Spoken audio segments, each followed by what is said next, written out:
The following program is rated TV MAL. It contains strong language and is intended only for mature audiences.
Still waiting on MauLer.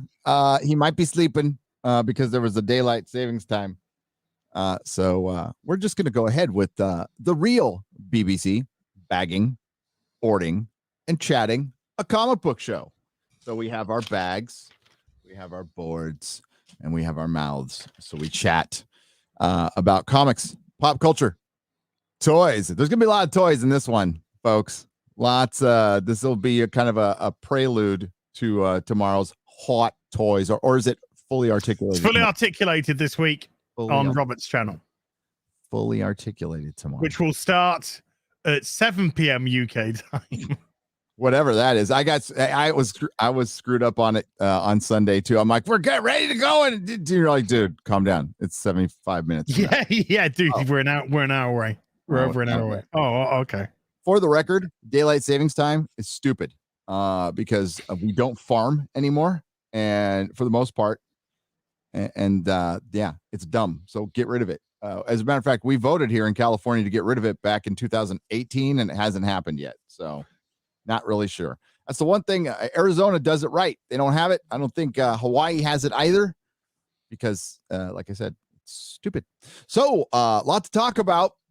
But the good news is at least they can take your kids to a gay bar. Exactly. Oh, thank God. It feels like society's just progressing. Not really. So yes, I got a haircut and my beard is trimmed. And nice. Yeah. Thanks, Mrs. Looks Nerdrotic. good. Looks good. Yeah, she's really good at what she does. Thank you. And she is a safe flight to Mrs. Nerdrotic, who's flying out to Texas. Oh, I have a Gary. Yeah, you have. I have a question that I would like you to pass on to your beautiful wife. Sure. Because she is a professional hairdresser and has been a hairdresser to the stars. Yeah. Is it normal for a celebrity hairdresser? I'm not being facetious. This is legit. Yeah. Is it normal for a celebrity hairdresser to request that the salon be completely empty apart from them? Is it normal for the celebrity to request to look in a mirror after every cut made by the hairdresser? That's not normal. And let me preface this answer with the best hairdressers don't work at Hollywood. It's a pay cut for them. So I don't know if there's this illusion that like Hollywood gets the best of hair and makeup. They don't. They're far from it. People who are at the top of their field in makeup and hair don't go to Hollywood and put up with shit like that, because some of the freaking prima donna hairdressers that Melissa knew would probably stab somebody in the neck with their scissors if they acted like that. So and do you know who I'm referring to? No, who? Simu Liu. Oh, and we could talk about, well, yeah, you could talk about like such a down to earth man. I have straight, like really straight hair. Like it does not curl or wave or anything. When it grows out, it just goes straight. So do a lot of Asian people. So that's their hair is straight hair can be difficult to cut because it doesn't hide anything as far as I know. So I can see that sounds a tad narcissistic and prima donna, but now that he is Shang-Chi and he can use it as his platform to change the world, that change always has to always start at home. So don't be an asshole to somebody who's trying to cut your hair and trying to make you look better. That's like being an asshole to your doctor or being an asshole to your mechanic who will just not work as hard. Don't never be an asshole to your real mechanic. Important things. Straight hair can be very difficult. Okay, that's all I know. Super straight. Sounds like yeah. That's why. That's why Melissa didn't do that shit. I mean, it's bad at like clients are clients. All right, some are awesome, some are not. I just remembered I forgot to take my vitamin D for the day. Oh, go take your vitamin D. I just took my vitamin D. I took my B. There we go. My complex B. I got to take that one for the energy. It's good. Good. I took my preparation H. That's good. That's good. And the black pill is a suppository. Oh, fucking Razorfist did a great video today. Great video today. Drinker did a great video today. Oh, I didn't see it. What's it on? It's on why Hollywood are getting it wrong. Essentially part 2. And it was insanely good. He's titled it. What's he entitled it? Why modern movies suck. They're written by children. Like we've talked about that. The lack of experience. We talked about it on Friday Night Tights. We showed the 2 writers, and they were Drinker was there. They were fucking kids. They're kids. Oh, we talk about the infantilization as well, but oh man, his video today is something. He does that. He he just knows how to nail it. You know, he gets a laser on the point with fucking laser precision, and that's why he is the master. It's all good. I have no problem being in the Critical Drinker's shadow forever. It's fine. Well, that's where I will reside. So I will reside there, and glad that I'm in the shade. You know, that's just a given with that. I love boy. it when it's our detractors will make videos, and that's fine. You can make videos about me or Jeremy or Az, but when they go after the Critical Drinker, it's like you are aiming pretty high there, son. You better fucking have your shit together. If you're I always think Icarus is flying too close to the sun when they do. Yeah. You can't tear that down. There was somebody that did a video was like Critical Drinkers, that something like an alt-right or something like that. And I decided to listen to the video because I wanted to hear what these great arguments were. And it was just some absolute Remington with a headset microphone and just a picture on the screen, just going, oh, Critical Drinkers are really bad. Oh yeah, just he lies. That's same. So it's just like, okay, you're one of them. We're done. We're already done with the video. Thank you. Said that I am presenting my opinions as fact. Well, I think his biggest argument was, it just makes stuff up. Okay. Do we just make stuff up? No, but when it doesn't conform to the narrative or it doesn't conform to then they get a bit mad about that. Yeah. We got a group of people right now in the world who are mad at 3 words. Let's go, Brandon, and it's driving them insane. No rational human being, regardless of which side of the political spectrums you fall upon, if somebody says, let's go, Brandon, about your chosen one, no rational human being gets mad about it. Everyone, has shots taken against whatever they like, whether it be a football team, soccer team, cricket team, politician, actor.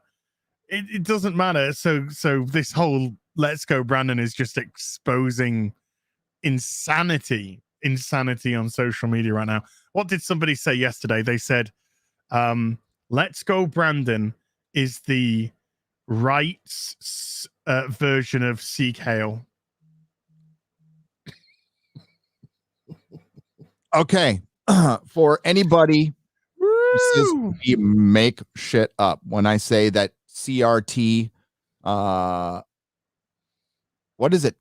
ESG? It's ESG that's being we're gonna start having the social scoring like from China is going to be introduced here. Oh yeah. Well, we're making this shit up. This is just one example of what's being passed around in Hollywood writers' rooms. I have talked about it in multiple live streams, and I will reset it in a video. This has a list of do's and don'ts for writing, and it is critical race theory. It is absolutely the same thing that is being shoved through the curriculum of some of our elementary schools that's upset so many parents. It's being baked into our scripts. This is a political organization that is doing it. It is being fronted by the Roddenberry Foundation. Okay, so yes, this shit is real. It's happening. And a lot of people are on board because they think they are doing it for the greater good. But this is Marxism. It's Marxism. Do they though? Some do, and I think the vast majority are just dumb. They're just empty heads who their empty heads are filled with the latest they're NPCs. Basically, it's filled with what they are supposed to say, their talking points, and they just repeat the talking points. I mean, I laid that out in my Eternals video. Different was a talking point. Notice that was a word we picked up on the Twitter reviews. Yep. That was a word we picked up on real quick. Was different. Thanks to Lady Grav. What a coinkydink. Up for me again too. And I'll like maybe when a drinker's here later, we will go over it in detail. Ooh, hi, drinker. That's a drinker. I'm sorry, MauLer. Or drinker. Sweet, you get a drinker in as well. Cool. Yeah, I just invited him on the show without him. Yeah, come on in. Yeah, but we'll go over that. There's a list of like, this is what you can write about now, and this is what you can't. And to break it down, basically the hero's journey is can't do that anymore. Just can't. And guess what? We don't see it anymore. We don't. And to prop up female characters. See, when I say the MCU, it's when they prop up female characters by degrading male characters. It's at the expense of others. Yeah, at the expense of male characters. If we have a believable female character with then I have no problem with it whatsoever. There's a lot of great female characters in Marvel, the comic books I've been reading for decades. Kate Bishop is not one of them.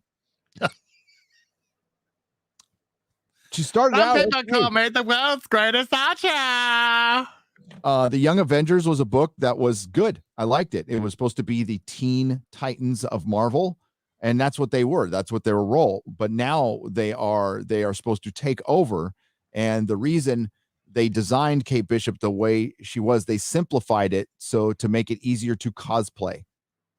So they're bringing our heroes down to our level when they're supposed to be up here. So we can just cosplay in jeans. Well, what's the whole point in that? Even cosplayers are like, no, that we like to take our time to emulate a costume that's very difficult to make.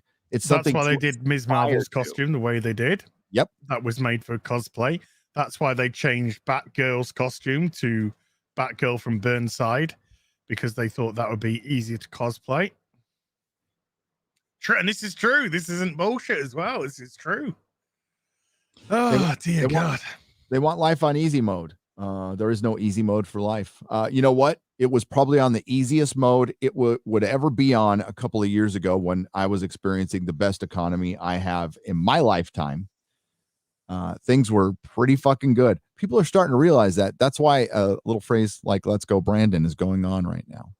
There's a reason for that. Yeah, because it's the economy, stupid. Every single time. It's not as if you're gonna shit your pants or forget it. That was awesome. Poopy pants Biden trended all night. So yeah, there's a couple trailers that came out. Boba Fett, a show which I could give two fucks about, and Morbius. And I can say before we even get into the trailers, would you disagree with this? That I'm looking more forward to Morbius than I am Book of Boba Fett. Having seen both trailers, absolutely. Morbius actually looks really interesting. Yep. Book of Boba Fett didn't do anything for me at all. It was a bunch of really rational statements over ominous music, like "we should all get along." Yeah. Why don't we just kill you now? Because if I was Jabba the Hutt, you'd all be dead. So fucking dumb. Oh. I would like to buy 5 tomatoes. That's going to be 25 shekels. Agreed.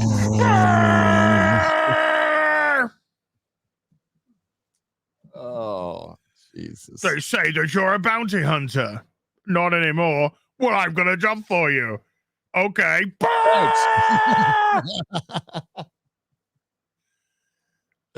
Really odd. I was just sort of watching it like...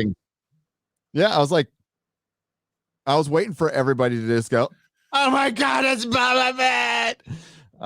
Didn't they do that? Oh, didn't the Nerd Crew? Wait, I gotta find that. Didn't the Nerd Crew? Oh, the Nerd Crew have probably done it all by now. There's a video of them doing the meltdown over Boba Fett. Hang on, I'll find it. Oh yeah, so funny. Nerd Crew, Boba Fett. Man, yeah, it's just an odd trailer. It's just a what I would class as not no shade, but it's just a very generic trailer. There didn't seem to be anything particularly exciting said or done in it, and yeah, great. We're gonna have Boba sat down, and then a couple of fights, and then sat down, and then Agent May, who's going to play the same exact character she did in Agents. Yes. This swaggery middle-aged woman who's going to probably kick the shit out of everybody. And I like for one, got it, man. I love Ming-Na Wen. I love her. She's great for her age. She just superior genes right there. Oh, hell yeah. Fuck. So no shade there. It's not, she just took a job. Here we go. You gotta give it up for Boba Fett. I do remember Boba Fett.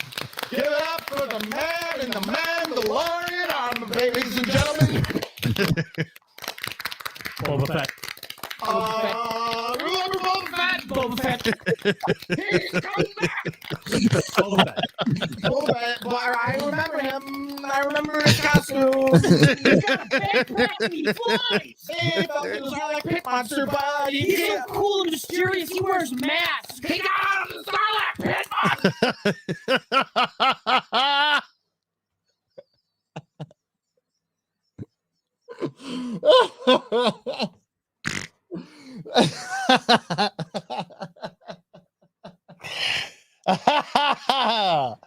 Oh no.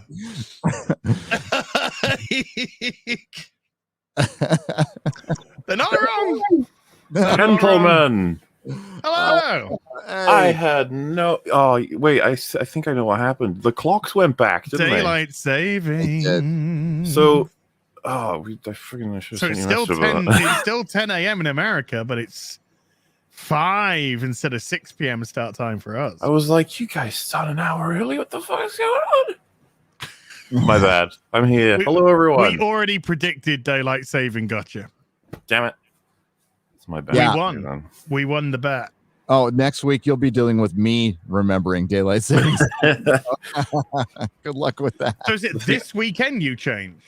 This weekend. This coming weekend. We fall back.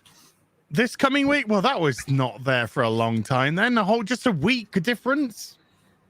It's dumb. Well, you should coordinate these things, or just not do it at all. That would be my suggestion. My biggest regret is that this happened at a time when you were making fun of The Mandalorian as a show. Like, come on, man. We were just showing the Nerd Crew reacting. That was the funniest shit I've ever seen.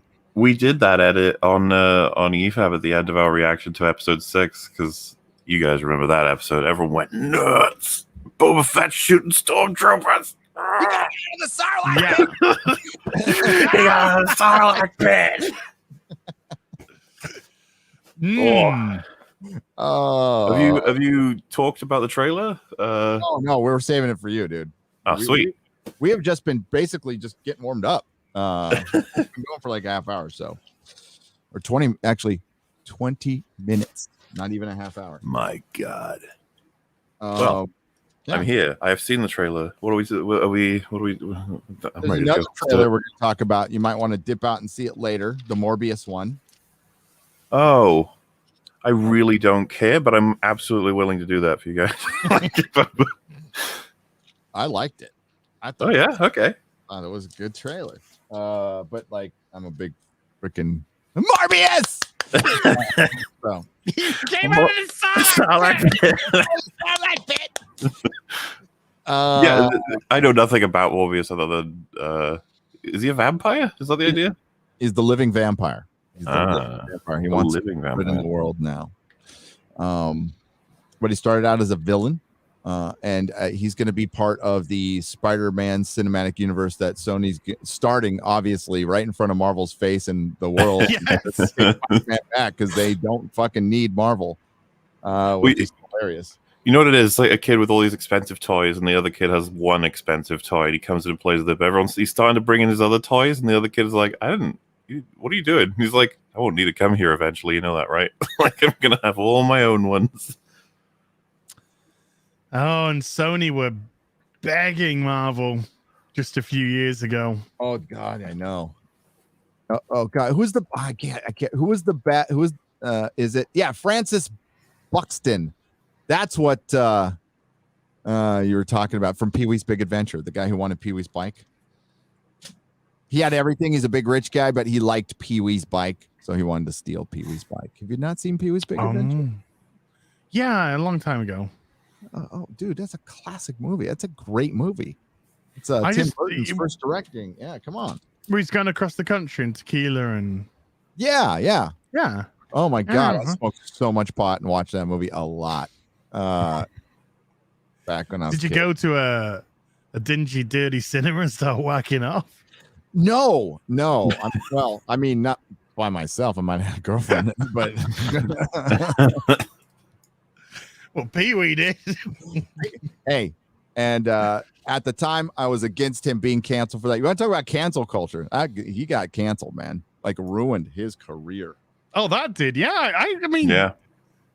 If it was it's porno, it was just a porno, wasn't it? It's like porno theater. But they were like, he was looked at as a child star. It was like, no. Well, he did Pee-wee's Playhouse, but like that whole HBO show was not supposed to be a kids show, right? No, it's for adults. It was a comedy show. Yeah. And he is a comedian. As a matter of fact, I saw him.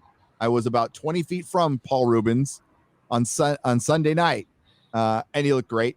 And I love him. And I props to Tim Burton and a lot of people for backing him up during those when like his first reappearance, I do believe, was Batman Returns when he plays the Penguin's dad. The Penguin's daddy. Yeah. Yeah. Do you guys use in the Buffy movie? Do you know that? Yes. Yes, I did. So it's such a weird, like you see him, just like, what the fuck? Rutger Hauer's in it as well. And I was just like, yes. It's such a strange thing that exists, the Buffy movie.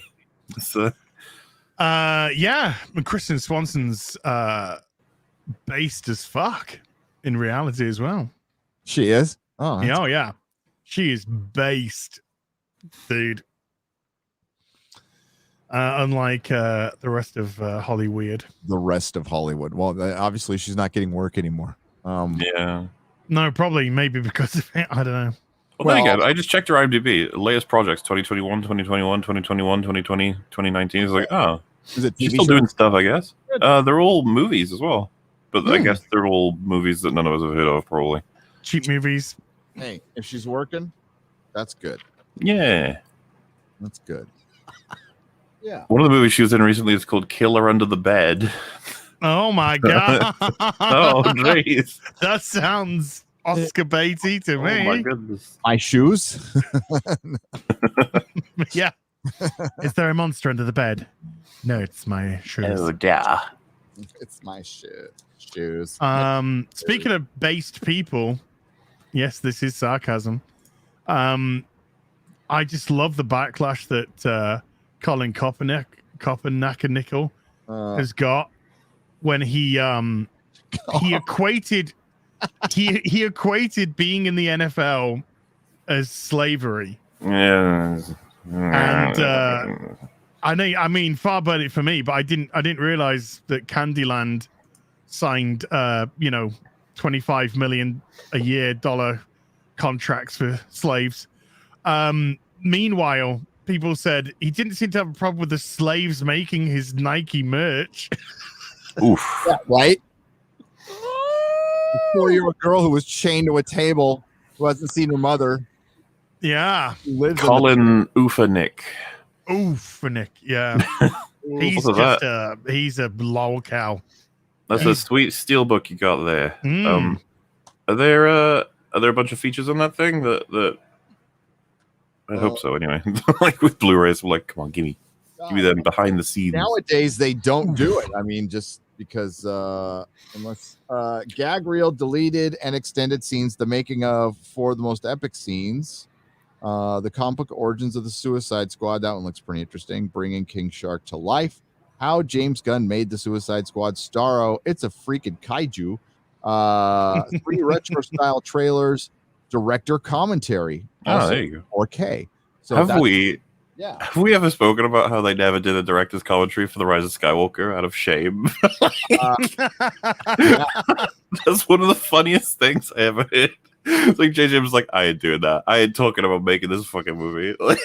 That's not happening. Oh, that would have been funny. It would have. It would have been really insightful too to listen to him be like, this scene. Just big sighs before every scene.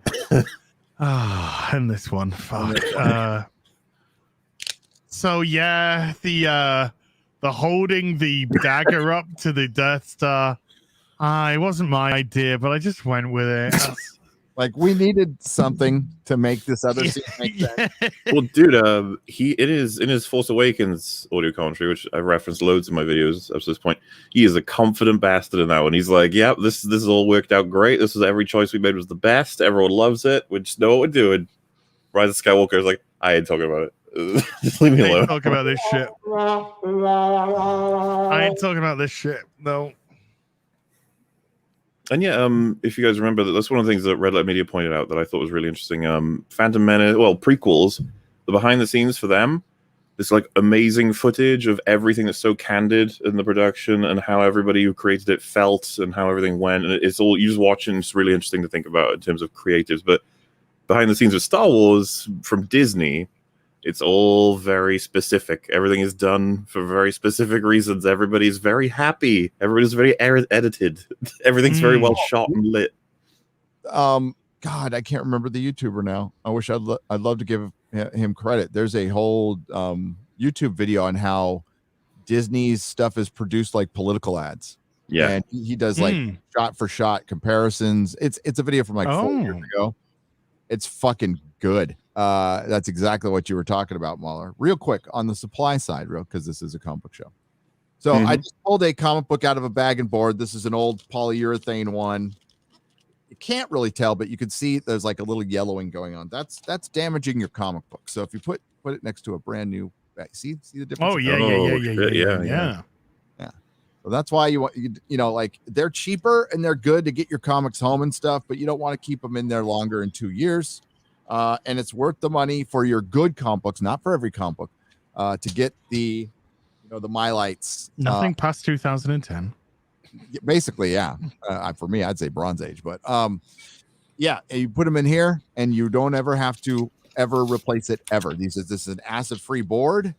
They again, it's like $25 for the bags and $25 or like $15 for the boards. I think it's expensive. So you want to do it with your creme de la creme comic books archive. There you go. I'm assuming you guys saw it on Twitter though that there's an account pretending to be me sending people messages about how great the sequel trilogy is. Yeah, that looks really believable. I was like, you're gonna have to try a little bit harder than that. Otherwise, people just be like, so this is definitely not MauLer. Look what MauLer put. I mean, the at's different, and the followers numbers different. And that's the thing. He's changed. Like whoever made this, they've changed everything about all the details to match everything mine has. Right, same pictures, same links, just to try their best to trick people, I guess.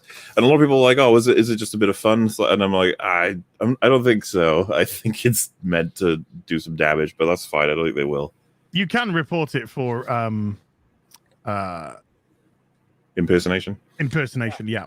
And it's also you can get a check mark probably out of it too. Might be able to.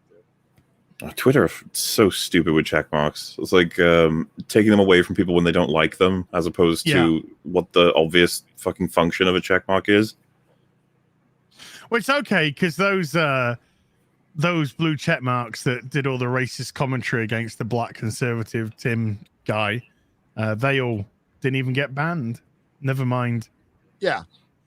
Any other repercussion, they were still tweeting the next day, even though Twitter said, yes, we've pulled down their racist tweets, but we did absolutely nothing in terms of punishing them. One rule for thee, another for me. Yeah. I'm starting to get tired of Twitter again. Yeah, as you can probably see from me calling Colin Kaepernick a retard yesterday on Twitter, I am very much am. I kind of it's really interesting actually, because obviously with me getting banned, you're on your final warning, and I got banned, and then I took a month off Twitter, really enjoyed it, and then I created the Twitter account for Hot Toys, and I've been utilizing my manager has been utilizing that. And it's just got to the point where I'm just like, I fucking hate this place. I just fucking hate this place. It's just garbage. I'm like, I got 3 strikes to be a naughty boy. I should use them wisely. I think you should. I mean, because to succeed on that platform, you have to be on it a lot. That's part of it. And you have to it's just made for its audience. It's as Ryan Kinnell pointed out correctly in I think his latest video, that only 20% of America has a Twitter account. I think only 10% of them actually use it regularly, and of the actually use it regularly, it's an infinite small number of people, and it skews heavily female and heavily retarded. And I would say, I would even call myself she-tarded for being on there at all. I mean, it's fun for some stuff, and if you don't mix it up with people, it can, but now my mentions are every couple of days it's filled with Star Trek people. It's I haven't even talked about Star Trek in the last 2 weeks. I don't care about Prodigy. I'm not even going to watch it. It just looks stupid. And it's been on, hasn't it? Hasn't it had an episode or 2 by now? I think it has. I haven't cared enough to even check. I got no shit to give. Clearly a repurposed kids show that they just let's put fucking Janeway in here. That's all it was. And then what I said about the Boba Fett trailer, which was it sucked. And it was a bunch of rational statements with ominous music, and then you have parent issues. I'm like, I'm fucking 52. Parent issues, not 5 like you. I have a kid who's now old enough to be a parent. Come on. Yeah, I'm judging you by my own standards. Yeah. Do you guys want to watch the Boba Fett trailer? Oh no! I think Ruby Rose has leaked the emails. Gimme. Ruby, thank you. Can you get us the I've got the Bounding into Comics article. If here, I'll drop into the private chat. Yeah. This is a good one. This is a good one. But they're running with the headline of Ruby Rose bolsters Batwoman accusations with emails and text messages. And these are all new, are they? This is out today. This has just come out. This article just come out. Up front, posting public DMs and stuff is super bitch made. There is exceptions. There is exceptions when you are being like completely roasted and you need to clear your name and stuff. Fine, or if the person gives permission. Personally, I think it's one of the most bitch made things you can possibly do. But again, there are exceptions. Let's take a look at this.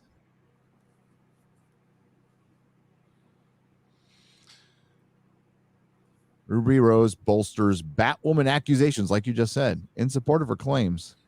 Rose shared these correspondence with friends and cast members in an Instagram story alongside some added commentary given to further illustrate the points of her allegations. The first screenshot she shared was a February 2020 email to a woman named Carol, who is believed to be Rose's manager, in which Rose confessed she is about done with the show due to the on-set atmosphere and apparent investigation and her now infamous neck surgery. That she is never going to get hired again, by the way. Like, she just fucking toasted her career. This is it's complicated, right? Because the CW Batwoman sort of thing. It's like, is that small enough for her to just shit on and survive? I kind of think. I think the CW in itself is pretty much shit onable. And when you see, I mean, the CW, they lied in their response. They, when they said, everything was hunky dory. But people getting injured heavily on that set.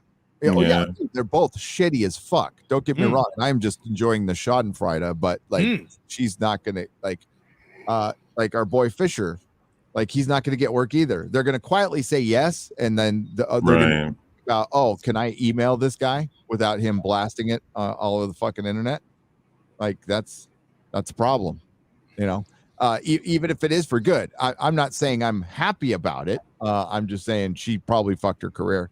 Not that, it was that great anyway, because, she's, I don't know. I don't find her attractive. So I guess some people do. And she's model-ish, but like she can't act. So that's kind of a problem when it comes to acting. I don't say this with any kind of, anger or frustration, but she's one of the worst actors I've ever seen. Like, wooden as fuck. Objectively, she's very flat, very wooden. Doesn't project any emotion. Yeah, like it's honestly part of what I miss in Batwoman, because now the acting, like Javicia Leslie's acting, is very just fine most of the time, as opposed to Ruby Rose, which we were laughing at all the time with a lot of her deliveries. Yeah. Okay, so I'm close to being done. So she posted one of her own saying, I'm close to being done. I won't take crumbs, do better, use this situation as a way to change the industry and the world, but keep your smear campaign, because it only fires me up to continue this when the last thing I wanted. So it's the way she's sharing those DMs, man, the way she's like got a screenshot, but then she's written her commentary on top of it. Yeah, it's weird. It's like, why? I can't even see what Carol Bodie said. Well, I mean, you can get the gist. It's a one sentence and is, I am so sorry this is probably happening to you. I am so sorry this is inconvenient, you ungrateful. No. Yeah. So yeah, I mean, my analogy of this is being a lesbian relationship, like she went there for a year and it ended badly, is kind of accurate right now. In the next entry into her story, Rose says that she was forced to shoot cover photos 6 days after her neck surgery. That, if that's true, that's shitty. But she added the emails relates to these shoots are heartbreaking but revealing, though she did not provide any for her followers. Okay. P.S. I still shot the 2 covers. How silly to think I had an option. More on that tomorrow. Didn't do it for me. I didn't do them. I already shot the previous EW cover, but 6 days after surgery was when they wanted me to shoot, that's fuck. Come on. Oft those emails are heartbreaking, but say a lot, but she didn't show them. Okay. No, but she said more tomorrow. Next was a screen grab of text exchange with an individual entered into her phone simply as Cam, who might be fellow Batwoman actor Cameron Johnson, in which Rose talked about the photo shoots and the surgery while also showing off her bandage scar. As I was reading the part about you needing to shoot 2 covers, I went, oh, nah, out loud. I'm glad you turned them down now, wrote Cam, seemingly on the actress's side. In this exchange, the crap would have sucked. Exactly right. Heal up the right way, and you'll be back to playing in no time. Dope. What the fuck happened? Like, in terms of, it seems as though they probably had a good relationship at one point. Yeah, 'cause she slagged him off, didn't she? Oh yeah, which I don't know what was said. Maybe he refused to back her up on something. For example, all of this. The thing is, he still has a job, so yeah. Because yeah, it is fucked if she got the surgery and they demanded that she get back to work when it's literal neck surgery that she had. Like, it's like, I don't know what's going on there. It just seems obvious. You got to give him more time than that. Rose went on to share part of the conversation between her and the person identified as Rachel Batwoman, a possible, I don't even know what this word is. What is this? Hold on, sorry. It's I'm looking at something. Sobriquet for co-star Rachel Scarston concerning the oft mentioned injured production assistant Elise, whom the actress claims she urged to seek treatment. In an email, Rachel explained that Elise kept trying to get her to get help and she wouldn't. It was bad, adding that Batwoman showrunner Carolyn Dries sent her an email saying, I haven't responded to you yet because I feel like I need to really say my piece.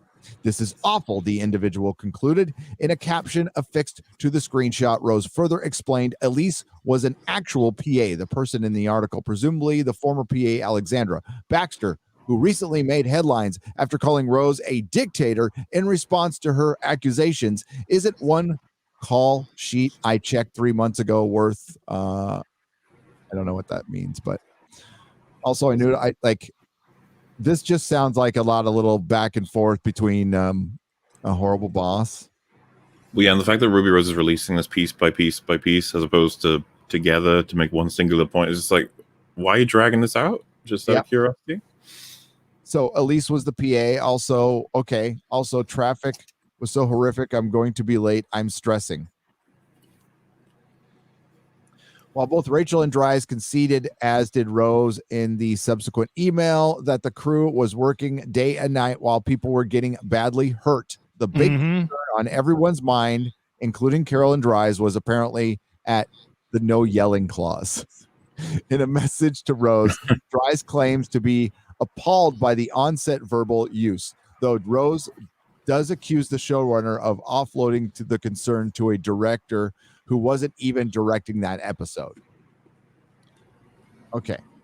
So, and this is an actors pulling all-nighters and 16-hour days and 14-hour camera days without people losing their temper and getting aggressive. I felt like I had to be the comedic relief for the cast and crew and camera and the whole room, which is fine, but I am too tired, and this just makes our jobs a little harder. Set for my phone. Also had a showrunner who I went out.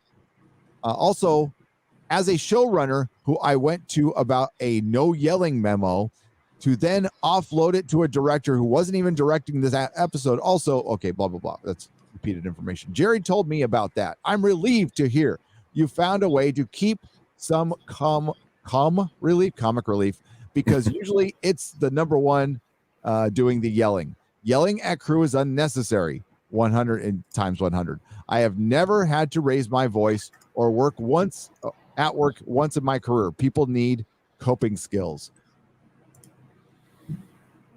Okay. I loved my crew. They just can't speak out because NDAs. Now, why are you speaking out? That's what I'm wondering.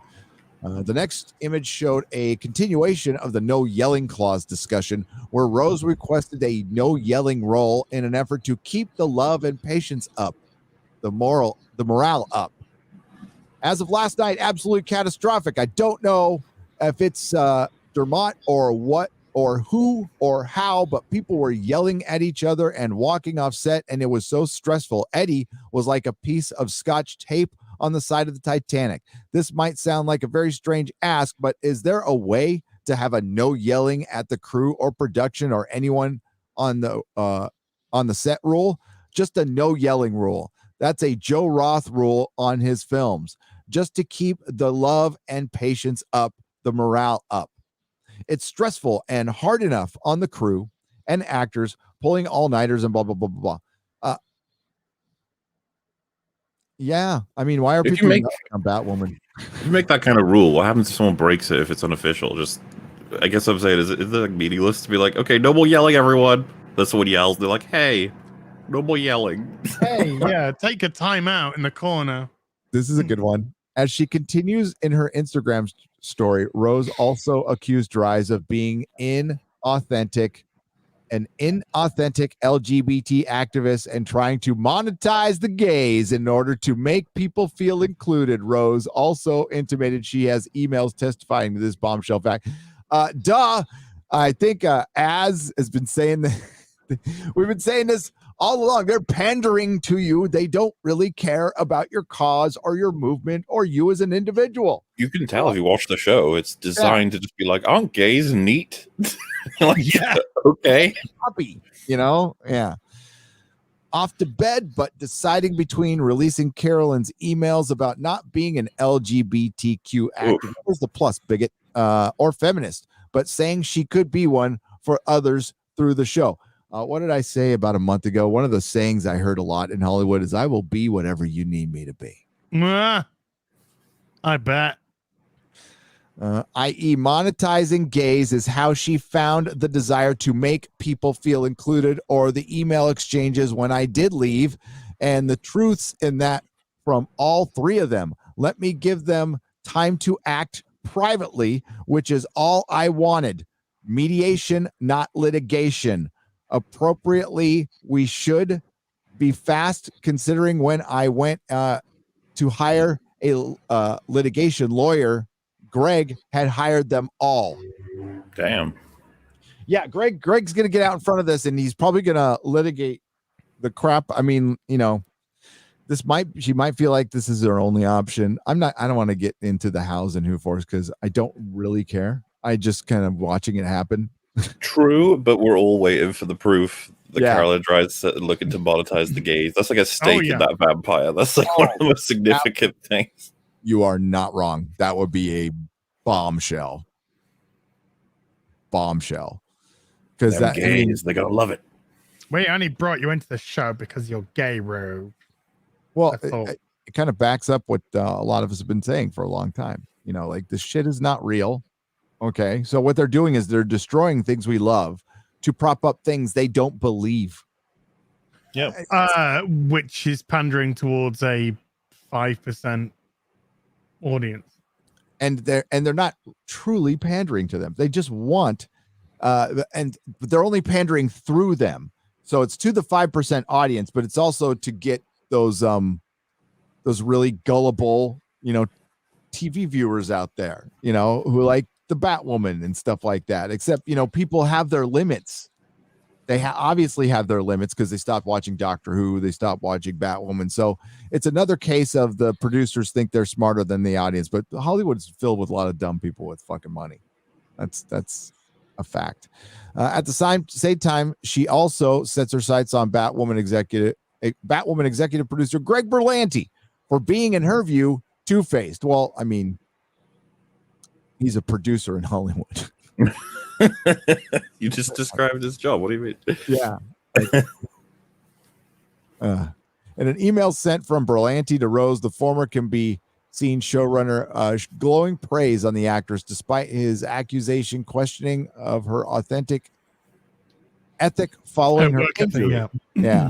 Though Rose noted that she still wants to believe Berlanti has a human side, she added that there is a report way too intense for release to presumably proves otherwise. What that I could absolutely see Greg Berlanti being a giant piece of shit yelling at he's a fucking producer in Hollywood. I mean, you ever see Swimming with Sharks, young lady? I got a sense with Berlanti that we know the kind of guys that he hires. And I just get this almost casting couch kind of vibe about the guy. You think there could be some Harvey Weinstein-ish? I don't know about Harvey Weinstein, but you scratch my back, I'll scratch your back. You jack me off, I'll jack you off. Yeah, you come in my face. And you I'll break my fuck you spine, off. I'll break yours. That sort of thing. Yeah, Jesus. Yeah, the get injured. She also you snap my neck, I'll snap yours. shouldn't be doing any stunts. Like, she has no muscle on her body. Like, she could fall down and get hurt. Yeah, and it's really easy to switch out for stunt double because she has all the red hair and only a piece of her face can even be seen. If we're talking about Batwoman, though. Yep. Okay, so if anybody gets a message that starts out with "You're a gorgeous orchid," that's a douchey Hollywood producer. Yeah, it overpraising sounds like the script from Discovery. Yeah, this actually means his name was Gorgeous Orchid. This actually, you know what this actually means in producer speak? I have to overpraise you because you're kind of a pain in the ass. Yeah, I'm appealing to your vanity here. Yeah. Yep. Thank you, you gorgeous orchid. Such a gorgeous Aw. orchid. Oh my god! Thank you. And they both hang up the phone and go, fucking dick. Fucking dick. You are so awful. Oh, sorry. Oh, it's awful. This thing's awful. You are so thoughtful, but the real gift is your amazing performance in heart. Oh God. It's Oh, come on now. It's like written insincerity, isn't it? It's just so insincere. Well, if you take it all as sarcasm, it's much funnier. We're very thankful for your talent and kindness. Yeah, I should read it and say, okay, wait. Sarcasm. You gorgeous orchid. You are so thoughtful, but the real gift is your amazing performance and hard work. Very thankful for your talent and kindness. Have an amazing time off and congrats on such a wonderful success this year. Echo, Greg. Kiss hug. Again, hinting at the existence of a report may deal with investigations into the on-set accidents and injuries, which did happen, and there was a lot of them for one show. Rose reminded the Batwoman production team both that she was still here and they still had an opportunity to change things. I meant walk today until I get my breath and have a talk with SAG or with Greg and just everyone except maybe Carolyn to work this whole thing out. I don't know about walking from the show or for good. Maybe I want to, but I fear huge consequences. Sent from my bat phone. Wow, that's the most honest line ever. Yeah. Yeah. So this is the kind of stuff that happens like all the time. We're just never privy to I mean, like, this is how Hollywood runs, folks. So I'm sure. Yeah, we only ever get like slivers, and sometimes it's like decades later. Yeah. Mm. Yeah, when somebody's either dead or it's like we've sobered up and it's all good, and time heals all wounds. But it's Ruby that came with the initial barrage. So what instigated the barrage? Yeah, something had to instigate it. Because everyone assumed her NDA had expired, right? Yeah. But she just said then that there's NDAs in place. Do you reckon? So it's the crew still working are going to be under current NDAs. And they probably have to sign one for each show. But like the one I signed, I mean, this is totally different circumstance. There was no expiration date. It was basically, it said that like once they talk about it, I can talk about it. Like once like the show. You'd figure that that's how they'd make NDAs. You know, if they could, they'd make them infinite. Surely. Mm-hmm. Don't shit on us publicly, or we'll sue you. Yeah. Oh, we'll say nice things. What are most NDAs for? Don't shit on us and don't come in and use us for business contacts. Basically, don't go after our client. You know, don't come in for a month, get a client list, and leave. You know, kind of situation. It's different than that, but that's what NDAs are for. Oh yeah.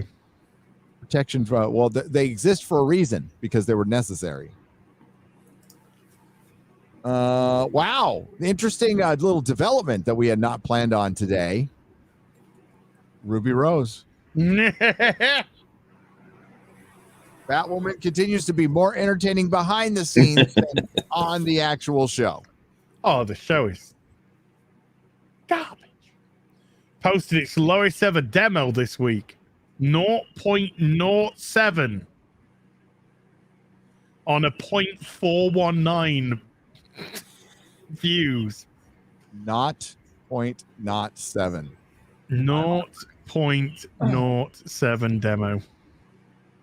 Brian Luke for $20 says, "Hail, the real BBC went to Fanboy last Saturday, met William Shatner, got a signature, had tons of fun. What's your guys' favorite con moment?" Ooh, you guys have a favorite con moment? I don't go to cons. You don't go to cons?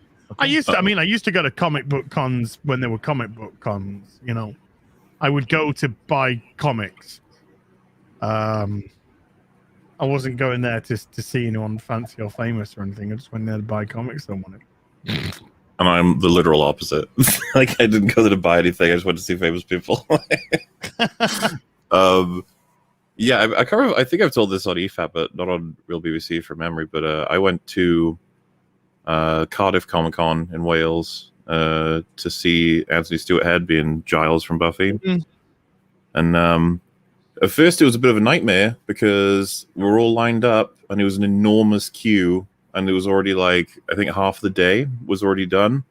So we're getting a bit worried, like, will we even have the chance to see him? And so they were like, right, everybody, you know, lunchtime, you know, everyone's going to chill out. You just come back later, reform the queue. But because we were so far back in the queue, didn't even hear that. So the queue just started dramatically moving forward really fast. We were like, oh, sweet. He must be like speed handshaking or something. To go, and yeah, there was like 5 people away from the front. He was just like drinking a bottle of water in his little like kiosky thing. And we were just like, what's going on? And then someone was like, oh, it's like lunchtime. You can go away now and come back and queue up for the thingy. And as they were talking, I was just like sort of leaning to the side and looking at him while he was like having his water, and he was looking over and he was just like, yeah, do you want to just do it? Whatever. And I was just like, well, he said yes. By the way, I was much younger at this point. And I was like, I was walking toward him and I was thinking, what is going to be my question? Because I get like one significant one. It's got to be interesting. And I was like, maybe it shouldn't be about Buffy because that's so obvious. I was like, I guess I could. What else was? He's also in the King Arthur show, right? That was like something he did on BBC for a while. No, Merlin. That's what it's called. And I was like, okay, I got a great question. I walked up to him and I was like, did you enjoy making the 2 shows? And he was just like, yeah. And I was like, okay. It's just completely frozen because my sister was there as well and she was like, oh, it's great to meet you, like, oh, I thought you were amazing. And they were actually having a conversation. I was just dead. I was like, oh, there's something unreal about seeing someone exclusively on a screen in a particular time capsule and then seeing them in real life, just being able to interact with you 100%. I was just like, my brain couldn't handle it. I was like, you're supposed to be on a screen, you're not supposed to be in real life. And then there's a bunch of people watching you, like, ask this question, right? So, yeah, yeah. Walk it out. I don't know what Sorry. Well, go on. This is just one of the latest reviews for the Eternals, and this is a rotten review. 2 out of 5. And they say Zhao is an undeniably gifted filmmaker, but Eternals does not make effective use of those gifts. And by the end, there is the undeniable sense that she became as tired of the whole thing while making it as viewers will be while watching it.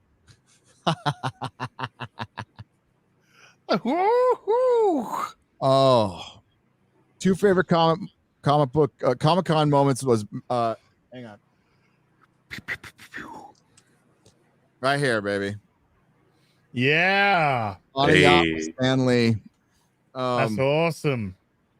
And right before this, Lloyd Kaufman, I've told the story before, right? Lloyd Kaufman from Trauma, who had worked with James Gunn, comes up. There is a marching band behind him, some weird, and it's like three. It's like a tuba player, a drummer, and a trumpet player, and they're all boom, boom, boom, boom, boom. And there's like these girls around him, and they're like solid fives. They're like solid fives in bikinis dancing around. And Lloyd's all like an old man. He's all like in his suit going like, so it's all, it's like a surreal scene. And fucking Stan Lee and I are talking at a charity event. Stan turns around and goes, get the fuck out of here.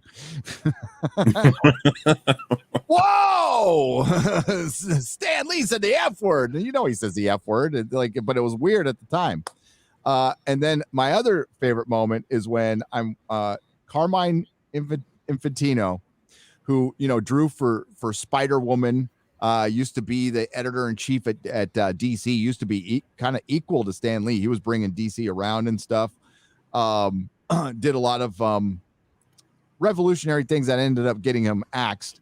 But he was sitting down with his breathing machine on like his last leg. And I'm like, I've got to meet this guy. This is the saddest thing I've ever seen. Nobody's fucking talking to Carmine.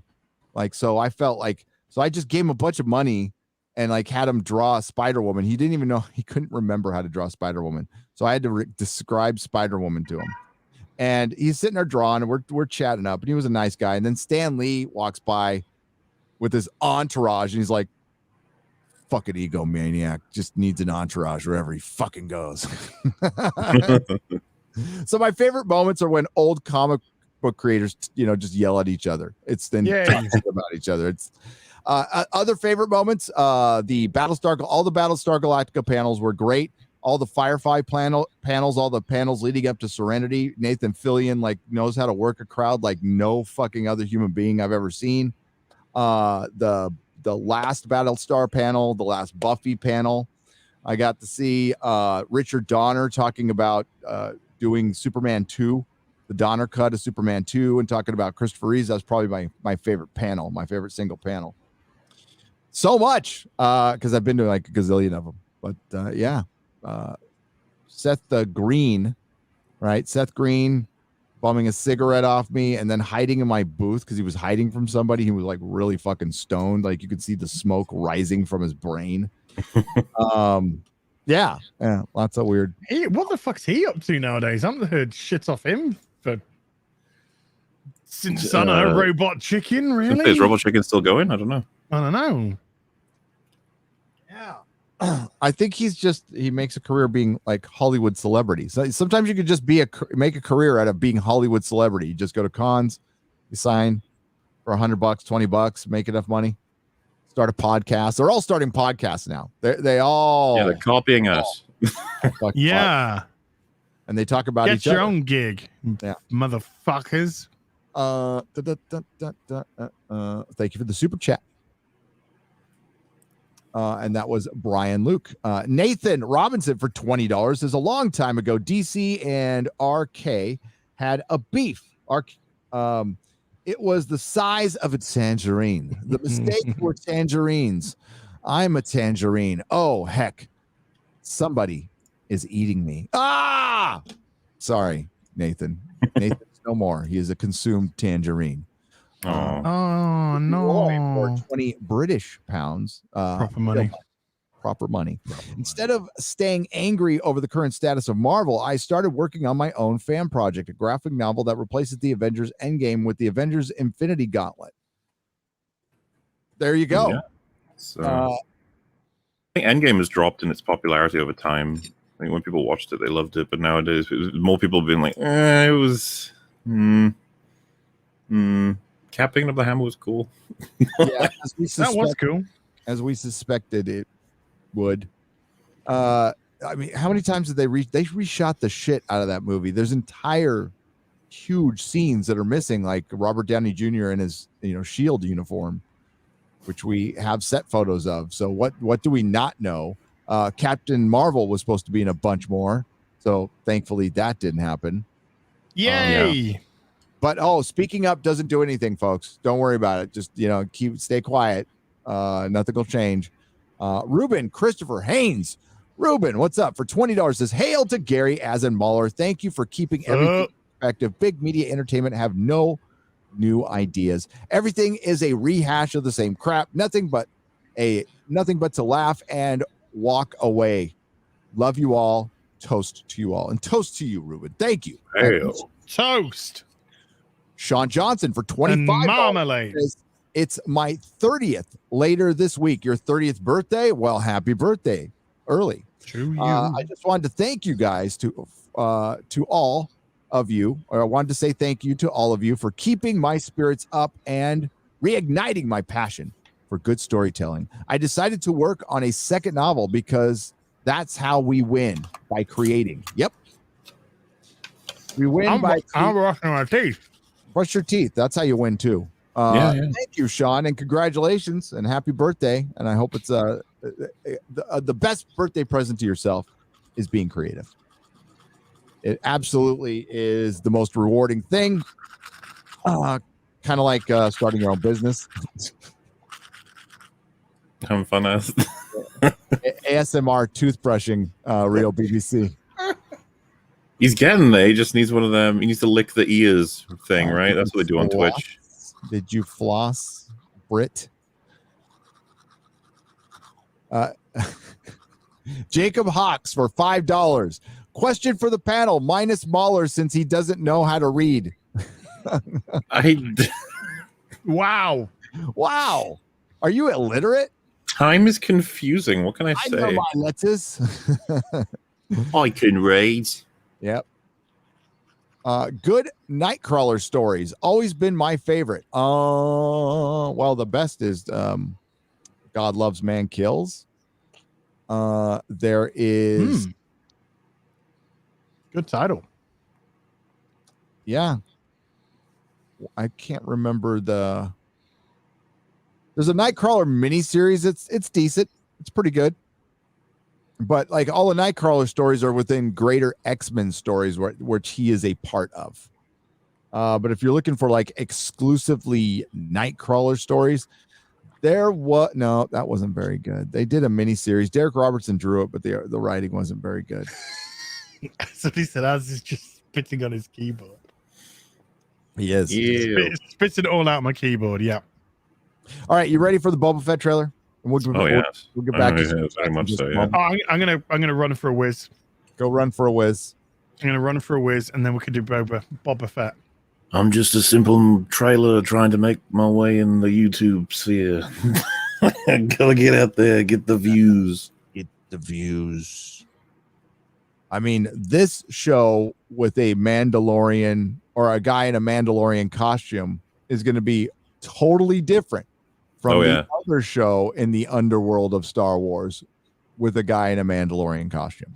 You know, I can honestly picture someone was like, let's just make the Boba Fett show. And they're like, no, we'll make a brand new character. And it's like, fine. And they did it. And they're like, can we have Boba Fett in it now? And it's like, no, fine. And they did it. And it's like, look, people love, but let's just make the Boba Fett show. Fuck's sake. Why do we even bother with Din Djarin? No one cares about him.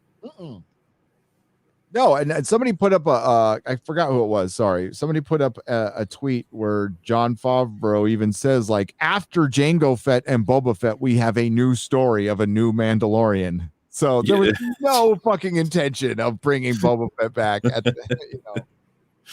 It's so funny to me, like, as if they had 2 seasons and still no one actually cares. They just want to see Boba Fett. Remember Boba Fett? At least it's more honest now. I don't know. Like, fine, let's do the Boba Fett show. Let's see what they can do with it. I'm taking becoming the culture to heart and writing a high fantasy novel series with a friend. Our goal is to show how to do diversity done right. Good. That's space goats. And the best way to do it is to just do it and not really talk about it. I think that's that's a first easy step. For a second there, I thought you were saying that space goats was the diversity done right. I was like, I guess so. Maybe it could be. You never know. You never know. This gives me a chance to. I'm going to keep the Remember Boba Fett up. Remember, and it's so weird that they did that so many years ago, and it's now super relevant. I was going to say, I'm assuming you've seen them, Gary, with the comments. Oof. Oh, they're all so encouraging. There's a top comment that's like, finally, Boba Fett gets the justice he deserves. It's like, okay. I guess people are still very upset that he died in Return of the Jedi. The way he died was lame. I hate it. Oh, fuck, I hate it. I'm like, really? That, like, yeah. Walking out of Return of the Jedi was so conflicting as a adolescent. I was like 30. Because I just wanted to absolutely adore every second of it. But like I was telling myself I did for a long time, but I'm like, no, there was shit that bothered me. The effects were bad in the desert. There's weird compositing going on there as well, like with the green screens and stuff. I remember as a kid when I saw him fall into the Sarlacc pit, I was like, huh? That was Boba Fett? I just did that? Like, what? Wait, what? And it's because Lucas couldn't give a shit about Boba Fett. It was just to sell figures. That's all I was supposed to do. And he was an awesome fucking figure. The action figure was great, and the mystique around him was all built up by the fandom. But sometimes you got to roll with that. It's like, hey, if you make a character and the fandom builds a mystique around it, then like you didn't even have to do the work. Just work with it. Well, and that's the thing. I think I don't know how hard it would have been for them to pull this off, but to have them work together, the Lando, Han, Luke, and Leia to beat Boba Fett in the opening action scene for Return of the Jedi, that could have been pretty fucking awesome. Let's be honest. Yep. Like, he wraps up Luke with the thing, but then Chewie like hits him with a blaster, and as he's trying to recover from that, Han hits him with a fucking stick or whatever, and it fucks with the jetpack, and just seeing all of them affect him until he dies, proving that teamwork makes the dream work. Yes, I love that idea. Hey, can you guys vamp for like 2 seconds? I have to. You can indeed. Yeah. Screen. Did you love Boba Fett? What, the trailer or Boba Fett in the original trilogy? Both of them, because they're exactly the same. Yeah, kind of.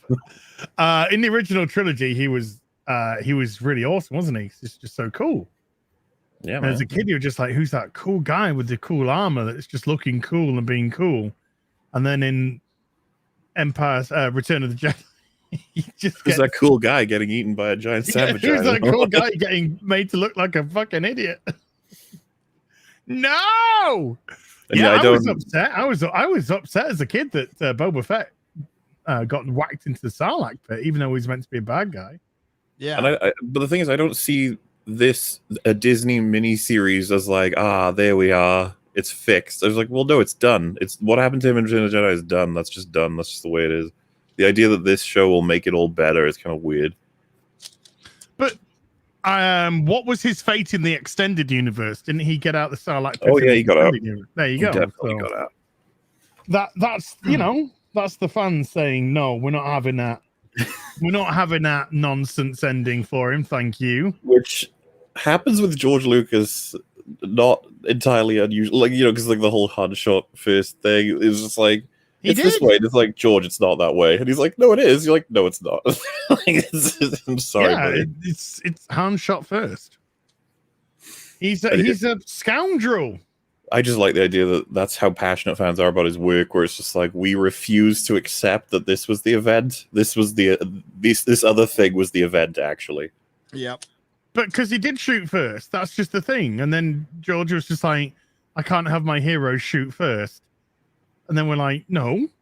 Well, see, because that's really awkward, because it makes you wonder if he understood Han as a character. Like, yeah, it's like, oof. It reminds me of J.J. Abrams, where he has like no clue who Han is. Just like, guy who shoots stormtroopers. That's who Han is. And does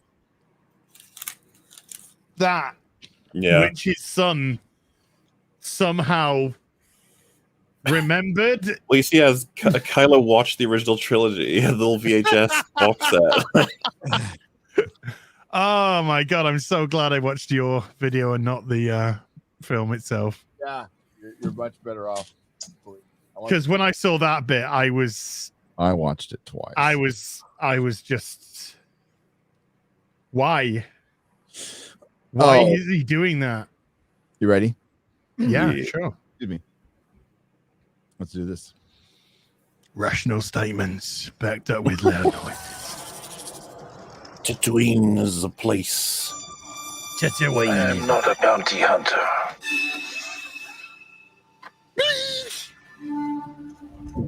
I've heard otherwise. I like that Tamura Morrison's got work though. Oh yeah, big time. He's a cool guy. He is. I know that you sit on the Ming throne Na of Wen your is former awesome. employer. Sorry, we're loving on the. The actors are lovely in real life. Yeah, they're all lovely. Love them. Yeah. Nothing wrong with the actors. Nothing wrong with the costuming. Nothing wrong with the sets. Casting him as Django has like permeated through all of the clones and Boba. Just that actor, and it's great because he's got such a presence and a great voice. It's really helped out Star Wars, I think, having him attached to all of the extensions of Django, sort of thing.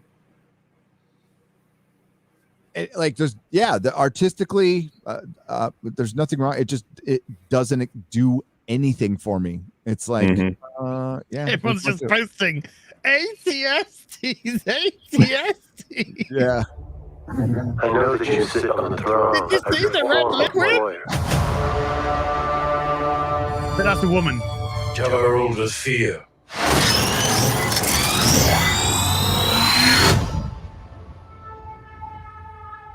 I intend to rule with respect.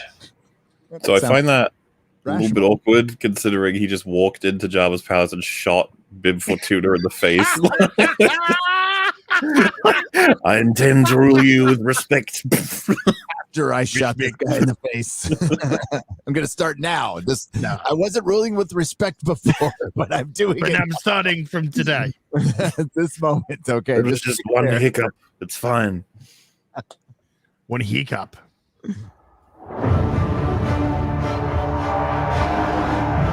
You were once captains under Jabba the Hutt.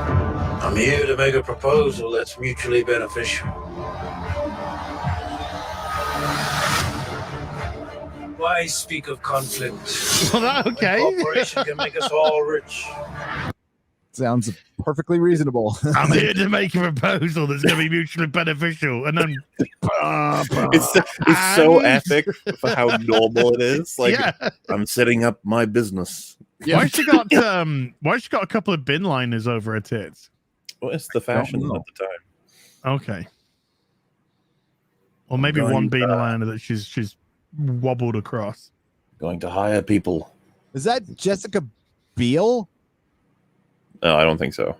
Not Jessica Biel. I'm fucking Flashdance. Who was the fucking Flashdance actress? Kaiser Sose? That's it. Yeah, That's the one. I got her name wrong.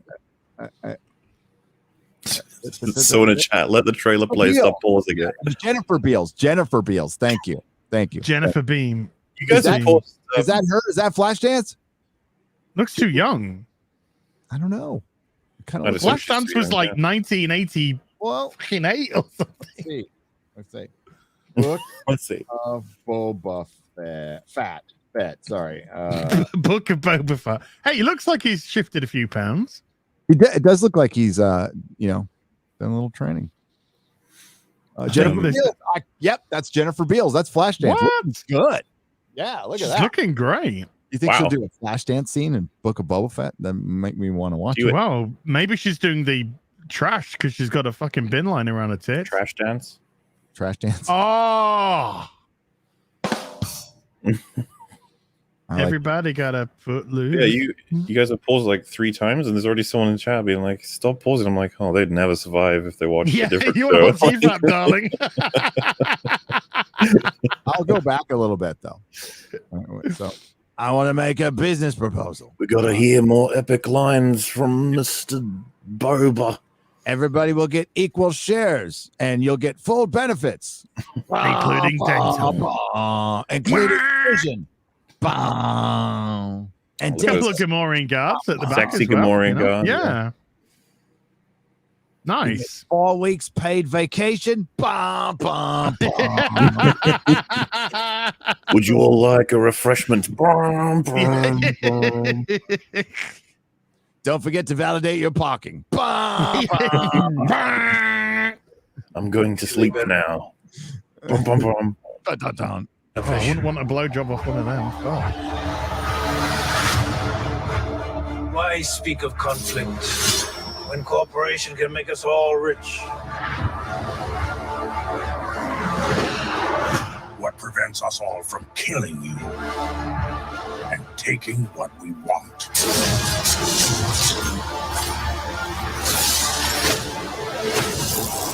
Wait a minute.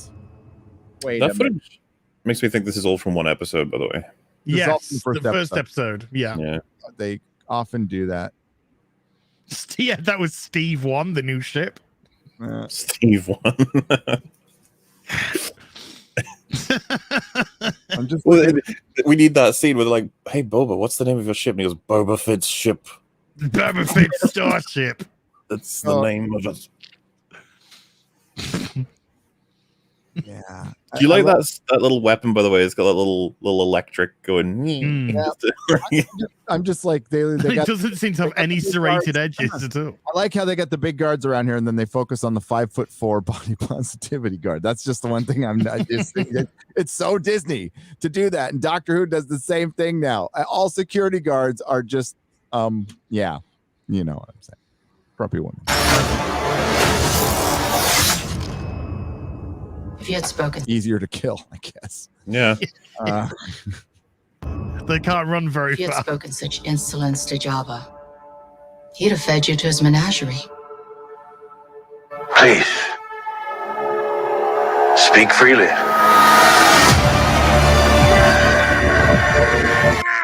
Boba Fett is chill with criticism. Yeah, He's not being like ominous. He's like, no, you can actually speak freely. You don't have to have the ominous music. I'm here. I come in peace. He pauses the soundtrack like, stop. Why are you doing that? yeah, way making those noises. Character starts a small business. No need for all those loud noises. I'm speaking very calm and rationally about this proposal. This is very overdramatic for what I'm trying to get across to these gentlemen. Oh my god, I was laughing while I was watching this. I'm like, what? None of this shit sounds ominous at all. I've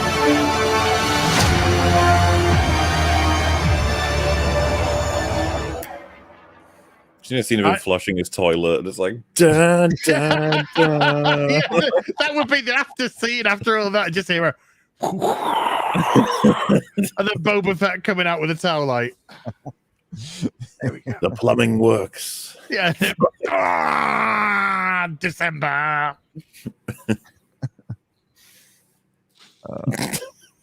I don't know what else to say about that, Ray. Yeah. Do you remember Boba Fett? Gotta give it up for Boba Fett. I do remember Boba Fett. Give it up for the man and the Mandalorian, ladies and gentlemen. Boba Fett. Remember Boba Fett? Boba Fett. He's coming back. Boba Fett. Boba Fett, but I remember him. I remember his costume. He's got a backpack and he flies. He fell into the Sarlacc pit monster, but He's so cool and mysterious. He wears masks. He got out of the Sarlacc pit monster.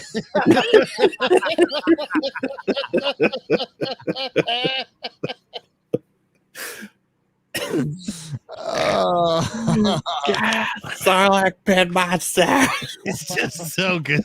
He's so cool and mysterious, and he's got a mask. He has a backpack and he flies. Could almost make a song out of that. Like that was so fucking good. Yeah, I like the Red Letter Media. As long as there's some cool hot toys to buy, I don't give a shit about the show. Oh my god! I'm assuming you guys are gonna watch it, or are you not? I might let I might forget to watch it and then see what people say of the first episode. I feel like EVAP fans will be upset if we don't watch it over there because we've been after the Mandalorian coverage. They're like more. Well, I more think making you should fun of watch people it. why. Then you can tell me what it's like. That's not fair. I have to watch Doctor Who this year as well. I still haven't seen the first Doctor episode. Who as well, but I will be. It probably won't be as big, but Peacemaker is streaming pretty much around the same time. That's going to be my priority. Is Peacemaker? Yeah. Yeah, I'll be giving that a good show. I hope that's going to be good. James Gunn's involved, from what I know, right? So like, dude, did you see the trailer? I didn't find the trailer very good. Fucking terrible. That really worries me as well, because like if they put the best jokes in the trailer, sort of thing, it's like, oh geez, that trailer was dreadful. I watched that. I was like, oh, I'm not watching this. Oh God, no. I'm still gonna give it a chance. I just hope it's a bad trailer. Oh, it's all yours. You can tell me about it. I ain't fucking touching that after that trailer. Well, no. When it comes to Star Wars, I don't. Yeah, I don't know if I care. Like I don't want to close out because like people want me to review stuff too, but it's like like I almost feel disloyal to Gina even covering, because even covering it, even if I'm I don't want to like. Chances are I'll watch it and I'll do the same thing I did with The Mandalorian. I'm like, it's all right. It's like it's not very good, but it's not like shitty Star Wars where they're preaching to you. I have no idea like how intersectional. I imagine Book of Boba Fett will be probably pretty intersectional. If it's some female Gamorrean gods, a oh little pink bow on them. They'll look exactly like the male ones. They're identical. Like so, those two that were behind it, they were actually both female Gamorrean guards. I don't even want to like buy action figures. Like I don't want to buy their stuff. I like. Don't say that, because I just love the figures. I love the 1-in-6s. You could love them. You're allowed to love them, man. It's just me. It's like I've got no feeling towards Star Wars anymore. Like they can have it. They can do what they want. Like it's done. It's cooked. They're not like. I don't think Kathleen Kennedy's going anywhere. I think it's going to be the same shit that you're seeing for the next 3 years. They're going to muck around and they're going to do this Grand Admiral Thrawn fucking Ahsoka series and make this whole like mini trilogy basically, but expand it through D+ shows. And that's all they're going to do. And as far as moving Star Wars forward with films, I don't even think no, I know it's not their priority right now. Yeah. The priority is Disney+. They haven't talked about a film series, or have you heard a Star Wars trilogy being announced? There's a Tonic. I almost said Tonic Coates. I know. we are living what we predicted would happen in the sequel trilogy. Yep. Just fucking killed the Star Wars film franchise sort of production line. Yes, the mythos of it. Now it's truly just product. Yeah, we're gonna use it as product. Probably what they should have done from the beginning, and it's that mythos still would have been there, but they killed the mythos, just like Doctor Who killed the mythos, just like Star Trek has killed their mythos, and now you're seeing them retreat back to producing classic stuff because that's the only thing they can make money off of now. By the way, well, the BBC have technically lost creative control. Yeah, when they signed Russell T Davies. But they can still control the merch and other stuff. And they get international rights, but Russell T Davies bent them over. He said, no, my production company has creative say over Doctor Who. I was looking for him. I was trying to find a quote where he said that I am going to respect the timeless children. I saw a couple things where he insinuated that what Chris and Jodie had done was fantastic, but that could be producer speak. It's gotta be. But the bottom, yeah, they if they don't retcon the timeless children, doesn't matter if David Tennant comes back. Doesn't matter. What do you? Because there's degrees, right? They could accept it and build on it, which would be the worst. They could completely decanonize it and say it was all nightmare fuel and nothing real. But what would your reaction be if they just don't ever acknowledge it? Not good enough. Not good enough. They have to get rid of it. William Hartnell has got to be reinstated as number 1, the first Doctor, where it all began. Fuck this dead, this whole fucking dead. This whole thing is dead. Look at Doctor Who. It's dead now. It's gone. Nobody fucking gives a shit. Yeah, those ratings were the lowest season premiere ratings of New Who. Yeah, overnight. Like that's pathetically bad. They have the built-in excuse it was Halloween. Well, then don't air it on Halloween. No. In the UK, that's not an excuse. We don't do Halloween like American does Halloween at all. Yeah, it's not the same. Halloween would be an advantage. To have it on Halloween on a Sunday is an advantage. And to be fair, you guys most of like British Halloween is as a result of British people watching American media and being like, Halloween's cool. Yeah, essentially. Yeah, we really like getting costumes and running the kids around trick or treating is fucking awesome. Okay, it's one of the greatest things. Halloween, it's fucking great. I love it.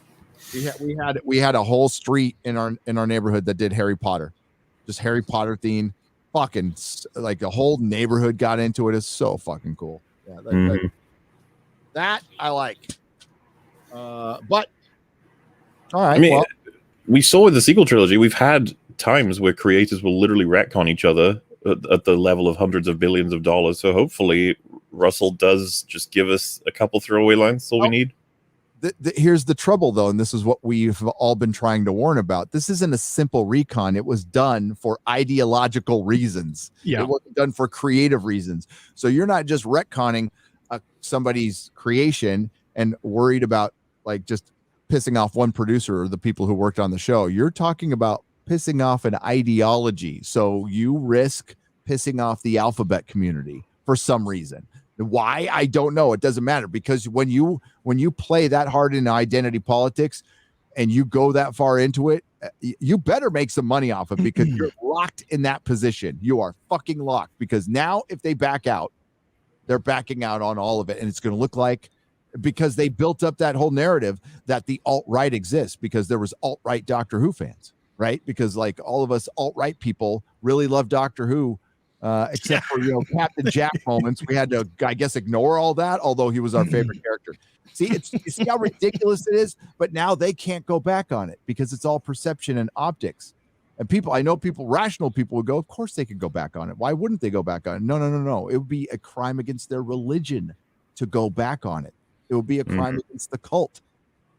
That's why when you go that hard, I mean, you're done. You just fucking cook your show. Yeah.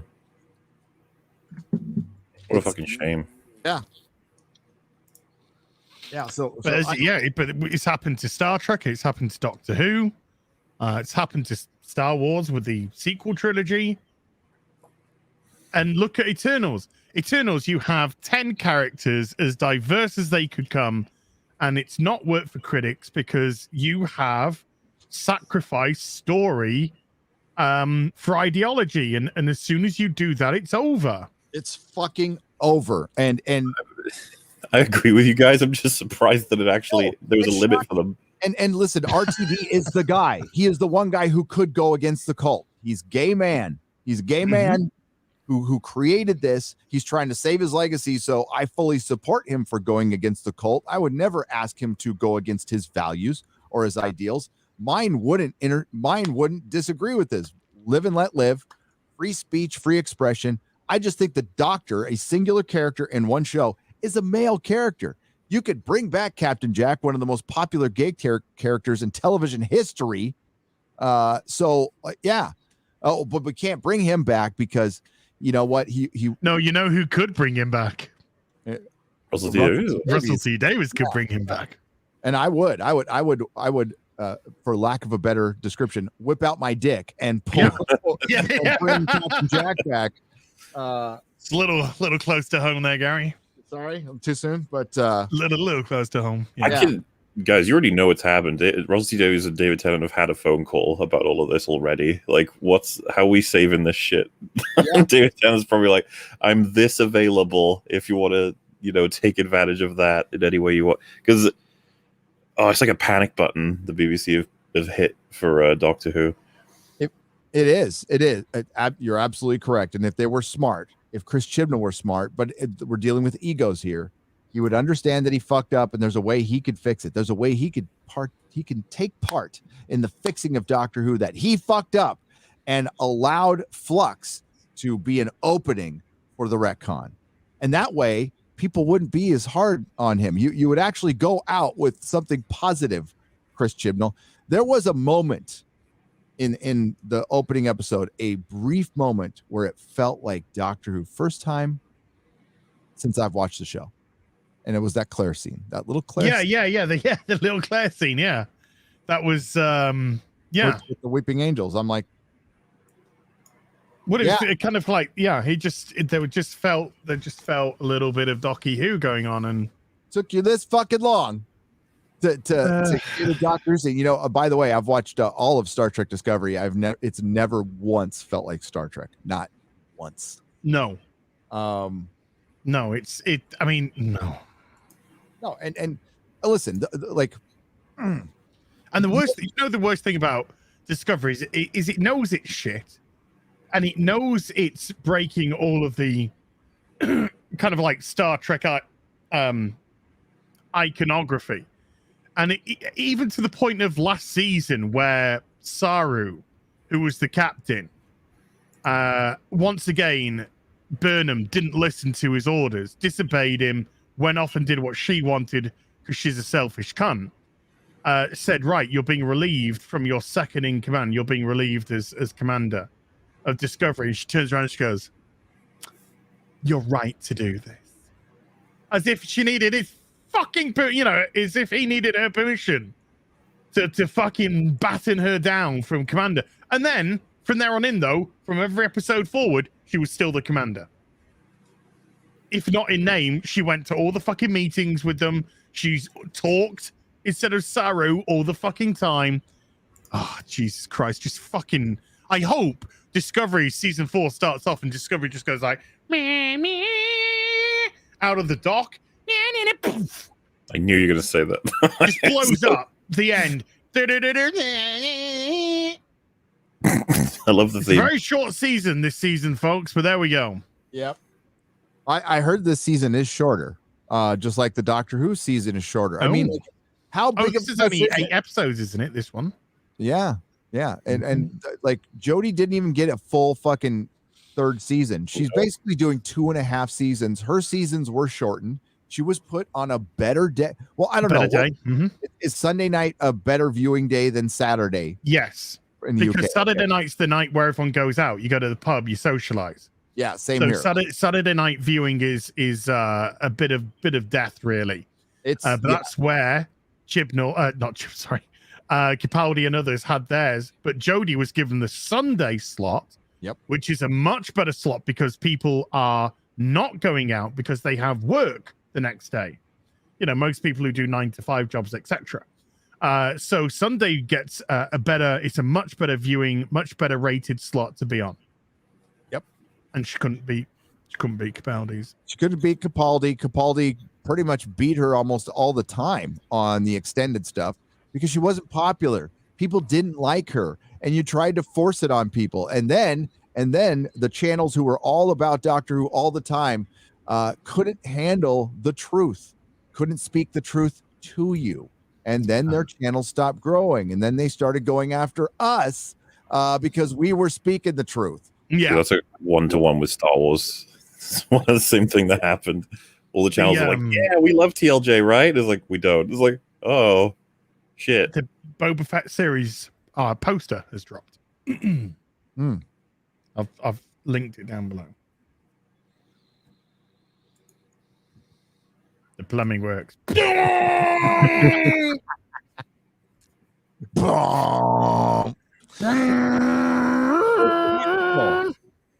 I'm going to sleep. Yeah. Who's working on this show, by the way? Is Favreau directly involved, or is he just an EP? I don't even know if he's an EP. He might just be a producer. Oh, he will be an executive producer, I guess. But I don't think he's directing it. I've seen it said like Filoni and Favreau, as long as they get involved, then we'll be okay. And I'm just like, all right, if you say so. I don't think so.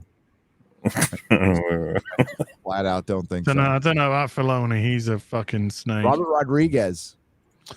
Yeah. Well, he did episode 6. Robert, this is to make up for the 19 pages that we gave you. Yep. I mean, that's a great purchase, right? It's like I'll make a episode out of your scriptless thing if you give me a whole season of Boba Fett to play with. Yeah. Yeah. Hey, WG gave us a $100 super chat. WG. Oh my God, I still got to respond to your email. Dude, time is. I haven't updated my website. I haven't done anything. I've been just kind of. I went on a date with my wife. Yay! Halloween, and it was fun. We got to see Danny Elfman perform the Nightmare Before Christmas live with the conductor, with the guy who actually conducted the actual soundtrack. A lot of the musicians were the actual musicians who worked on the movie. The voice actors were largely the voice actors who worked on the movie. And then Billie Eilish comes out. I was like, what the fuck? Yeah, she was there. She sang the Sally songs. And there was like a group of just super Billie Eilish fans there. It was super gay. Billie Eilish fans. Super gay. Super gay fans for Billie Eilish. I had a good time though.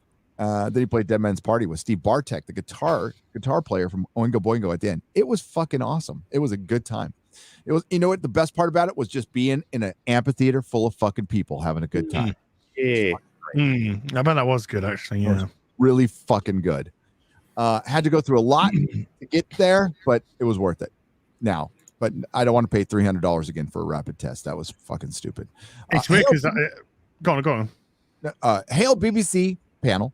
Sad to see Az brushing his teeth with a manual toothbrush. Here's a donation so he can get an Oral-B Braun electric toothbrush like the rest of Britain, mainland Europe, North America, most of Asia, large swaths of South America, and Africa.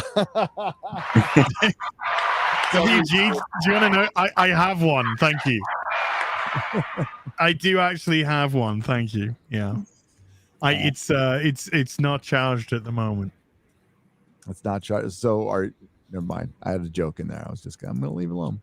I'm not gonna my dildo is charged. is charging up instead of it right now. I only charge my phone and my dildo at the same time. I can't charge them. I gotta choose. Gotta make some choices.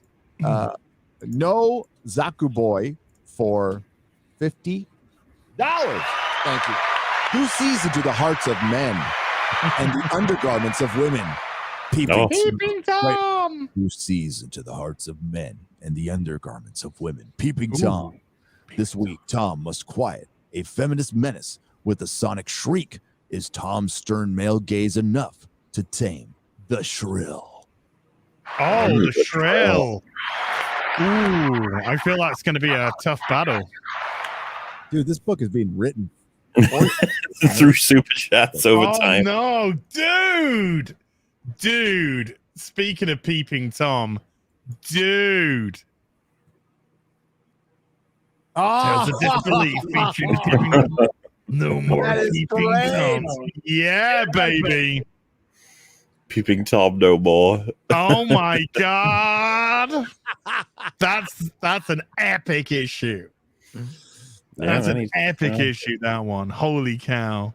It's one of the harsher arcs where it gets really raw and he just thinks about, whether or not this is the life for him. Yeah, it was a heart breaking read, but it's one of the best selling comics of all time, yeah. Yeah, it's one of the greats.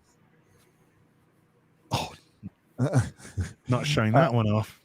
Agent Zero for $5 says Peeping Tom needs a sidekick, possibly the heavy breather or the flasher. The flasher I like. They can come from the All Prev Squadron. Perv, I think it's meant to be the old Perv Squadron. The All Perv Squadron. I like it.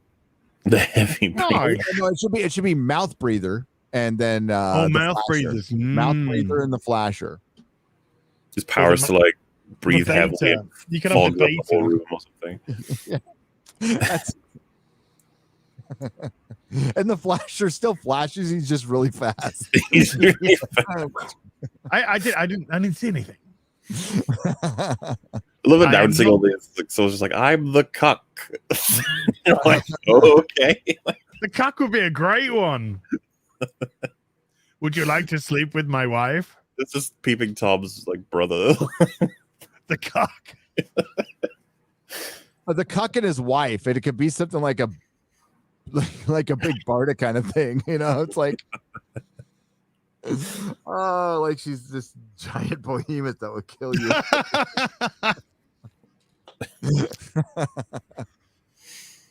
His name is like Carter a Cold or something. Yeah. Pegging Carter.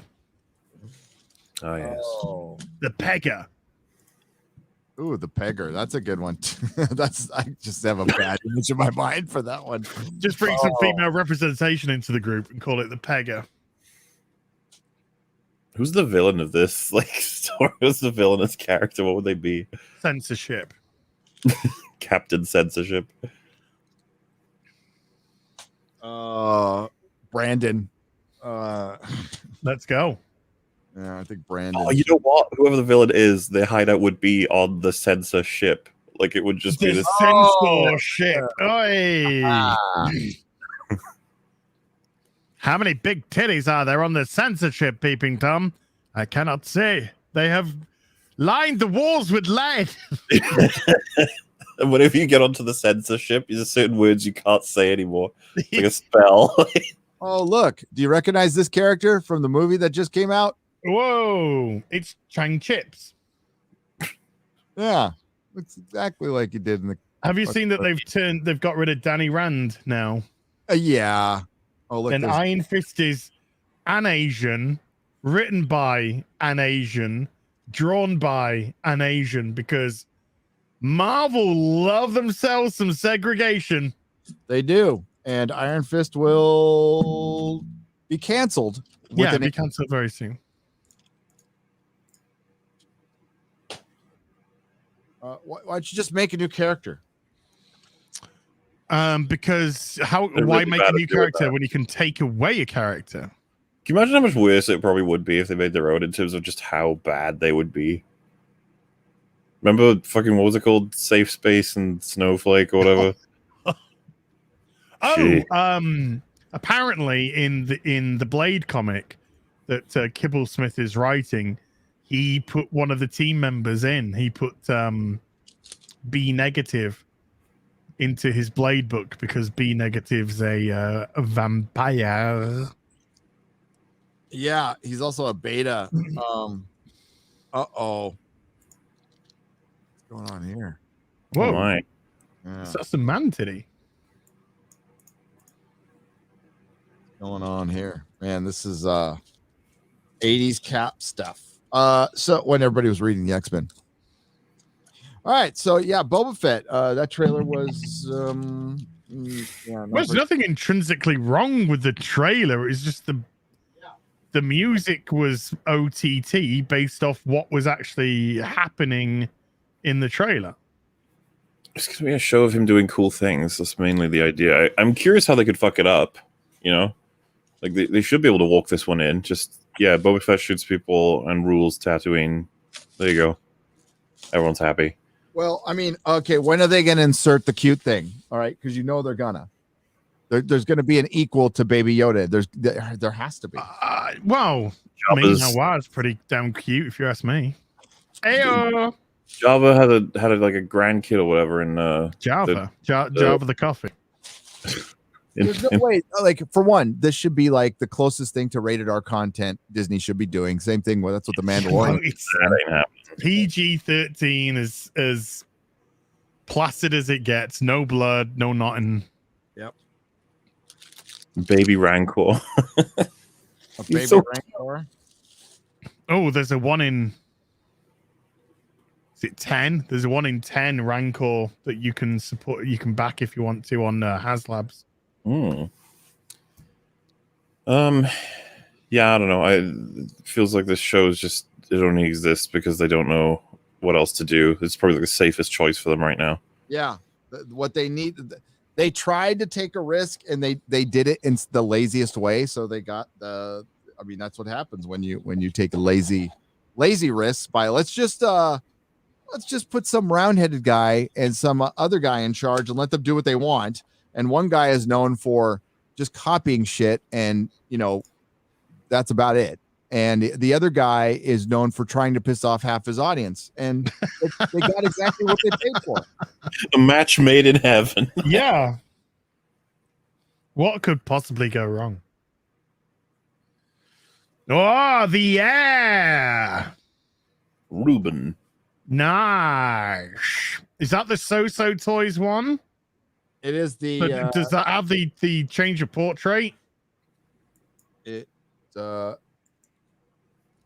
mean this the head? Yes. So you have that's the So-So Toys one. Yeah. So I got you one. Oh, I nice. got a good price on these, and I reviewed Titans, and the only thing I liked about it was the Robin costume. So I thought, yeah, What's a good Robin costume? there's so few Robins out there that Don't suck cock. that don't. Yeah, that don't. Fuck Batman. That's the one who said fuck Literally. Batman. That is the one that is Dick Grayson that said fuck Batman. Yeah. And that was an Akiva Goldsmith line right there, who's writing for Star Trek, or has been anyway. Yeah, so there's the box. Wow, thank you, Papa Bear. Yeah, I got another one here. Guardians of the Galaxy character that got ruined in Captain Marvel. Oh. No, wait. I didn't watch Captain Marvel, thank God. Oh, I you're don't talking even about, have to guess. Ronan, Ronan, right? Ronan? Yeah. Oh, you can get there's a third party that's doing a Ronin figure, Gary. Yeah, I know. I got it. And it looks fucking great. Here it is. Oh, nice. There it is. Nice. Oh yeah, it looks really fucking good. Hell yeah. Oh, I gotta pick. Ooh. Yeah. Yeah. Yeah, just don't watch Captain Marvel. He was But great in Guardians of the Galaxy. He was fucking There's that line in Captain Marvel where he's like, "One day we will return for the woman." yeah. He's like, "What?" What? They really took his balls and just chopped him right off. Yeah, man, it's really, really noticeable difference in writing for him as a character. Because in Guardians, in his opening, he just crushes someone's head with his hammer. Yeah, dude. I think there's a hammer in here too. Yeah, there should be a hammer. Oh yeah. This is very third party though. Oh yeah, you can tell by the packaging or whatever. It is extremely third party. It is yeah, we got the design on these, and yeah, there's. Hey, but you gotta be grateful, because if it wasn't for these people, we'd never have these figures. I wanted, and dude, it's metal, or it feels metal. At least feels that way. Yeah, it's metal. Nice. Ah. Boom. Boom. This thing's fucking awesome. So there you go. Little that completes my Guardians collection because I've got them all. Gotta get them on. Yep. Oh damn, we did the whole Boba Fett thing and I didn't show my yeah, show your Boba Fett. My Death Guard Mandalorian, which arrived this week. Hey. Look at that boy. Looking pretty dope. Look at that backpack as well, man. It's a pretty dope backpack. The amount of toys that design sold, you know. Oh, I know. Right? It's just the helmet. It's the helmet. That's what's done it. The helmet alone has just sold a truckload. And I shouldn't really show these off because I'm going to be showing these off on tomorrow. But of course, while we're still on the Mandalorian, this arrived as well. Shore Trooper Commander arrived as well. Awesome. Sexy. Hey, sexy number one. There we go. There. It's got a big Just your wave. There we go. Nice. So I've got let's look at some fucking Rotten Tomatoes shit, shall we? Yeah, boy. And then I'll break out another. I got some other ones that MauLer, show me your toys. I haven't gotten either of mine yet. I'm gonna get them halfway through next year, I think. The King Shark and Iron Man. Yeah. What was the second one? The second one was the Iron Man from Far From Home was like zombified. Oh yeah, that's a good one. Yeah, that's I'm gonna want. Have they got a Predator one? I wouldn't mind a Predator one and a Terminator one. They do have both Terminator and Predator. They're both really good. Predator, you just gotta. I mean, there's so many. You gotta kind of search through and find the one you like. One you want. The one you want. All right. Let's go to Rotten Tomatoes. It is officially rotten, by the way. Eternals. Oh yes. What percentage is that now? 57. 57. That makes it harder for you to get out of the rotten territory. Oh yeah. Well, apparently, when it was on 60%, it was actually on 59 point something, but they're rounding up. So it only needed like one more rotten to send it back down to rotten. Well, Disney can create a few more just random fucking websites to have sure and do multiple reviews and try to fix this. Have you guys seen like all the viral tweets about how convenient the one about all the with such a diverse cast, the one that's hated? And I was just like, these are your people. We haven't even gotten to the audience's score yet. These are all the critic people. These are your guys. These are your shill army. Responsible for this. Yeah, we haven't started our fun yet. Yeah, wait for us to see it, then you'll see what's fucking wrong. You just wait what we're gonna do. We're gonna have it 20%. I haven't even seen the movie. I just did a video of other people talking about the movie. I haven't talked about the movie yet. Wait till I fucking get there, and MauLer gets there, and Az gets there. I can't wait. This has actually made me more interested in the movie than anything. Oh, when my friend told me, be ready. This is like Captain Marvel 2, except this one's really bad and it'll be indefensible. Yeah, even the critics hate it. Jeez. Yeah, I think, obviously they have their limits. So that tells you how bad this thing is. We could go with the approach of critics often don't like what we like. I don't think it's the case here. I don't think I'm going on a limb by saying that. I think this is a horrific movie. And it's horrific because they got the wrong director and they got the wrong director. And it's not, listen, Chloe Zhao can do her Chloe Zhao movies, right? And they can probably be good. I can't say I've watched part of Nomad Land and I didn't find it very good, but a lot of people did. That's fine. But like superhero movies are a completely different thing, and they cast her as director. They didn't hire her as director. They cast her. There's a huge difference. They hired her so they can go look at this director that we hired, a female of color, an Asian director, Oscar winning. Oh yeah, they let everyone know about that when that happened. She's on our payroll. How about that? Yeah. It's called casting. So 57%. 57%. Oh, it's 152. That's a lot of reviews. 152. Oh, it did change. Sometimes it doesn't. Sometimes it does. Eternal suffers from bland lead characters, and the villains are very lackluster. Says it's John from the Nerd Reactor. Nagain? The villains are just like they're monsters, right? Or is there an actual like villain with the talks in this? I don't even know. Well, I think CGI. some of the deviants can talk. Yep. But it's all. I think they're all CGI. I like that you got a fresh one there that just says Eternals is a strange film. Yep. Both within context and its own, but in the look-alike, sound-alike, and corporately synergistic MCU, perhaps that's not such a bad thing. Wow, what a compliment. Wow. Zhao is undeniably gifted filmmaker, but Eternals does not make effective use of those gifts. By the end, there is an undeniable sense that she became as tired of the whole thing while making it as the viewers will be while watching it. That is the first time I've heard that.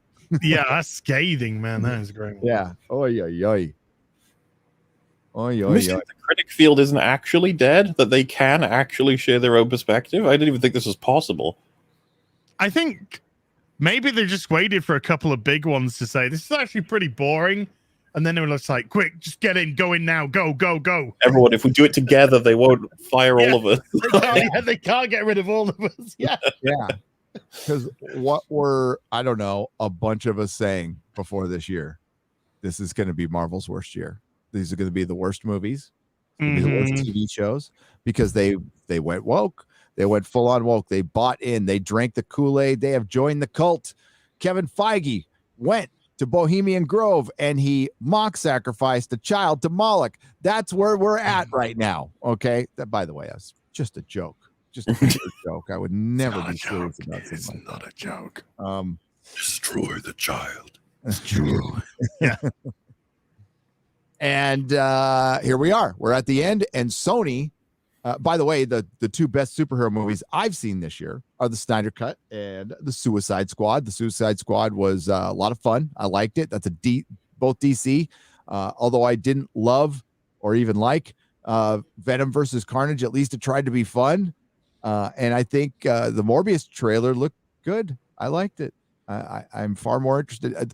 And then, of course, No Way Home is going to destroy. It's going to destroy all the fucking narratives, dude. It's going to make $1 billion easy. Yes. I really, really believe No Way Home is going to smash $1 billion. Yep. And everyone's going to be like, shit. Yeah. And all those other movies, like Shang-Chi, by the way, which Shang-Chi's like, how did it do in terms of making this money back? It's not like it did great, right? It's at best, it probably made about 50 million at best. Yeah. Yeah. And we'll see how many it's hitting Disney Plus now. It certainly did better than I thought it would do. But it didn't do that great. They had to move a lot of goalposts. A lot of people were just rooting for the film because we didn't like it. I don't know. Like Marvel stands or Marvel stands. But it wasn't a successful film compared to all of the rest of the MCU. If you look at it objectively and look at stuff as far as adjusted for inflation, it's towards the bottom of the list. Yeah. Black Widow lost money apparently. So there you go. And that lost money. And Black Widow was bad. Was bad. Shang-Chi was bad, but not as bad as Black Widow. But this is going to be the worst, I think. And I think that you're right. I think the critics just said, okay, we covered for two of them. We're not going to do this anymore. What do you guys reckon Eternals will pull in the first 40 days or whatever? Or are we sitting on that currently? They just they just brought down their projections.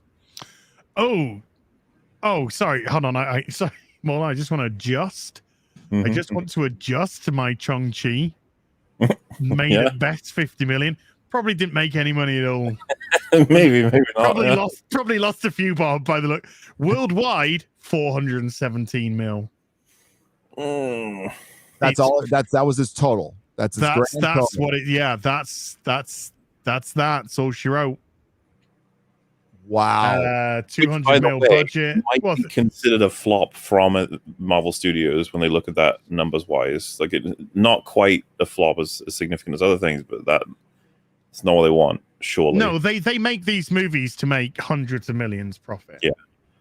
Yeah, but there's actually a legitimate chance that Shang-Chi didn't make anything. which would be bad news for them. It would, but like it's in. I love it when people like, hey, Disney said it was a success. Oh, the company. So you're going to take what the company said at face value. Okay, that's cute. The company that made it. Ant-Man and Wasp, which is, Marvel reached its peak with Endgame. For briefly, it was the highest grossing film of all time without being adjusted for inflation, $2.5 billion. But Ant-Man and the Wasp preceded Infinity War. It made $622.7 million worldwide, and that was considered very tepid. Yeah. And to be fair, that they would have released every Marvel film ever between Infinity War and Endgame if they could have. They were desperately using those two movies to prop up everything between it. And what they're comparing it against is Captain Marvel, which made $1.128 billion. Yeah. So all your excuses are lost, and unless you're going to use the same one that everyone else was, which is an actual fact that it was in between two of the biggest sequels of all time. That factored into that movie, and it would have probably helped any movie. Yeah. But now you're going to have these movies on their own with no big thing to lead up to. Apparently, Eternals sets it up, and unless you show like fucking Galactus at the end, I don't know what you're setting up. I already know. We know what they're showing. It ain't Galactus. A pop star in a dress. Yeah, it's gonna be great. It's Marvel has gradually become more Disney, and it is now just fucking Disney. It's not Marvel anymore. I can't even call it Disney Marvel. It's just Disney. Mm-hmm. And Disney princesses running around. What a shame. So here we go. There are so many flickers of fabulous texture and life struggling valiantly to go out. That makes the general inertia and frustrating flatness even more painful. Okay, so you didn't like it. Too many characters, too little plot, too many flashbacks, not enough action, and too much conversation, says Grant Watson of Fiction Machine. One of the least conversation. Too much conversation. Are they sitting around and talking about their feelings? Oh, I hope so. Talking about their fucking feelings. I hear the film is just riddled with exposition. Yeah. Which, by the way, we get blamed for that. There's people out there who are like, oh, they're trying to cover up for plot holes because these guys just talk about plot. No, but I think a lot of the exposition is building because there's 10 fucking characters. Well, there's that and the fact that where the fuck have they been? Yeah, so you've got 10 characters plus plot plus Marvel spectacle.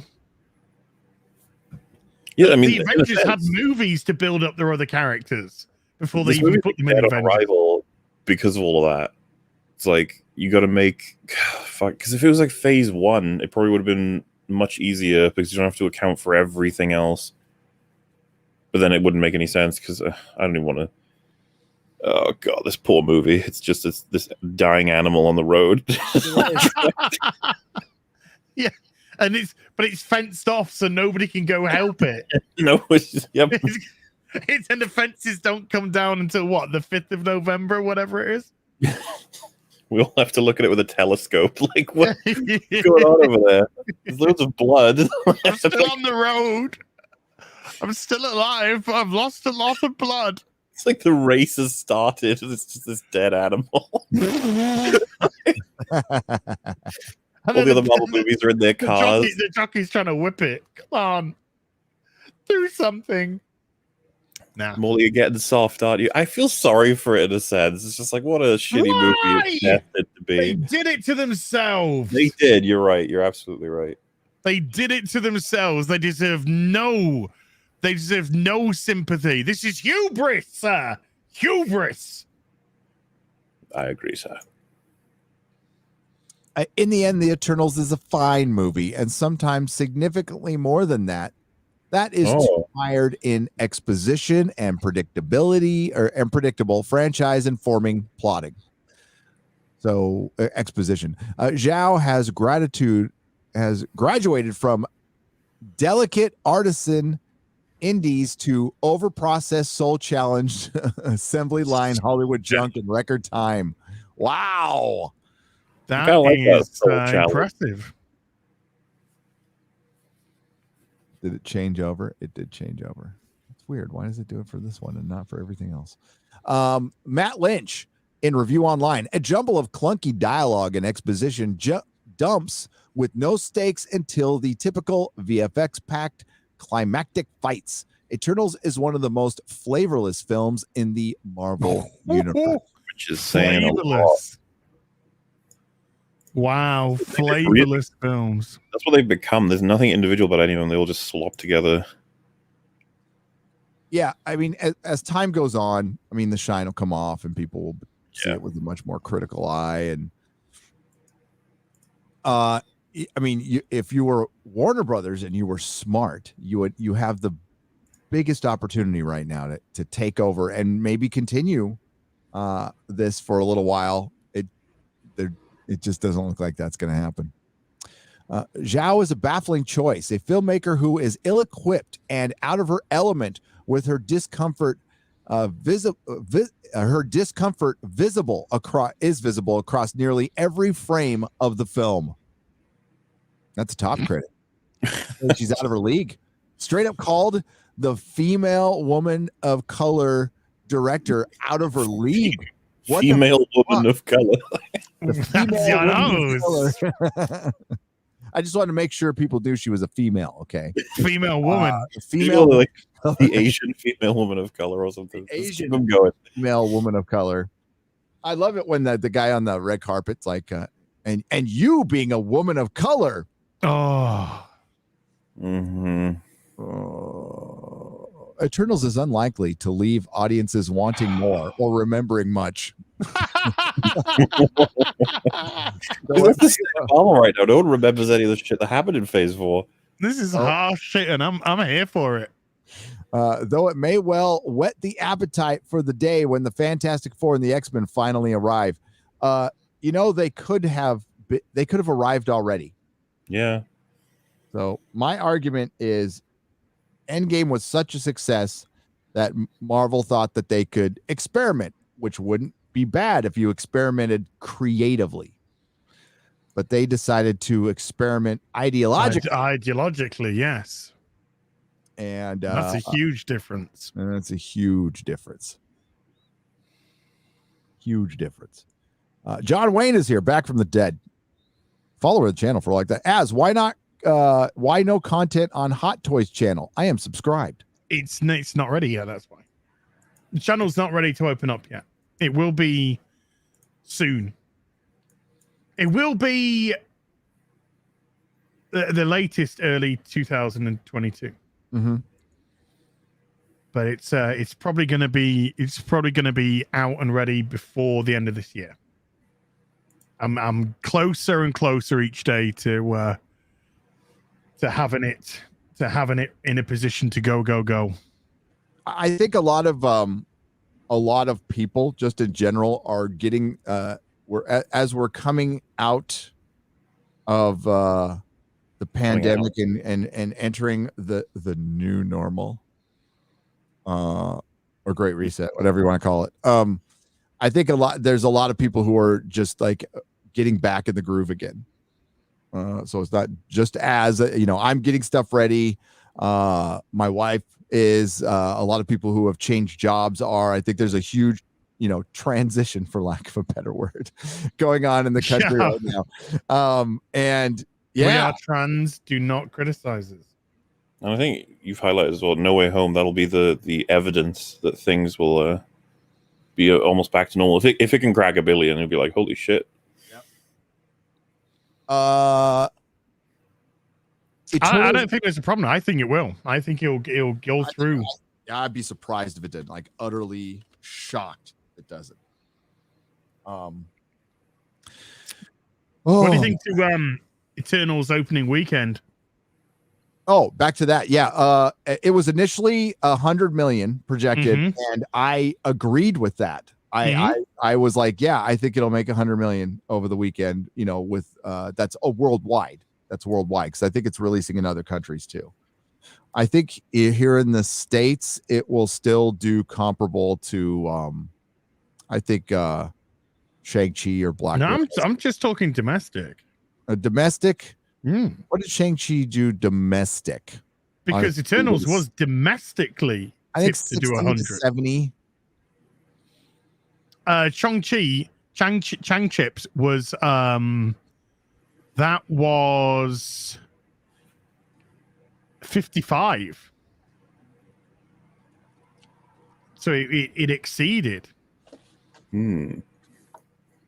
I think it's hard to say. There's no competition. Marvel is a strong brand.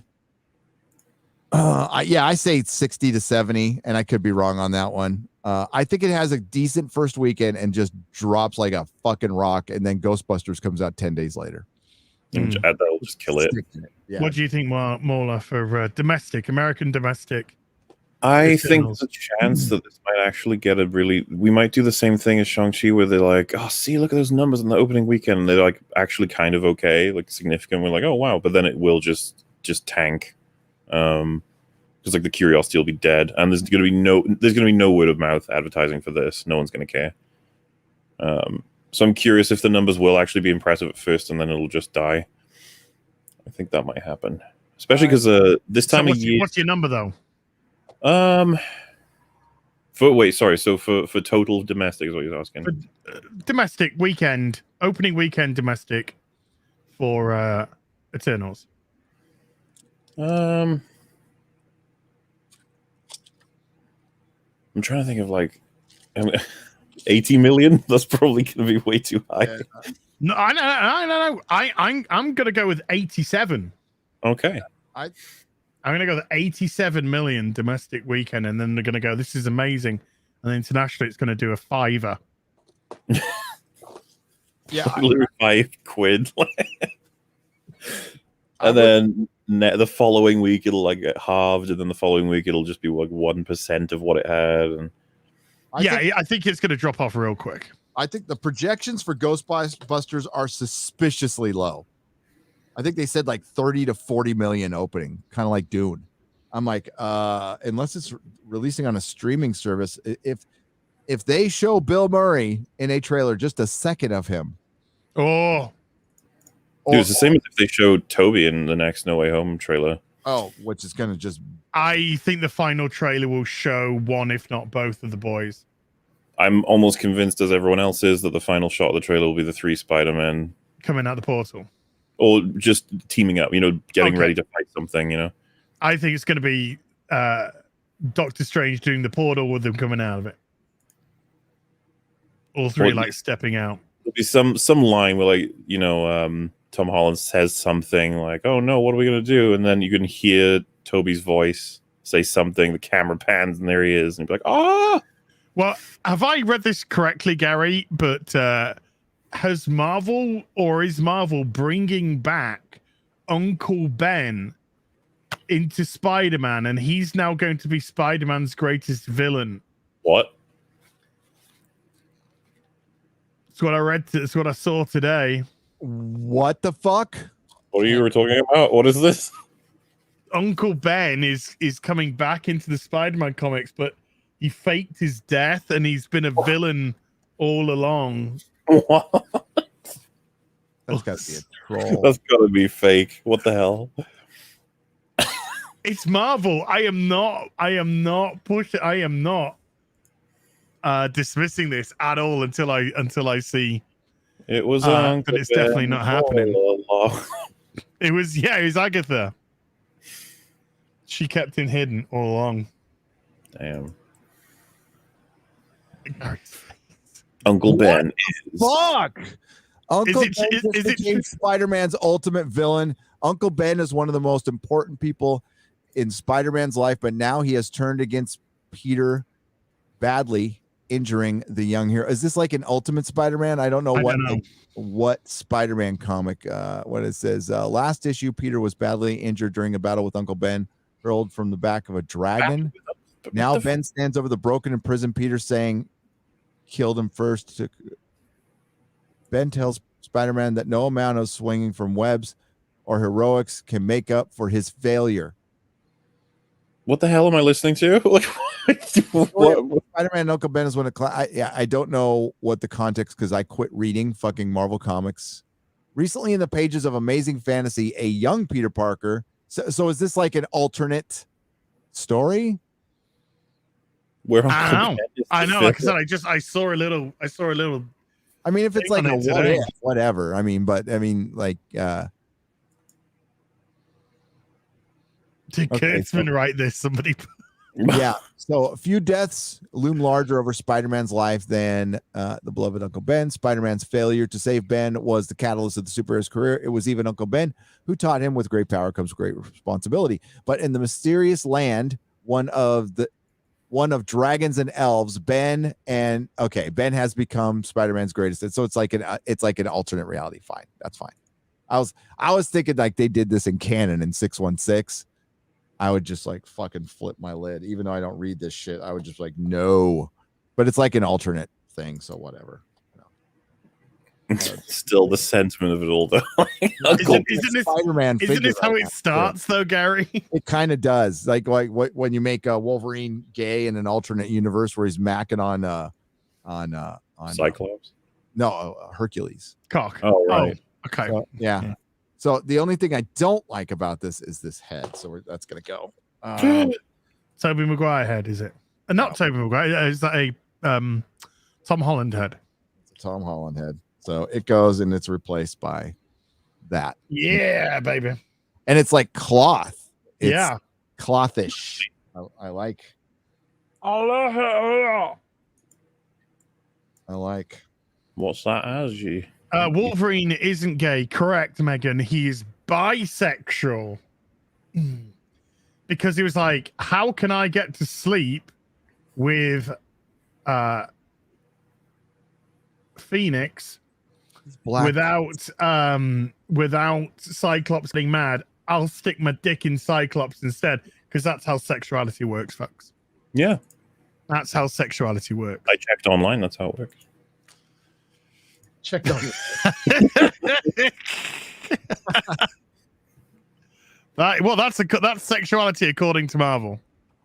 It is. I just woke up and you made a good point the other day. It's like there was so much made. Like there was it took a long time for us to get to the point where it's like, hey, people are born gay.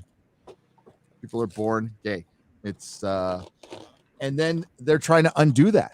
They're trying to do a lot of things. I think people are finally starting to wake up to this because they want us just to be little blobby pod people who just wear gray suits all the time and have the same haircuts, and we're absolutely indiscernible from each other. So we could be just a giant hive mind for the machine.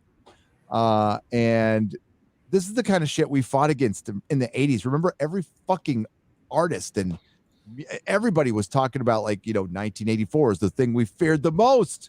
And now we're welcoming it in the front door. It's fucking nuts. Got this thing I want to share, Gary. Yeah. Which is how I feel every time. Because I see you playing with your toys. So I think this is very apt. Why are you here? I thought you were financially stable. Oh no, these are my toys.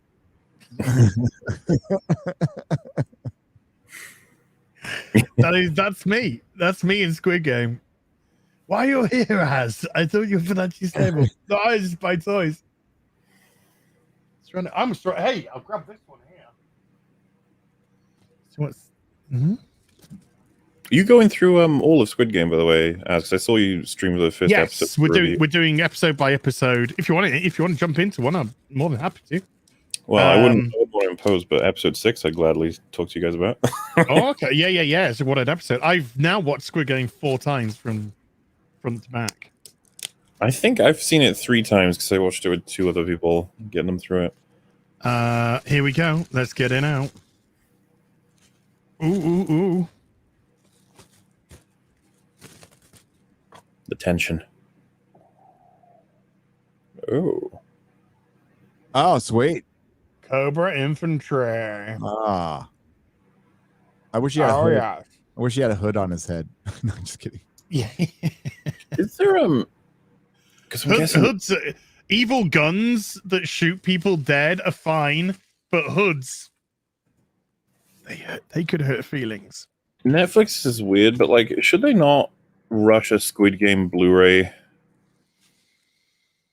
Like, for money? You know what I mean? Like, yeah, because it's kind of funny how the Squid Game masks. Can they do that though? Are they allowed to do that? I don't know. Did Netflix make a Blu-ray? I mean, like, it's probably already set up at the time. Well, because like all I'm saying is like it reminds me of Baby Yoda. It's like you're gonna want to get that out as soon as fucking possible because that's just a market that's not being satisfied. They make Blu-rays of their successful stuff. They did Daredevil season 1 and 2, but not of season 3. They've done Stranger Things. It took them like a year to make a Blu-ray for Haunting of Hill House because they were like people were like, please, and they were like, I guess we could. There's no Blu-ray of the Witcher. It's so weird. No, there isn't. No, I found a fucking bootleg Blu-ray of Bright. So. All right. Okay. Yeah. Because I like Bright. I want a Witcher Blu-ray. I do. A 4K, and their 4K on Netflix is tight. It's good. No, I tried. I tried to rewatch season 1. I started on the first episode and I got halfway through and I was like, "Fuck this! I'm done." Damn. I like parts of it. I did, and I like the trailer that just came out was all Geralt. So which has got me panicked to fuck. Yeah, dude, and like a lot of this stuff, he's only in 2 different costumes in it, and I'm like, oh shit. Largely when they do TV series, we just talked about this, the trailers are heavily cut from the first 2-3 episodes tops because they don't have the rest of them done. Yeah. Mikey Gussler for $10 says Ava DuVernay recently blamed the Snyder Cut for her New Gods film being canceled. I saw that. Mikey, and she's fucking right. She didn't say it outright, but hinted at it was plainly obvious. Do you think that's why it was canceled or no? I don't think it's the only reason. I think Tom King turned in a fucking horrible script and they came to their senses with Warner Brothers because remember, that's funny that you bring that up, Mikey. The reason the Eternals is being made with Chloe Zhao is because DC announced a New Gods with Ava DuVernay. It was within a month that all of a sudden they loved the Eternals over at Marvel's and hired Chloe Zhao. It was a direct reaction to DC. He admitted he does this, and Warner Brothers was smart. They fucking pulled the plug. That's what Marvel should have done with the Eternals as well. So I think it was canceled because it was a shitty project. But I think the Snyder Cut proved it was a shitty project. So it might have been the straw that broke the camel's back because undeniable, Snyder got fucking Darkseid right. Like that was fucking right. God, where's the 1/6 scale Darkseid? Oh no. Come on.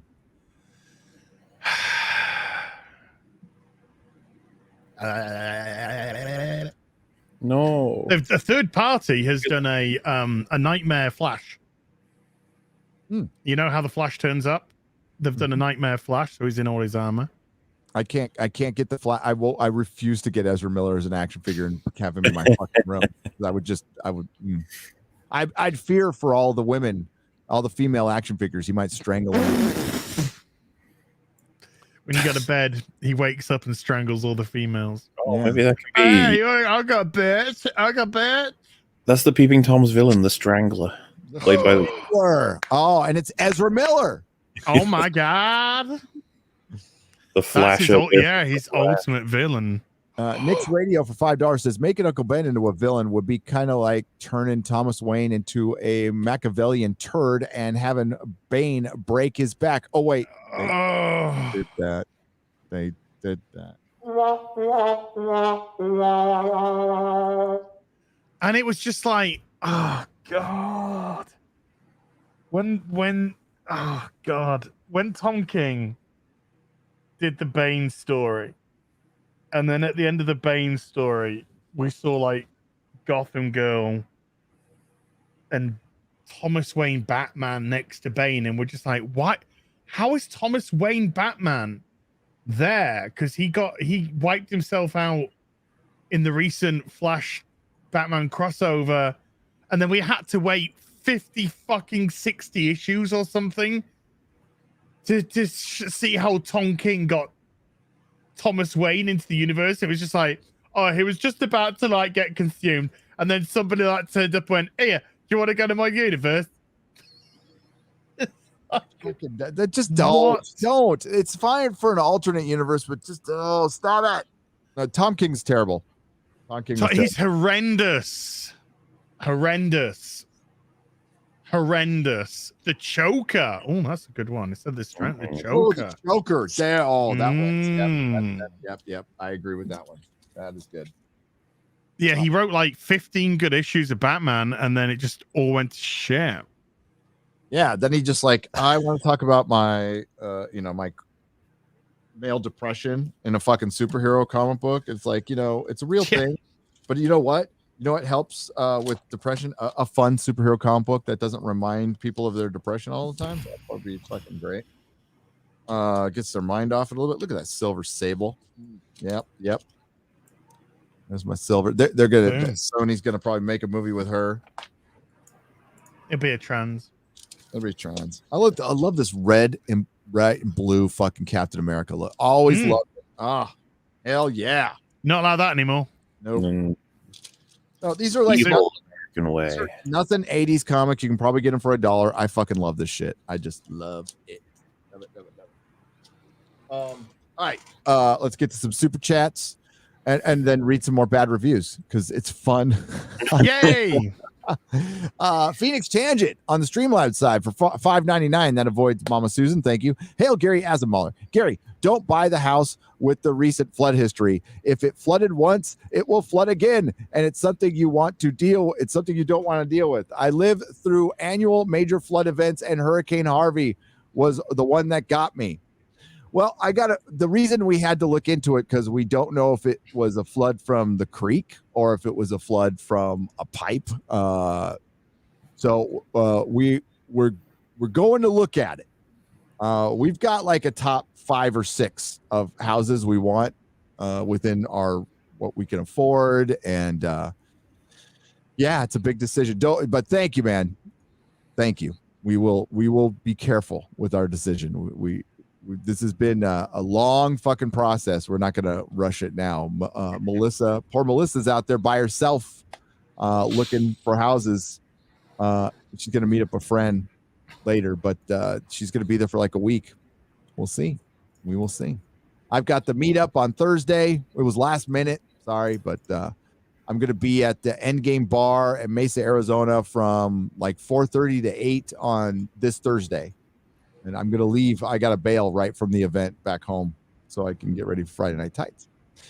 Just wanted to show my support for you guys again this week. Been watching since Emergency As chats number 2 back in the World of Warcraft days. And through him found you lot. Hail the glory. You lot. That's perfectly expressed. Yes. Rongel 363 for $10. Thank you. Hail the fellowship. Cheers, dude. That's awesome. That's fucking awesome. And then Turacano 88 for $5 says, "Hey Gary, have you seen today's Razor Fist rant on black pill and propaganda? Great stuff. Truly is. Some of his best. Black pills are for quitters, essentially. You're just out of the fight and you're not part of it anymore, and you have given up.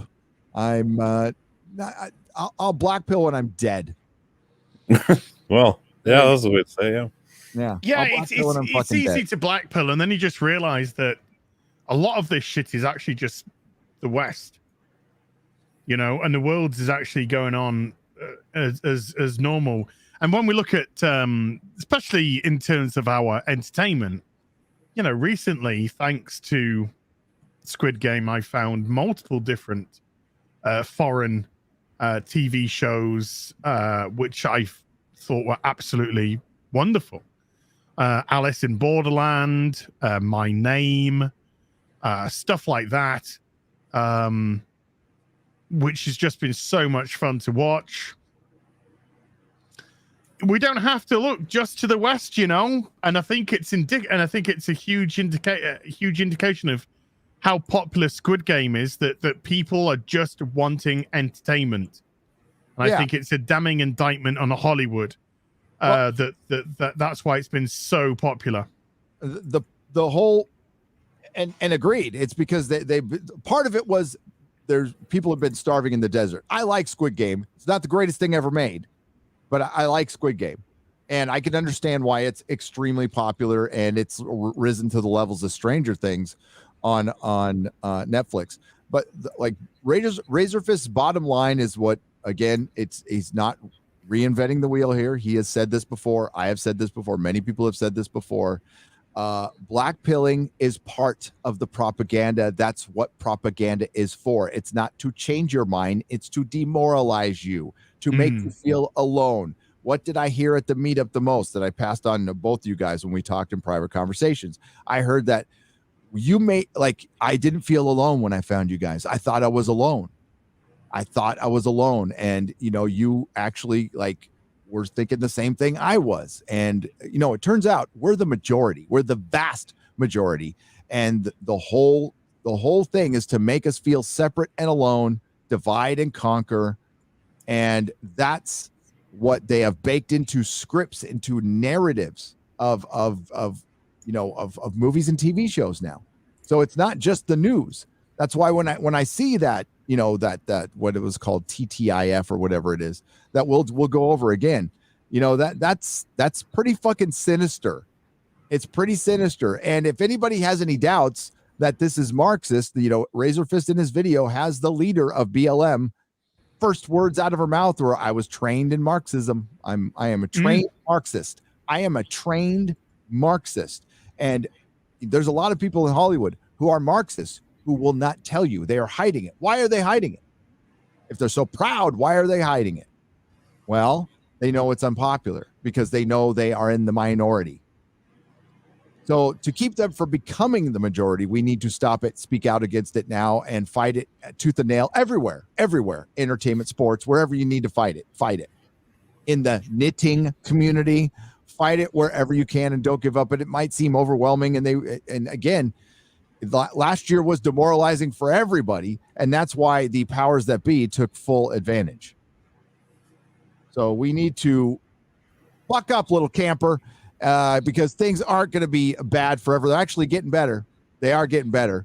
And we can shape the world the way we want to shape it if we speak up. As long as we stop them from shaping their world. Because it's our world. It's fucking our world. True Pop Culture 7 for £2. Gary, will Shadversity ever guest on Friday Night Tights? Hail BBC. Yeah, I would love to have him on. I will ask him. I think we've DM'd. My producer has DM'd him before, but I don't think sometimes I have to DM, right? But he doesn't follow me on Twitter, so I don't know if he sees it or not. I'm sure Shad would love to come on Friday Night Tights. He's just a busy guy. Yes, yeah, he's great though. Oh, we'll get Shad. We'll get him on. We got Jay Longbow coming on finally. Yeah. I'm excited about that. And we'll get Shad on. Or Shad on. I had to shout at her on it. I had to shout at her on EFAP because I was like, "Hey, you coming on Friday Night Tights this week?" She's like, yeah, I think so. I might be able to." Like, what do you might be able to fucking make it? Like, I'm gonna rip your fucking tits off if you're not there. She's like, I'll be there. So I had to threaten her as well. Yeah. Turns up spontaneously to talk about how shitty Nostalgia Critic is, but wonders whether or not she'll turn up to Friday Night Tights. Yeah. Maybe. Priority. Exactly. Sorry, I didn't make it on Saturday, guys. No problem. Yeah. I humbly apologize. Just ask Az. It was a tough one to get through. You know, it hit the brain listening to that video, but It was fun. It was a funny fap, and I really enjoyed it. Nostalgia critic. Oh, his video was trash. Yeah. He struggled to criticize League of Extraordinary Gentlemen, the movie. He couldn't, he tried so hard. He kept talking about weird shit. We're just laughing at it, really. And then didn't even get the ending right. He totally wasn't paying attention. It was just like, he said, and then Tom Sawyer turned out to be his son. No, he didn't. Yeah. What are you going on about? He didn't at all. He said, so with this revelation that Tom Sawyer's his son, it isn't. It isn't.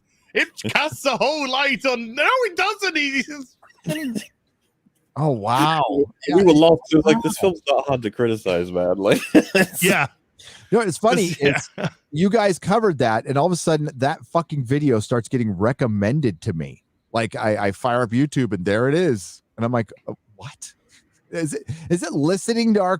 It's listening to our conversation. It's fucking listening to our private conversations. It's not anything I've searched for. I'm not subscribed to that guy. There's no reason it should show up on my fucking, when I fire up YouTube, but there it was. There it was. Next fucking day. All I have to say is something like, penis. I could really do with a penis enlarger, right? And penis enlargements are great. They're the best. Could really do some surgery to increase the size of my penis. Right. Saying that now into this microphone, I guarantee you, I'll go on fucking Amazon or I'll go on some website and they'll have adverts down the side now going, would you want to increase the size of your penis? Yep. You can legitimately test with the same rolling pins over and over and over again. Just see if they pop up in ads. Yeah. You need a rolling pin. Rolling pin. I would love to have a rolling pin. What I like about the algorithm in Amazon, it's so clever that you like, oh, I need to buy myself some crockery. So you go buy yourself some plates. And then all Amazon does for the next 58 years is fucking recommend plates to you. I just thought I ordered some. That doesn't mean I want every plate in the fucking world, Amazon. I like at that point, right? Instead of being freaked out by the algorithm, you're annoyed that the algorithm's so shit. You're like, hey, yeah, you better. But seriously, though, I could do with a penis enlargement. If anyone could recommend, okay. Oh shit. Fuck it. Oh, who's calling me? Oh, I don't know this person. Me. Are you in the 916 area code? No. You know who's been calling me is people asking if my house is still for sale. Yeah, I was gonna say, yeah. Nope. Is your house still for sale? No. Yeah. So let's read a couple more super chats and we'll read some more bad reviews because they're fun. Also, I wanted to mention that my last video, I got an email. I got an email on my last video, and the email said that I'll paraphrase that if I stopped using phrases like hero, which I didn't coin that phrase. Marvel did. Yeah. Marvel coined the hero phrase. Yeah, she's the hero. Yeah. That we deserve. And if I stop saying MCU, then my channel might be doing a little better. And you're right. You're absolutely right. If I stopped using phrases like that, and if I started just overpraising shit I actually didn't like and became a full-on corporate shill, I probably would be doing better. I'd probably have more opportunities. I've turned down shit.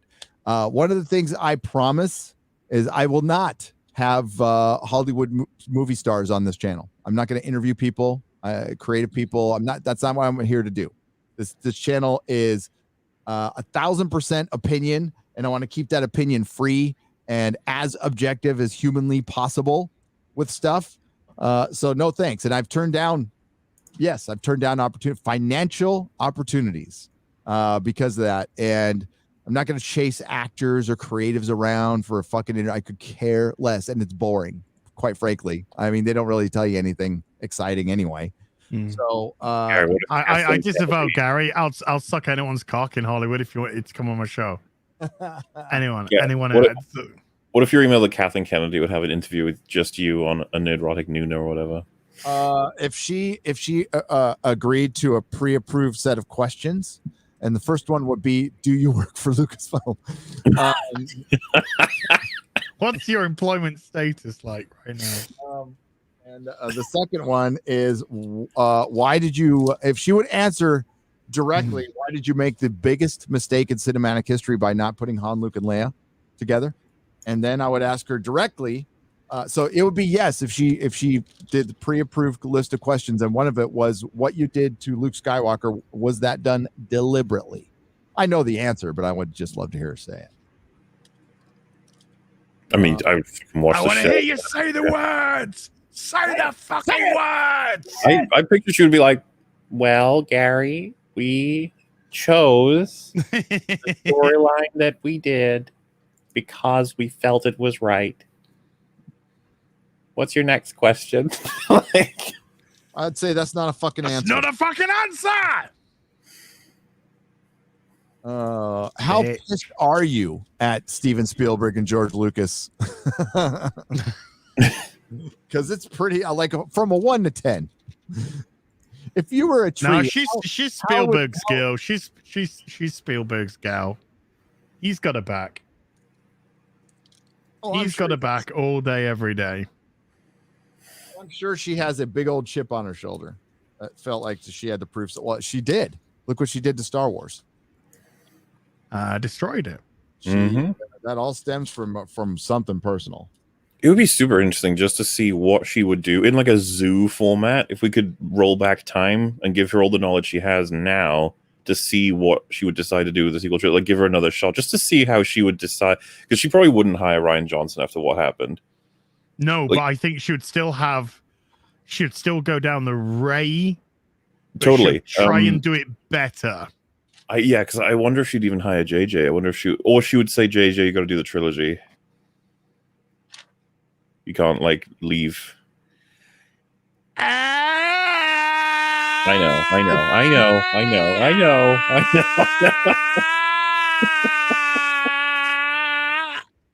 You do that as if we had like a better result than that. I don't know that TLJ would have been worse with JJ. If your hate was a tree,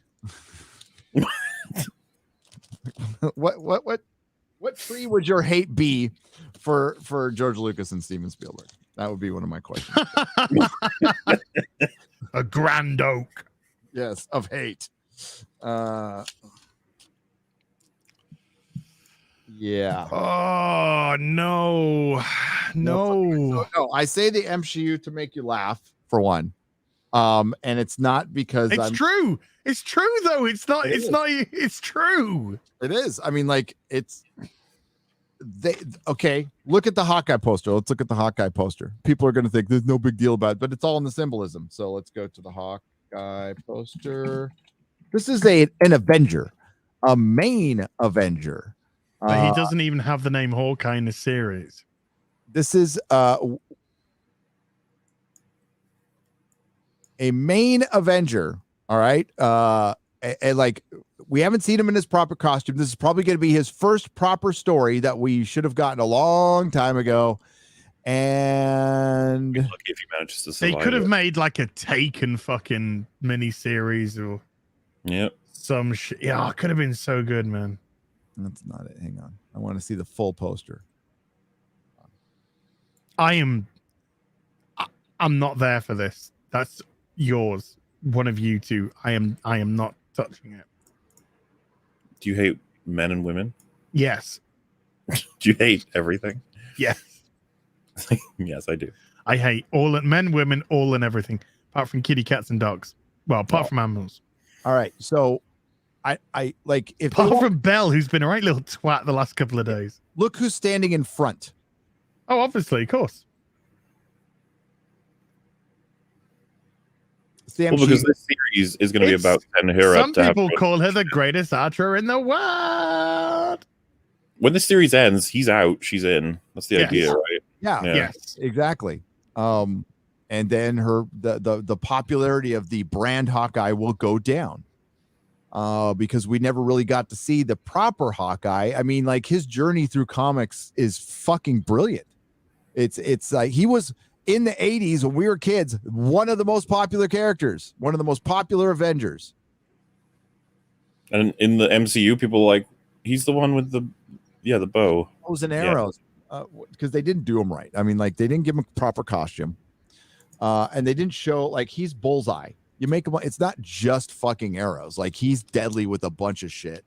And because you're PG, see, this is where Disney will fall. The PG-ness of Disney just keeps you from being sophisticated in a lot of ways. Because you know what? You could show blood once in a while, and you could have Hawkeye killing, but then Disney's got, well, we've got our family friendly, and like Warner Brothers doesn't have to do that shit. No. That's why part of the reason why the Snyder Cut was so fucking good. Yep. There was some great violence in that.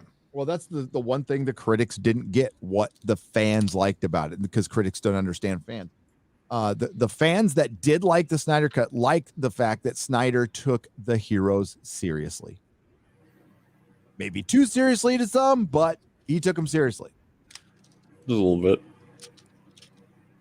Marvel Just love the way MauLer's just biting his lip about the Snyder Cut talk. Oh, you can bite. You can say whatever you want, MauLer. You're not looking.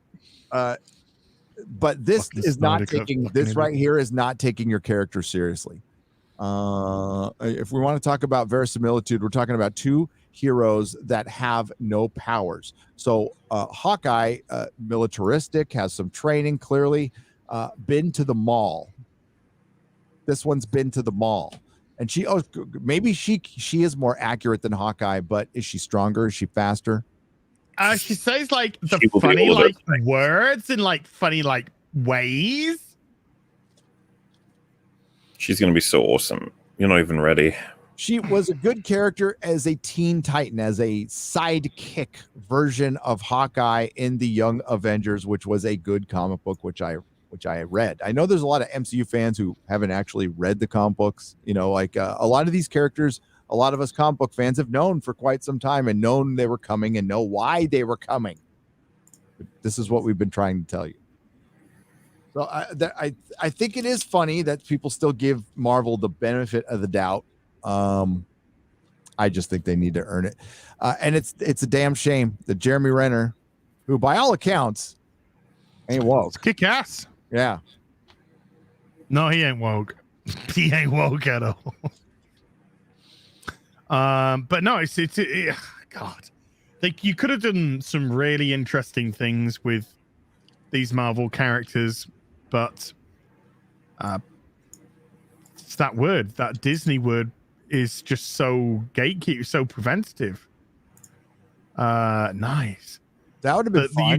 You just got to keep everything sanitized. Everything's just so sanitized. Marvel Universe sanitized. Look at the size of that package. Huge. Oof, he's been keeping it in. Yeah, like I don't want a sanitized Hawkeye. It'd be great to see like if his family got kidnapped. You know, he's finally got out of the Avengers. This is, he's gonna reconnect with his family for the first time. His kids are slightly older. He's a little bit out of touch because of it, and obviously from his background, where do my father's skills come in? So you have an interesting little dynamic then. But what if his family got fucking kidnapped? And then he's got to go on a Taken S fucking rampage to get his family back. He's got to utilize all those skills to get his family back, and his family, for the first time, actually see what he is and what he's been doing, and the level to which he is at, the level that he was given rank of Avenger. It's not just willy-nilly given out. But no, we're going to have the most wonderful time of the year with the silly Billy people falling off the silly things and going, oopsie bidoo. Aren't we cutesy, Marvel? I know. Because as Drinker's video said today, and that video is fucking amazing. Go watch it after this stream, but not now. It's because these shows have been written by fucking children, people with the mentality of a child that they just cannot understand, comprehend, or even begin to construct adult material for people. Yeah, because some of the greatest children's content are written by very mature adults, because they can give the surface of the entertaining sort of story for the kids, but then you watch it as an adult and you're like, I understand what you're saying here. I understand what's going on. And man, I think it got brought up on I can't remember which stream it was. I've been streaming a lot. It was one of them about how like writers back then had loads of worldly experience. Writers these days, it's like, what have you been up to? It's like, I went from a cushy life with my parents to college, right into writing. And you're like, yep, man, so much about the world. Or nowadays, I went to college, got a gender studies degree, realized if I pretended to be another gender, I could walk straight into a role out of absolute abject fear in the organization that would dare say no to me. J.R.R. Tolkien, World War One, a bunch of people, World War II. Ian Fleming. Yep. Christopher Lee. Christopher Lee was like the last badass. Oh, yeah. I've often described he's like a trophy human being. He's the one of the ones where if aliens were asking us, we'd just be like, yeah, that one right there. That one, yeah. Agreed. Give me an example of human. Christopher Lee. Creature feature, the show I was on a couple of times. This last Saturday, they had the Creeping Flesh on, and the copy of it was beautiful, man. And it was Peter Cushing and fucking Christopher Lee. Oh, looked like it was filmed yesterday. Wow. What a great choice to cast for Count Dooku, by the way. Yeah. It really was. It really was. And according, I mean, obviously, it was probably written as Darth Dooku or Darth something else, but because it was Christopher Lee, we're like, oh, we got to homage his Count Dracula, so he's going to be Count Dooku now. And we all loved it.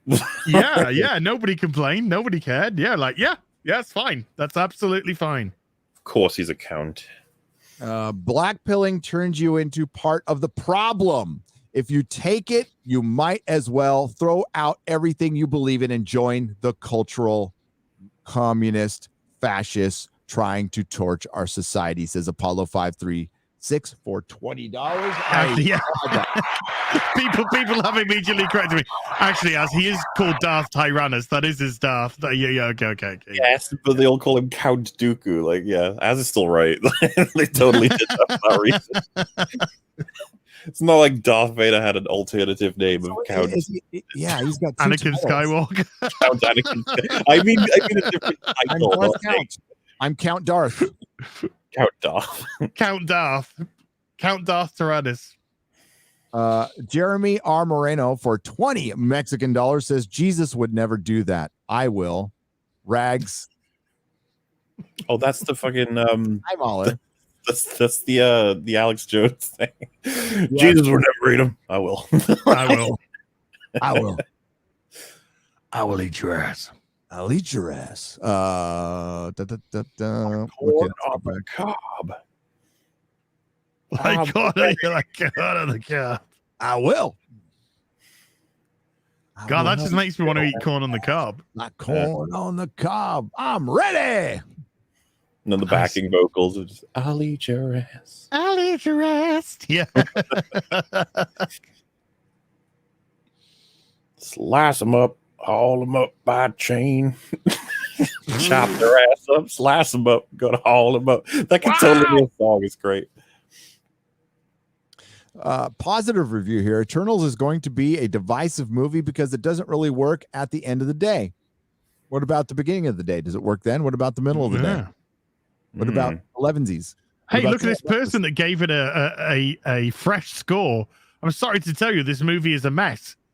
Fresh. Top critic. Weekend Warriors should share that on Twitter. It's like, what the fuck is going on? Nell, you're a fucking idiot. There is too much exposition. The pacing and structure are a mess, and the story of love in all its forms gets lost. Positive. 7 out of 10. 7 out of 10. What? Is it what is going on here? This thing should be at fucking 20%. Let's just be real, okay? Yeah, probably. Should be probably in the 40s. Wait. Avi Offer from NYC Movie Guru says one of the most humanist MCU movies ever made. Oh my god! It's an exhilarating, suspenseful, and visually dazzling spectacle with a surprisingly warm beating heart. By treating the characters as human beings, Zhao treats the audience as human beings too. Oh, go fuck yourself. So What does that even fucking mean? Oh, treats the audience. You as- pretentious twat waffle. By treating the cast like human beings, he treats the audience like human beings too. Seriously, if someone like Pause for guessed applause. it on your streams and said something like that, I feel like we'd all be like, "What?" Yeah. What? Are you okay? And then they're What like, does "No, it what does it mean? Did you drop no, pee this morning? I'm like, what the fuck? Holy trash. Let's see. Won't sell many toys, subscriptions of or tickets for Disney. If nothing else, it'll remind audiences what it feels like to be bored to distraction at the cinema. Wow. man, This ain't gonna sell no toys. Oh, you don't want a Gilgamesh toy?" No, I would like a tough, hard dad from Train from Busan, yeah. But I don't want a Gilgamesh. well, we can get Gilgamesh and what's the other one? And then Marvel's Katie. Ooh, And we could do an MCU box set. yeah.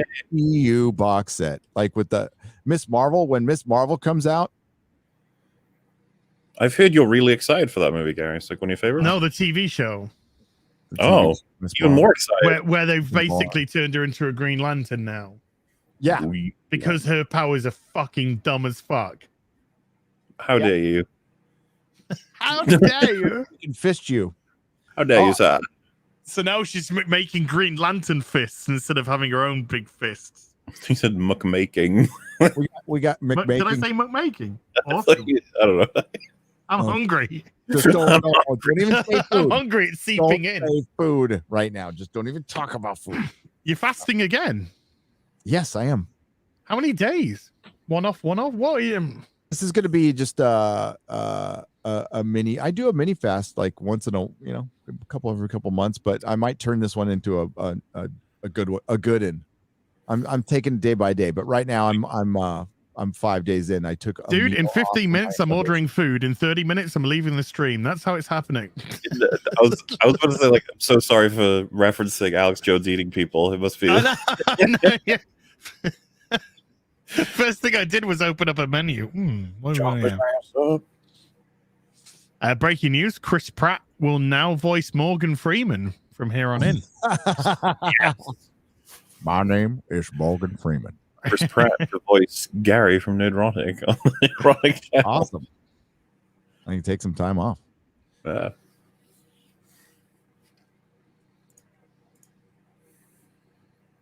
As Doom Guy? That's good.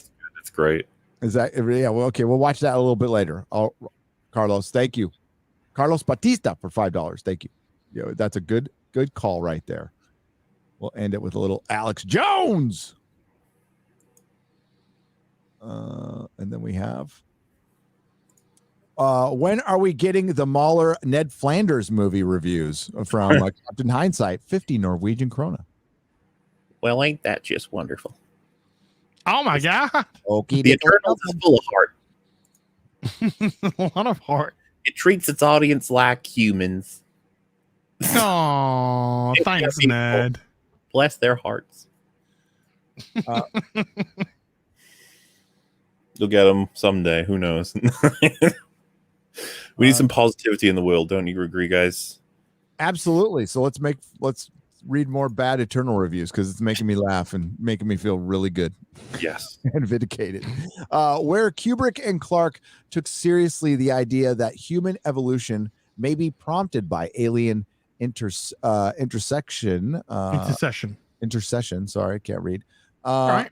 I am obviously just directly descended from from the monkeys.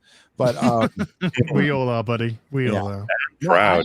I think the aliens did. I think I'm into that theory. Jesus was a spaceman and all that. Turtles makes the whole thing part of some gargantuan intergalactic eugenics experiment wrapped in pop philosophy and popcorn authoritarianism. Wow. Holy cow. Wow. Damn, Wade. I might take Wade Major. I like that name too. My name Don't hold back. Wade Major. This sounds kind of fun, and I wish it were. But with the exception of him, who offers without question the only real reason to see the movie, the story takes itself far too seriously for fun or really even logic, says Megan from the Daily Wire. To be fair, the MCU left logic behind a long time ago. That's been dead on arrival. They let a Daily Wire review up here. Good for Megan. Wow. Yeah, I was a little shocked by that. I was like, what did I just say? What did Campier say? He's at the bottom. What did Campier say? Oh, how many inches of cock did he take down his throat? I read that the most unique. The most unique of the MCU universe. By the way, that's Marvel Cinematic Universe.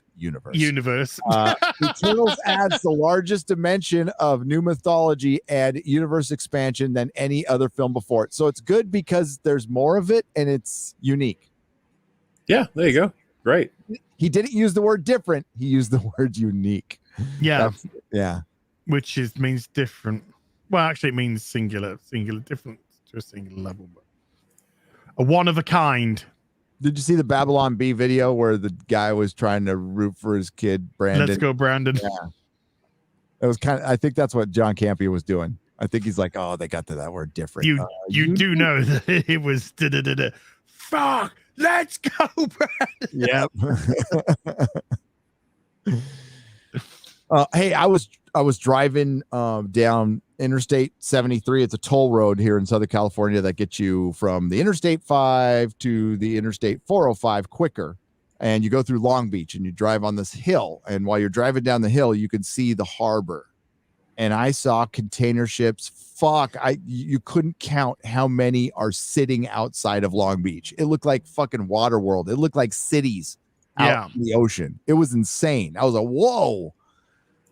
So that's real. That's fucking happening. Good for Governor Abbott was like, hey, bring your shit over here to Texas. You can get here in 2 weeks. Nice. Some of those ships are going to be sitting out there for months. Watching Chloe Zhao's The Rider made me want to learn horseback riding. Nomadland illustrated the reality houseless Americans face and offered a window into the American West. Both intertwined fiction and reality. I knew the Eternals was going to be different. What? So the funny thing is, I wasn't looking at the screen when you said it, and I was like, is he reading a positive review or a negative review? I have no idea. It's the beginning of a negative review, but that's the only quote they can put in. I guess she kind of meandered on, and they're like, fuck, we can only put in part of this. And that was Patricia Puentes from Ask. So basically, I got something out of Chloe Zhao's Rider and Nomadland, but Eternals was different. Fucking nothing. Oh well. K. Austin Collins from Rolling Stone says Eternals is so busy showing off what it can do, where it can go, that it bypasses and overlooks what it really has to offer. There are real dilemmas, real battles of interest buried beneath the soft paddled, naturally lit, cozy surfaces of this movie, naturally lit. Why would you naturally light a Kirby fucking movie? That's so because Marvel doesn't care. I couldn't believe it when that guy brought it. Yeah, the reason we chose race and gender swapped all of Jack Kirby's characters was for Jack Kirby. That's what they said. They got a direct line to him, you see. Mm-hmm. To his corpse? It runs into the graveyard and just like it just gets right in there, and yeah, that's what he wants. Or when you don't mention the name of the project that you're doing, but you say, the reason we're bringing in some lesser known Marvel characters is so that we could race change and gender change them. You already gave it away, Kevin. You already gave it away. Old Kevs. Cavinos. Of such a diverse team. Diverse, different diversity. You're a woman of color as well. Representation. For so long, we've seen superheroes that have looked like a small percentage of the world different. Stop it there. Stop it there. Can we stop it there? Sorry. Everybody looks different. Kumail, can you please stop trying to do an impression of... Did you die? What's happening? You okay? Did you forget the name? No, I'm waiting. Go back. Right. Come on. Go back to who he's getting interviewed. Different. We have No. A little further. And then listen to him. Who does this guy look like he's trying to do an impression of? A small percentage of the world different. Brie Larson? Robin Williams. It's like he's doing an impression of Robin Williams. Percentage of the world different. We have a lot of all percentage of maybe he superheroes that have go back to his full speech. Go back to his full speech. You can hear it. Yeah, come on, chat. Fuck you. You might be on representation. For so long, we've seen superheroes that have looked like a small percentage of the world different. It's like he's doing Morg. Maybe. Fuck you. I'm out. I'm out. A lot of representation. Diverse. Have a nice day, everyone. Everybody sounds different. A lot of people are going to see themselves as superheroes for the first time. Diversity and the inclusion. Dumb as fuck. Sorry, I can't resist. One person said, I get what you mean. I could see mannerisms, maybe. It sounded like he's doing an impression of Morg. So anyway. I want a Mork 1/6 scale. Az hid himself in confusion. It's okay. It's people can see things. It's hunger. I'm the one who's fasting. Yeah, Az. What the fuck? I don't care. Your fucking choice. I know it was my choice. That's why I'm trying not to complain about it, because this was a personal choice. Exactly. So don't complain about your personal choices to me.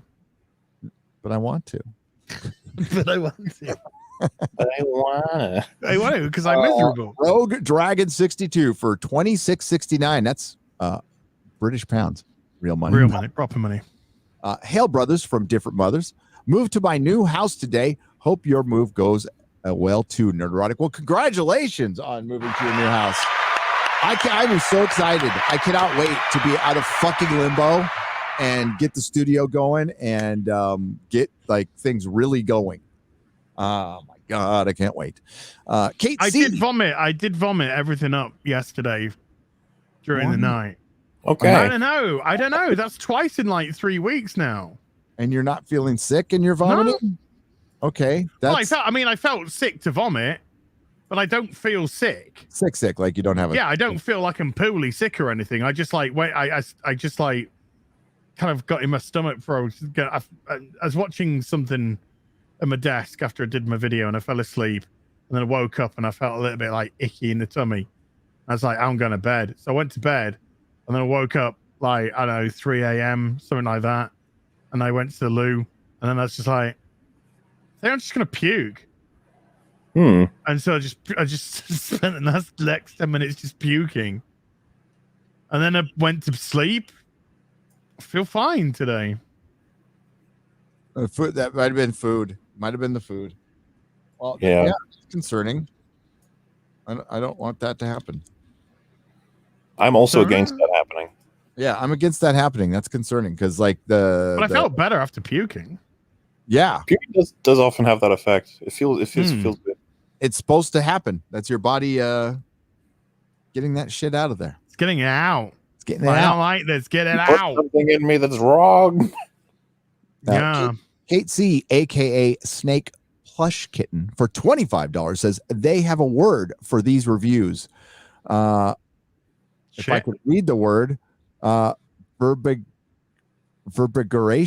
or verbigeration. Definition: the constant or obsessive repetition of meaningless words or phrases. Yeah, word salad. Word salad. That's what it is. Thank you, Kate. I'm gonna have to learn how to pronounce that.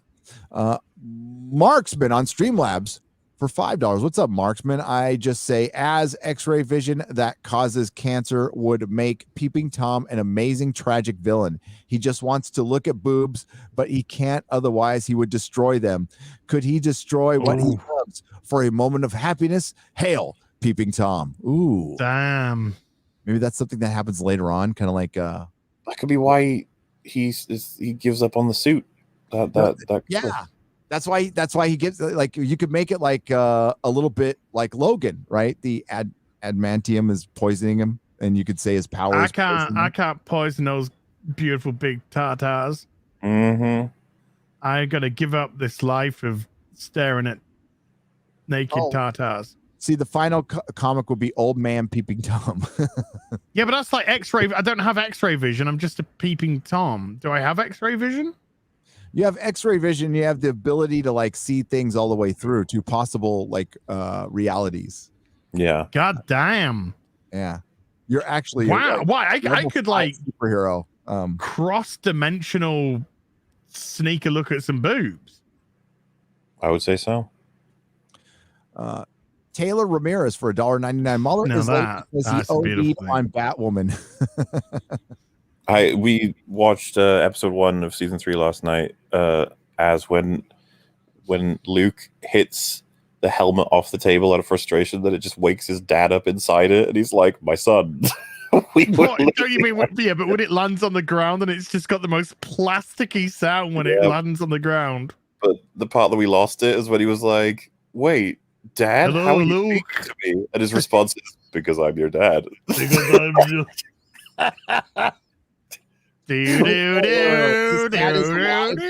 Is it like an AI that talks to him? It's Lucy's AI. Yeah. Yeah. And he's I think that deactivated was it now. hilarious when we had no idea that was coming.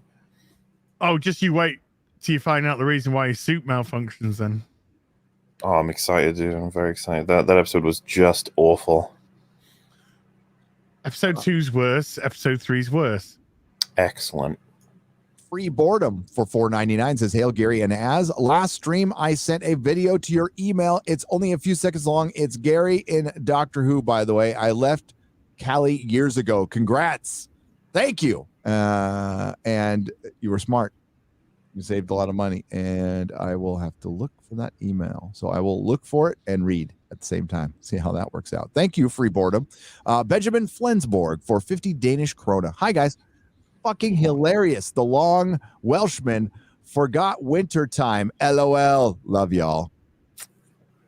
I did.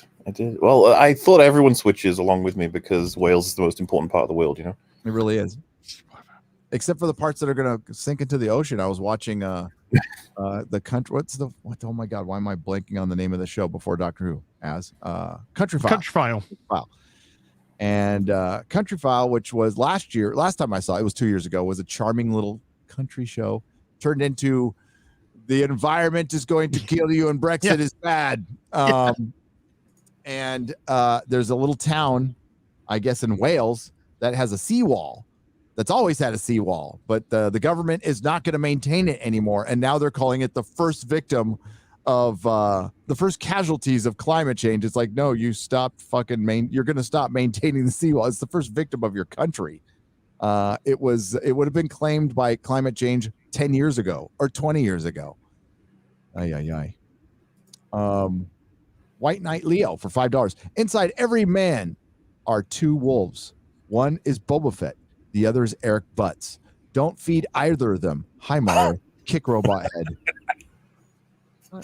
Eric Butts probably did cry at the Boba Fett trailer. He was probably like, "Oh my God, Boba Fett! He's going to." Is that the Rise of Skywalker guy? Yeah. And he was like When did you watch that? He was like on holiday with his girlfriend. Oh, dude, when he's like, my girlfriend is just out having fun while I'm in the apartment recording crying trailers and stuff. It's like, oh gosh, you better keep an eye on her. She might just be. Dude, she is sucking everyone else but you. Maybe, yeah, maybe. Wolf Vermilion for 5 British pounds. Gary, do you send comics for rates to CGC or do you buy already rated? Started this adventure now. All the best to you and Az, and all longest to MauLer. Awkward. I send them over once in a while, and sometimes I buy them that way if the price is decent. Usually those things are vastly overpriced. I would highly recommend buying a book raw and sending it in.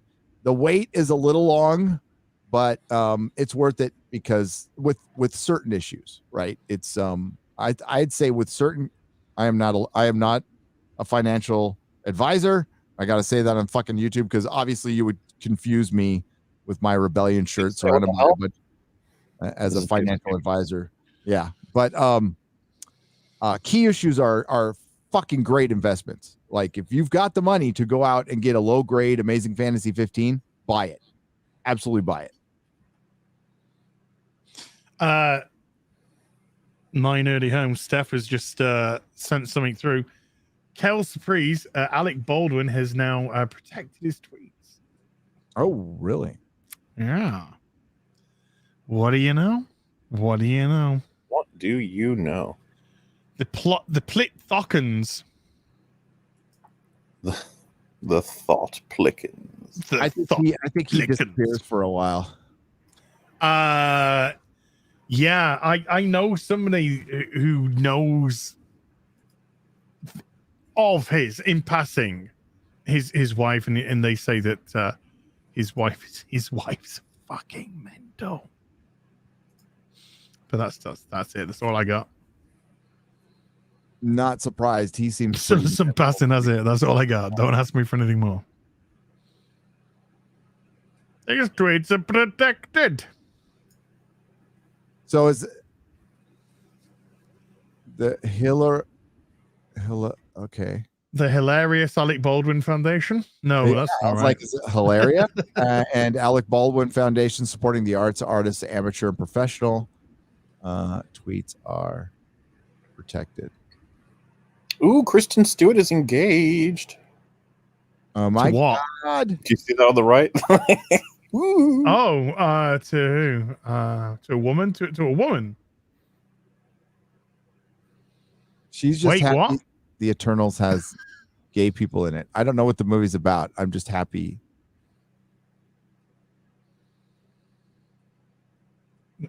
What? All right then.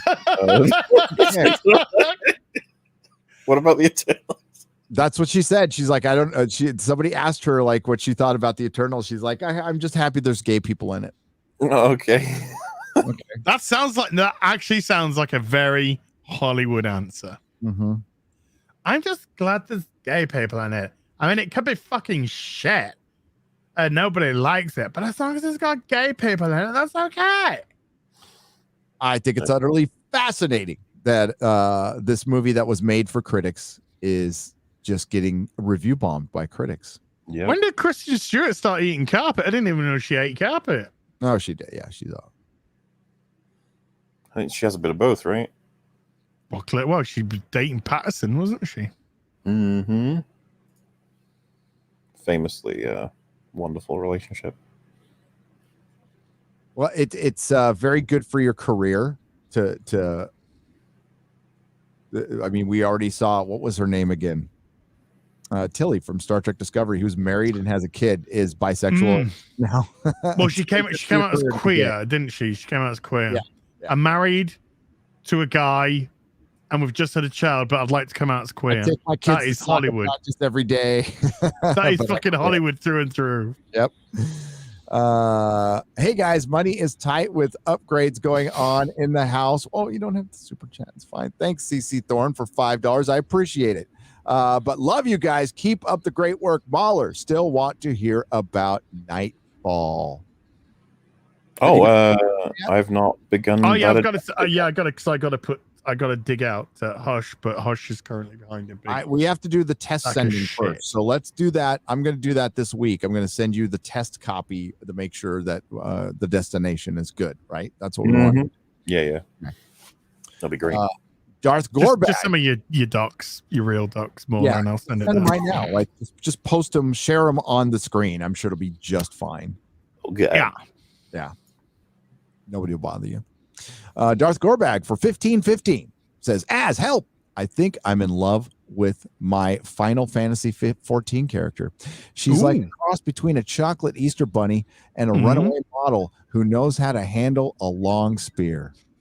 Ooh. Oh my. Okay, so you've rolled a bunny girl. Not wrong with that. When Endgame comes, I might actually change to a bunny boy now that they're coming in. I might actually turn to a bunny boy. I have no idea what you're talking about. It must be bunnies. It's the different races in Final Fantasy 14. Oh, okay. The bunny people. So he's got the race is called a Viera, which is basically a cross between a 6-foot model and bunny ears. And so bunny ears. But they didn't have the male Viera. They only had the female Viera. But the next expansion coming at the end of this month, they're bringing the male Viera in. So he's rolled himself he or she, who was, I don't know, they rolled themselves a nice sexy bunny girl, and now they want to bang it. Sounds legit. It sounds totally legit. Yeah. Golden effects in play. It's why you can make your sexy characters, you know. Have you guys seen like the excellent CGI? I've seen everyone making fun of it already. From the Eternals. Wait. Oh wow. The Angelina Jolie bits. Yeah, here we go. Here's I mean, imagine like we've all seen Dune, whether you like or dislike Dune. The CGI is fucking awesome. Like phenomenal. Fucking awesome. This not so much. Oh, dude. There we go. My computer's being real fuck. Man. Yeah, mine is as well, actually. Chrome is like fucking been shit on my phone and on my computer. Maybe it's I don't know. Oh, there you go. There you go. No.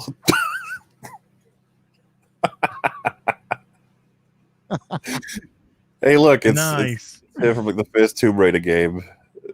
I guess it wouldn't even look that bad on that though. Dude. Oh my god. What the fuck? Those eyes is very expressive. Genuinely, if you told describe the expression, you'd be like, shock. Abject shock. Anger and shock. I think that is just before you're like burned alive or something. I don't know.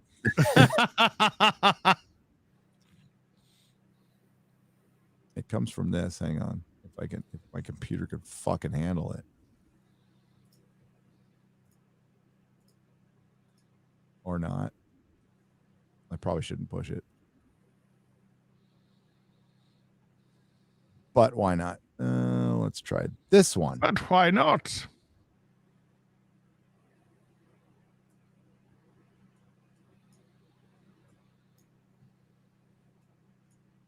Or not. Come on. Yeah.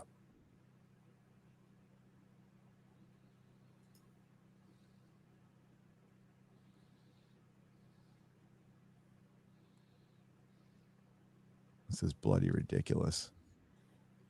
Insufferable. It really is. And then we have this. Insufferable. What the?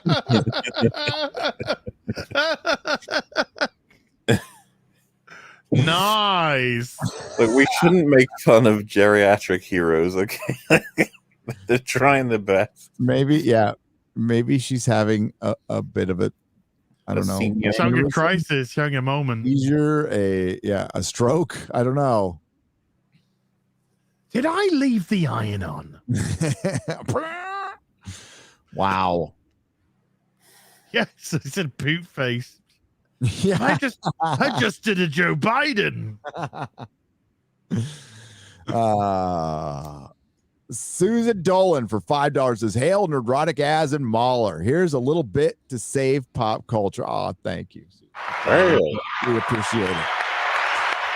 Keith Bond for 1362. Watcher lads, Kurt Metzger fan. Been a fan of your stream since I discovered you guys. I know BBC is comics themed. I got some great R. Crumb books today. Get MauLer to get on Kurt's pod. Him and his pals' mockery of Hassan Piker was absolutely brutal. Oh, I didn't see that. I fucking love that. Yeah. Oh, talking about the EFAP episode? Or? They're talking about Kurt Metzger, I think, was mocking Hassan Piker. Oh, him too? Yeah, he's a great laughing stock for everybody. He's a fucking hilarious source of... Did he say recently he was wanting to retire now? Or some shit? It's like... He's worked so because he's like just crying because everyone's just like sacking him an hour. Something. Really? He works so hard sat in that chair, nicking everyone's material. Poor guy. Earning redonkulous money. It is kind of funny watching like a dumb jock dude bro fucking socialist. It's just like one of those things you never thought you'd see. Like a poser nerd. I tell you, socialist dude. What are you talking about, man? Dude. Like, dude. The means of socialism is like the way. Belong to the workers, bruh. For $10, Dave on the Streamlabs side. Thank you. Drama on the real BBC. MauLer is still upset at Gary for flaking out on Saturday's EFAP. Deliberately shows up late in a diva move. Oh, wow. Sleeping in at 5 p.m. Az tries not to take sides, but his beanie says different. Hail to the fellowship.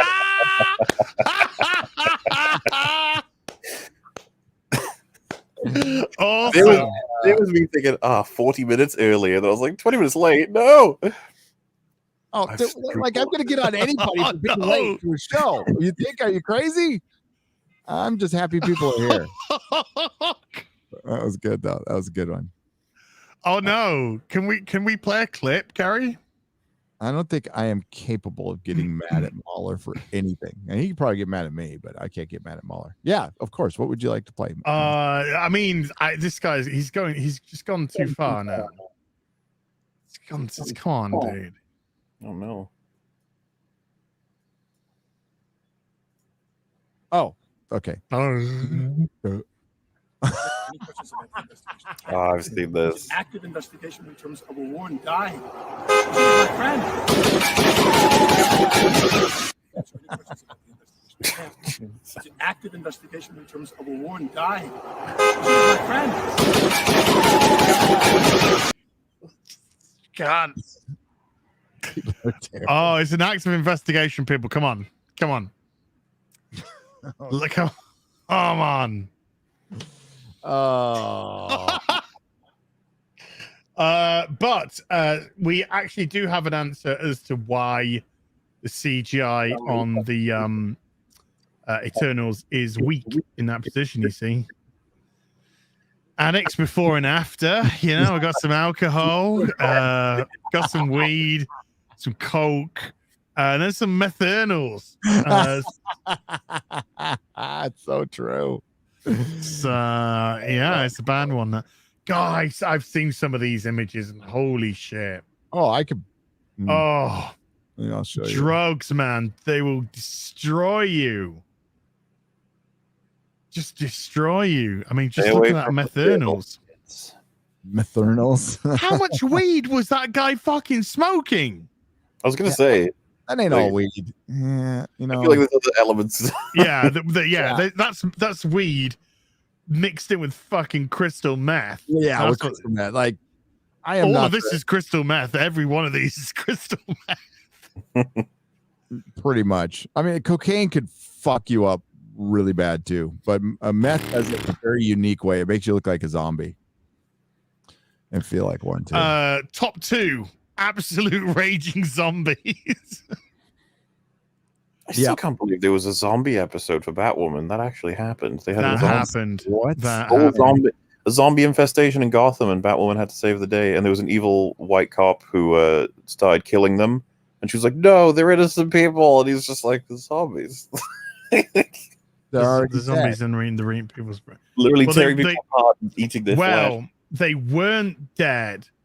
They had a brain frazzle.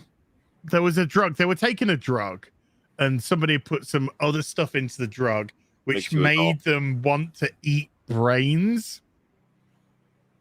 This is Batwoman, Gary. Let me guess. Who died in the show. So only the white scientists who created it died, or no, they made monthey from selling Black it. Mass is probably behind all of the shit with that, I guess. Yeah. Who died then? Was it just did they keep it just a couple of white women? Okay. Yeah. A tramp. Excuse me, they are people of death. People of death. And then there was they found a vaccine. And she was going around trying to put the vaccine in the zombies, but you could only do it one at a time. People of death. And so some guy just turned up with a machine gun and they just killed them all. No shit. I might have to. Was this living impaired? That's a good one. I like that. The living impaired. It was considered like an event. People of death makes me laugh. I don't know fucking why. But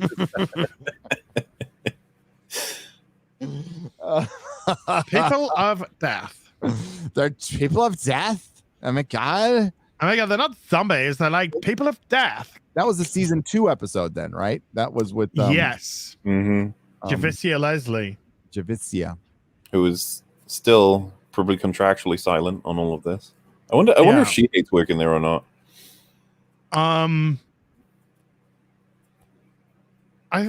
guess we can't know for sure. I know we just can't know for sure, but I mean, they're all shit. You know, nobody's good in that show. Nobody's shining out in that show. No, I think they're all counting their lucky stars. They're still getting seasons because nobody likes this fucking show. And now the people who do like it have reason to not support it. You know, with all the Ruby Rose stuff, they'll be like, I can't. You know, in good conscience. I cannot, in good conscience, continue to ship lesbians.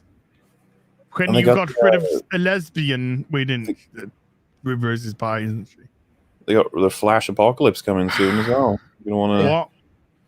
You can tell, like there are projects that people like they hate each other, but they know they're making something good, so they'll stick with it, and they're professionals. And then there's just worse shit. People making a shit product, probably making shit money, but at least it's money, and we're on TV, so let's just go through the fucking motion.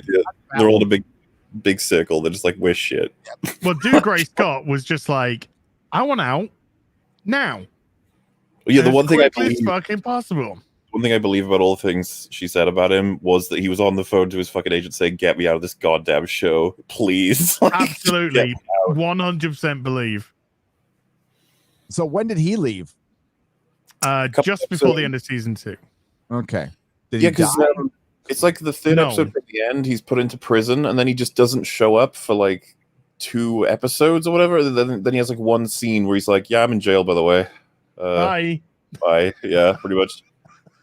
It's so bad.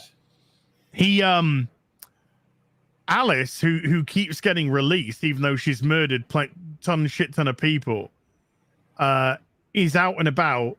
Meanwhile, Do Gray Scott's character is now imprisoned for aiding and abetting Alice.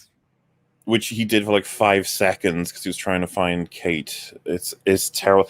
And not to mention, by the way, as fucking season 2 ends with her getting locked up. Alice is locked up in the asylum. It's like, yes! Season 3 premiere, Batwoman breaks her out and she kills someone straight away. And you're like, well, she stabs Mad Hatter in the back. Apparently he didn't die. Oh, he didn't die. He didn't die, though, no. You know for a fact the only reason they said he didn't die is like, oh, we might use him again. Fuck it. He was stabbed in the back with a knife, but he's totally fine. Don't worry about it. Oh, I thought the only reason why he didn't die was because he was clearly fucking gay. That episode is so fucking dumb, by the way. And I think, correct me if I'm wrong, I think.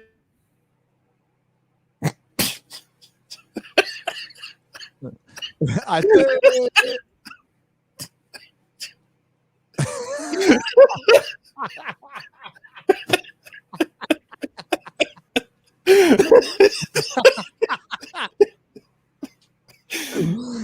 Oh, Az has become a person of death now. He's gone. Person of death. Oh no, Az, where did you go?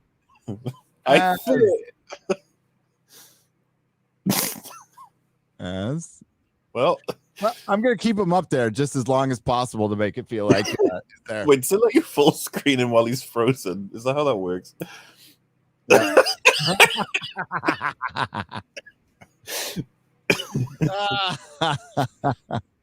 Oh, hey, how's it going, everybody? I didn't mean to full screen myself.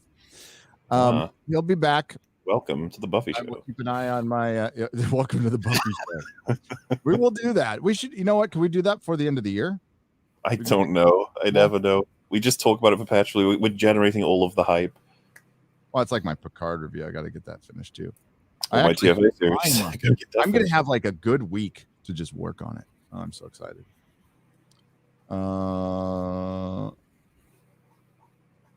Yeah, that episode is hilarious. They have like some guy finds Mad Hatter's hat, and it also happens to be someone who's a super fan of Alice. And so his goal in the episode is the system that puts someone who is mentally ill like Alice into Arkham Asylum is fucked up. Like she needs help, and so now I'm going to kill everyone.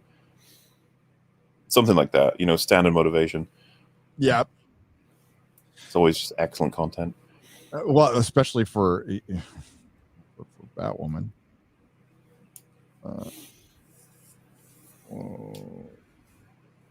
Sorry, I'm trying to see if yes, I'm on a live stream and I have. I was going to see if that's all right. For some reason, I just crapped out. I don't know. That's fine. We will go and read. See, I was missing for the first 20 minutes. He's missing for the final 20 minutes. Right. But I want to put the super chats on my other monitor. So give me just a mo here. Because I do have 4 monitors. Why don't I just use them? There we go. X-Ray Girl's doing a great job. By the way, big hand to X-Ray Girl. Hey. Out there.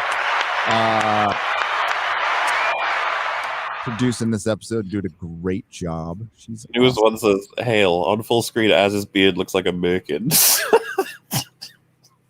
Don't tell us that. It's okay. He's not listening. He's love it. Yeah. Hey, Bardley Burnett for $25. He says, sadly, since I put my Penny Parker trans spider idea into the ether, there has been no interest. I'm sorry. Something I saw the other day that made me laugh very hard.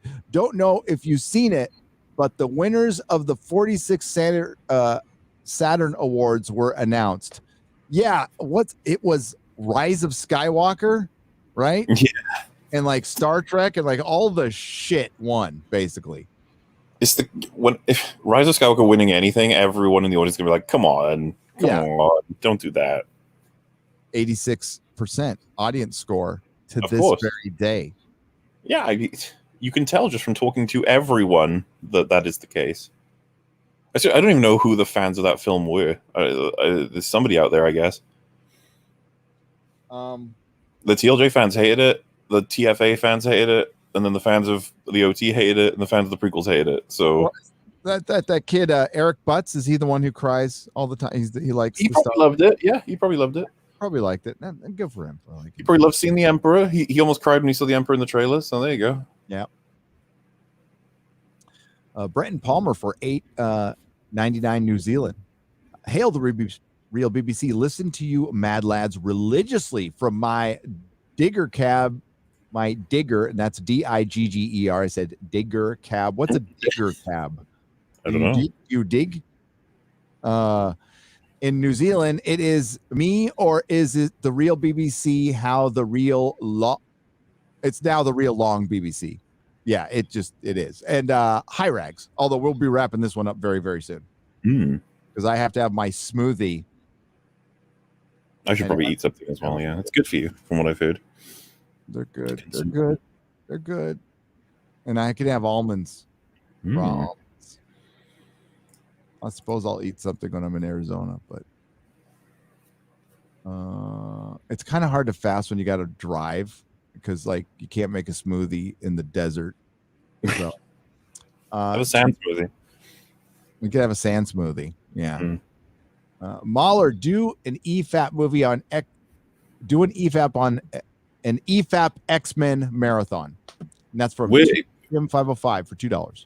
We want to do I guess a Fox sort of superhero, because the whole X-Men run, it goes like 1, 2, 3, and then there's the new trilogy, then there's the Wolverine. Was it a Wolverine trilogy? Does that count as a trilogy? The Wolverine X-Men Origin, yeah. And then Logan. Yeah, that would be the end of the trilogy. Yeah, so we want to do that at some point and talk about them all. I want to see how X-Men 1, 2, and 3 sort of hold up to today, you know what I mean? Because, like, when we're doing League of Extraordinary Gentlemen, like Az was saying, like, watching that movie back then, it was like, ugh. Watching it now, it's like, I mean... I still like, I think I like X-Men 1 and 2 for what they are. And I think Fox got it right for a little while. I think First Class was good. I liked it quite a bit. I liked the first Deadpool movie, and I don't even like Deadpool in the comic books. I liked Days of Future Past, even though it was partially directed by Bryan Singer. I like that movie quite a bit. And Logan, I liked it when I walked out, but I've never watched it again. Never seen it the second time. That one is beloved, but I haven't seen it in ages, and so I'm not confident in praising it too much, because I'm like, I can't quite remember a lot of the plot points. I just know the major sort of things that happen, and I know that he fought an evil version of himself, which I'm not too much of a fan of oftentimes. But of course, it's like a swan song for Professor X and Logan at the same time. I don't know. I want more Hugh Jackman Wolverine. I do too. I think he's good. Yeah. You just got tired of, dude. I mean, it makes sense. He played him as more than Tony than Robert Downey Jr. played Tony Stark, right? Or are they 1-to-1? Played him like 8 times, right? Ooh. I'd have to go count.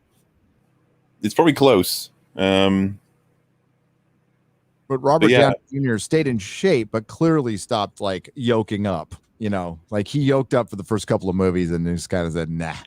I remember, in Days of Future Past, when he like gets up, Hugh Jackman, compare that to when he's like first shirtless in X-Men 1. It's like, holy fuck. Yeah, close. Not even close. But he didn't have a lot of time with X-Men 1 because Dougray was supposed to play that part. I don't know. Imagine the will that we would have gotten if he did, because no offense to him, I just don't think he would have pulled it off like Hugh Jackman did. No way. For one, he looks old. He looks older, and Hugh doesn't. Hugh's, kept it off. Hugh's a gorgeous human being. So he's a dancer. He's a natural dancer. Drowning Clown for $10 says, can't wait to see the new studio, Gary. The content as well once you breathe your sigh of relief. Hopefully Az will come visit, as well as MauLer. The more the merrier. Yes, the invitation is open to get those guys out to Texas in the studio. Texas. Heck yeah. Just got to figure out where it's going to be and what's going to happen. I've mostly breathed the sigh of relief. I mean, the limbo part is just like getting ready to move. I mean, that's not as, it's stressful. Yeah, it's fucking stressful, but like, I don't like living in limbo. Like, you want to have some security and just knowing like, I don't know where I'm going to live right now. And there's a lot of people in that situation, which sucks. But I don't know about the UK, but here in America, like a lot of people are moving. It's not just people leaving California. People are leaving New York, Michigan, Florida's and Texas's populations are booming right now. Very attractive states to be in. Unpopular movie reviews for $5. Az, are you the only one who was able to see and hear this mark? He was. Dude, I was just looking at chat when that happened. Everyone was posting question marks. Like, what's happening? You know when he was like, "Who's it an impression of?" Waiting for us to be prompted, I was like, "It must be something we're aware of and would connect easily." And I was like, "Oh, I guess because he's saying like, people who look and say." Well, I was like, "Is it Brie Larson?" And someone in chat, I think, said Brie Larson as well. I was like, "Is that close?" It's like fucking Robin Williams. I was never gonna guess that. No, that I wasn't. I'm like, what? What? Okay. As his internet died, he is not coming back. So subscribe to Heel vs. Babyface and Hot Toys when he does put content up there. Follow his manager, Hot Toys, on Twitter, and this show will be on his channel next week. Yes. Hopefully, wait, is he definitely not coming back? He's definitely not coming back. He is done. Damn. All right. The internet has totally fallen down, and it can't get back up. Yep. Tobias Gregory for $10 Australian says, "Good morning from Canberra, gents. As speaking of waifus, were we speaking of that? Doing my first run through of The Witcher 3. I've played Witcher 1 and 2, and my question is, Triss or Yennefer? Have a good one." I do believe he said Triss. Is that controversial? I don't know. I think they're Yennefer's fucking hot, man. Mm-hmm. That's why I'm still stuck in the first room, because I'm just staring at her ass. That I promise before the end of the year. That'll be a holiday thing. I'll do my Witcher 3 stream during Christmas, but you're welcome. If we want to do another Christmas Eve stream, you're welcome to join, dude. The last one we did was lots of fun. I remember. Man, it's been a year since then already. It has been a year, man. Quite a year it's been. Mm-hmm. Here. Got a second.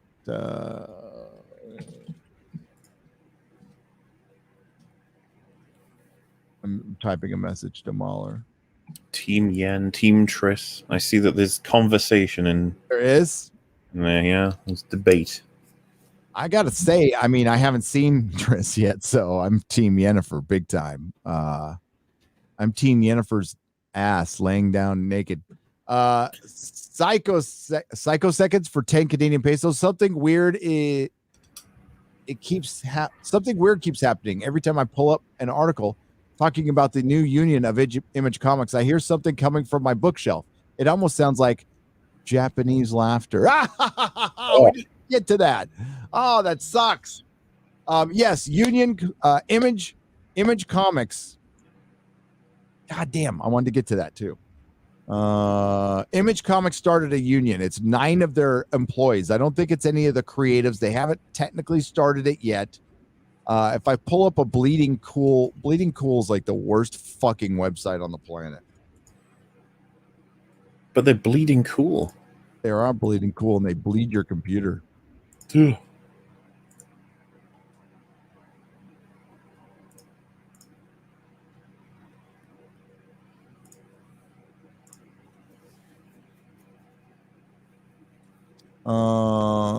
We can't find it there. I have to just search it.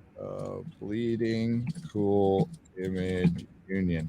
So Image Comics is starting a union.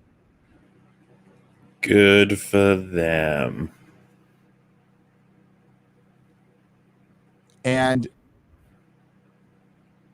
apparently, one of the union's demands is a more diverse workplace. And I think, it'd be funny if it was like if all these 9 workers were a bunch of white people, so they fired them to make it more diverse, which would be so fucking funny. It'd be unbelievable. But I think this is like I don't know if it's Mailroom or I don't know how big fucking Image is anymore. It's not a very big publisher. And I have heard of the comic creators have tried to unionize forever, and you know why they haven't? You know why it's not a good idea? Because you're not going to the fucking salt mines. You're drawing a comic book. You're doodling. It's cool. It's an art form. I appreciate it, but it's pure meritocracy. So what are we exactly looking for? They're looking for a living wage. Okay. Well, the Image Comics is, I do believe, did they move? They used to be in Berkeley. If they stayed in Berkeley, they probably would have had $20 an hour. I don't know where they are now. The Image Comics has this is the other article. I want the first one. This is the response. Image has always believed in a fair and equitable treatment of staff and always strived to support employees at the best of companies regarding their employment. This is not Image Comics recognizing the union, and indeed seems to suggest that they are doing fine without it. The goals, as stated by Comic Book Workers United, seemed to indicate some disquiet in the regard between employees and publisher. Bleeding Cool also questions in with the Comic Book Workers Union, but goals seem to define issues that staff had at Image that potentially may include a lack of salary or workload transparency. California state law requires salary transparency. In other words, they have to show you how they pay you. They absolutely do. Low staff morale and overwork. Well, maybe that's because you're not selling a lot of comic books, because a lot of the creatives in the industry have been alienating that job security. You know what job security is? Customers, paying fucking customers. That's job security. When you piss them off, you don't have job security. Dipshits. A lack of communication regarding publisher priorities. That sounds like a management thing. Yeah, they usually don't tell you fucking everything. Lack of procedures laid out or duties. New positions not opened up to current staff before they go public. Remote work. Well, there's actually a law in California that requires you to hire. You have to put a wanted ad up for stuff. You have to. I can't remember exactly how the law goes, though. Remote working opportunities being withdrawn and lack of compensation for supplies used when remote working. Too many mistakes in production as a result of overwork. A lack of diversity in staff and management. The publication of work by problematic creators. Ooh. You know what that means. So you have so the staff has to like everybody the comic publisher produces their work. So how do you define that? We also noted previous support for workers to unionize at Amazon from one of Image's partners, and also notable that issues expressed here have also been expressed to Bleeding Cool by other publishers such as Marvel, DC, Dark Horse, IDW, and Boom, especially the increased workload and the lack of communication. Image may be the testing ground for a union with lots of room to expand. Bleeding Cool will follow the emergence of this new union and what it means for the rest of the comic book industry. It will mean your end, because I will tell you exactly what happened. They have tried this before. And you know what they did when they tried this before? Remember when you started seeing all the Brazilian artists showing up, Italian artists showing up, in some cases, Russian artists showing up?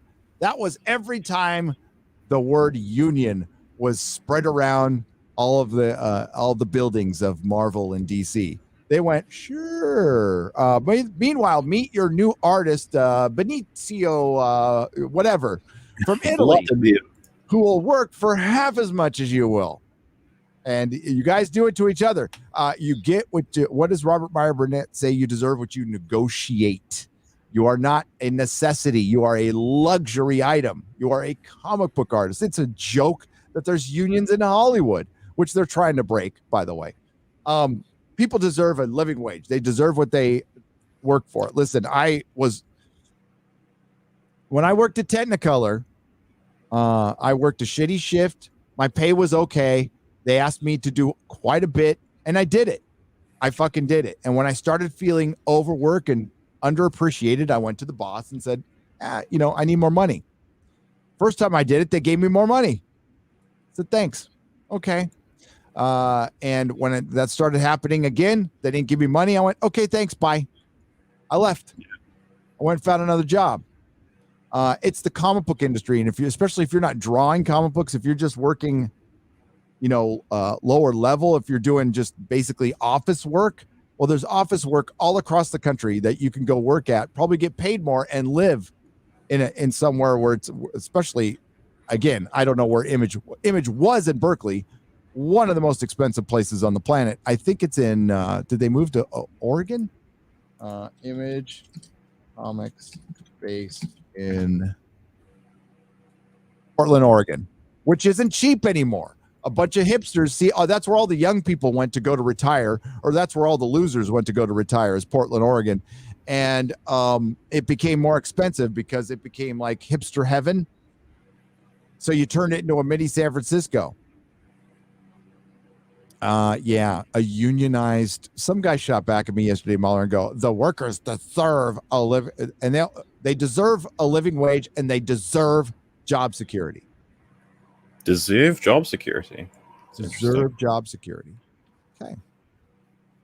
You deserve job security when you say things like the publication of work by problematic creators. I would laugh these people out the fucking building. Lack of diversity in staff management. Okay, let's start with you guys. Unfucking believable. Yeah.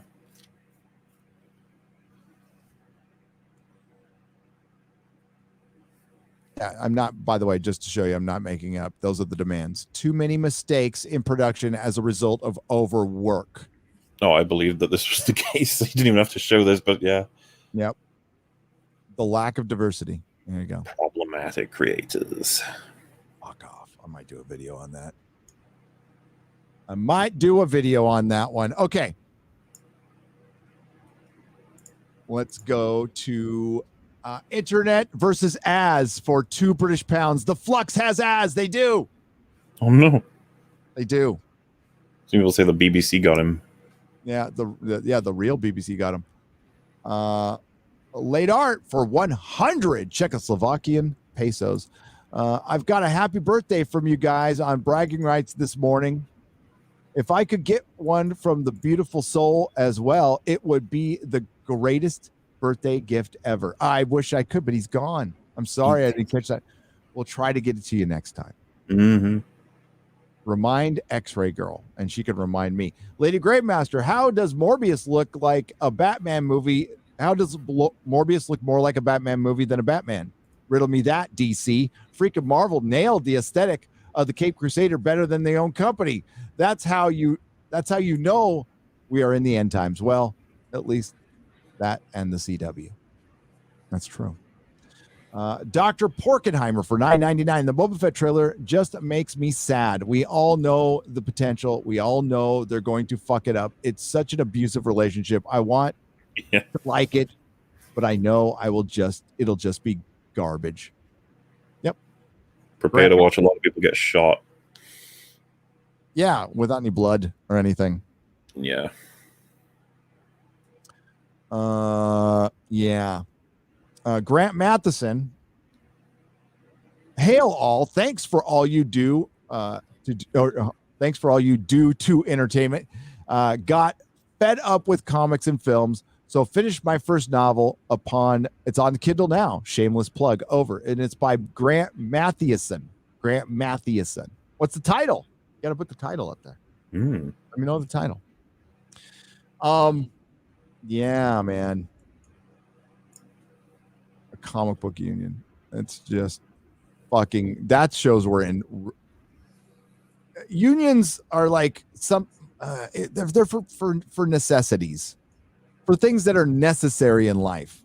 If you remember Hitchhiker's Guide to the Galaxy, all right, and the whole theory is Earth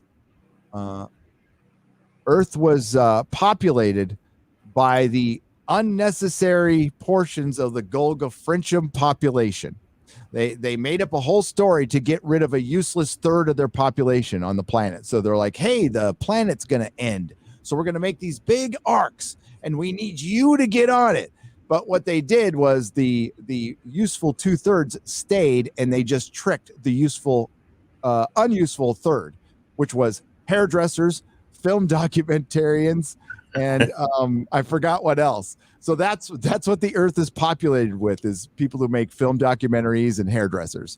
And yeah, that's basically that's where we're at. goddamn, I miss fucking Hitchhiker. That needs like a Dune-ish but better adaptation, like a Lord of the Rings-ish adaptation. That's what it needs. Give it time. Maybe we'll get it. Maybe. Disney has no idea how to write bounty hunters. First, they had a BH running away for seasons, and now they show how a top bounty hunter that prefers to talk instead of shooting. Bounty hunters, yeah. It is weird seeing him be like, you can Bounty speak openly with me, and I would like to rule with some respect. It's like, okay, Boba. All right. We'll have to see how that plays out in the show. I don't know. Not sure what people want to see, but, give it a chance. Where's your endearing characters aside from the old Boba Fett, who's going to be just Boba Fett the whole time? They're going to want to keep playing up the Heart of Gold thing. Like, he'll be ruthless, but then there'll be something where someone says something, he's like, no, I'm nice, though. Just whatever wants to see. Fucking terrible. The actor who is playing Morbius in Matrix Resurrections recently said that the film will be funnier than the original trilogy. Why is the franchise trying to be like an MCU film? Funnier than the Matrix trilogy? So you're okay, Mikey. You're saying, oh my God, why am I blanking his name? He was in Fight Club, Dallas Buyers Club. He's playing Michael Morbius. He was in Blade Runner 2049. Jared Leto. So you're saying right. Jared Leto is in the Matrix, and wait, he's in the Matrix? I didn't know that. Or should I have known that? Well, that's what he says. The actor who was playing Morbius in Matrix Resurrections recently said, "Oh, okay." So the actors, I was thinking Morbius, the movie, Morpheus. Okay. Not Morbius. Morpheus. Mikey Gessler. So he's the guy who played. He played Dr. Manhattan in the Watchmen series, and he says the Matrix is going to be funnier. That's what we want for the Matrix. Definitely. The problem with the original was that it wasn't funny enough. It had the first movie had perfect levity. Yeah. Mikey Gusler for $10. Chris Pratt just got cast as Garfield, and Twitter is upset. One person tweeted, "This is my 9/11," and another user said, "This is literally the worst thing that's ever happened to me." I think America needs to give up Twitter. America just needs to give up Twitter if that's real at all. Now that might be people joking. I mean, if you're joking and you say it's my 9/11, then that's funny. I want it to be cast as everything now. See the difference? Andrew Matthews for 10 British pounds. Peeping Tom looks nervously at his watch. The clock ticks to 9 p.m. So appears his nemesis. Barbara Woodhouse is the watershed. The watershed? That's good. The watershed. I like the choker.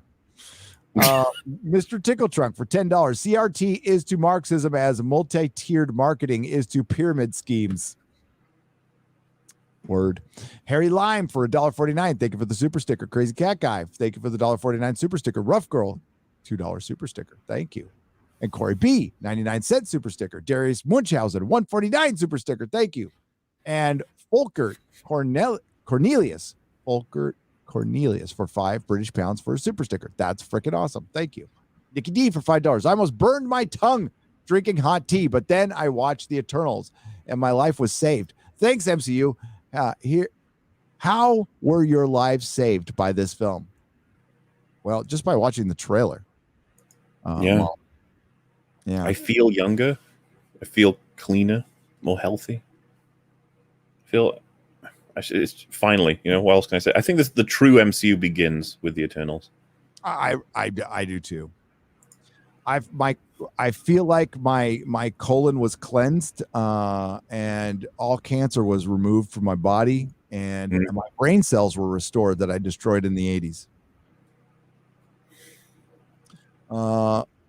Marquesians Studios for $5. Hey Gary, You keep missing my super chats lately, and I'm not sure why. Oh, I'm doing it on purpose. No, I'm not. I'm not. I get to what I can, but I do not deliberately not read unless somebody is like really. I mean, like if it's something that's horrible, I can't. It's something I can't read. But I generally, and those I'll even read in a Square Hub. Do you read mine?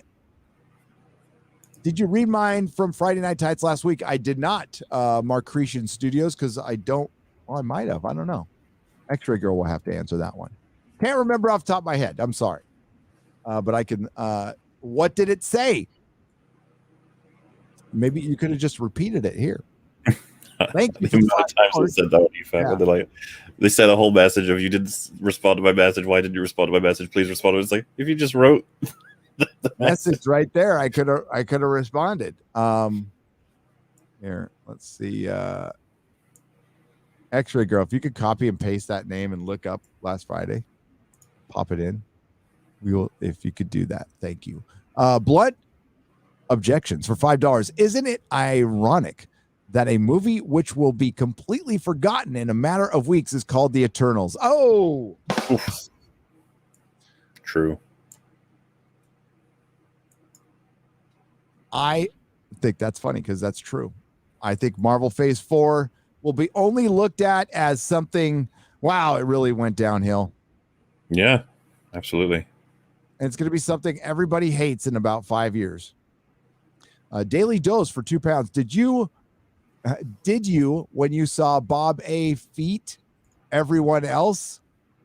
That's the super chat. I feel like there's a lot of other words missing that he didn't get in. Daily Dose. I understood it perfectly. I did too. I got you there, buddy. Yes, I felt exactly like everybody else. Oh, what's up, Literature Devil? How's it going? He says, hail FNT. Hail FNT. Hail. You see.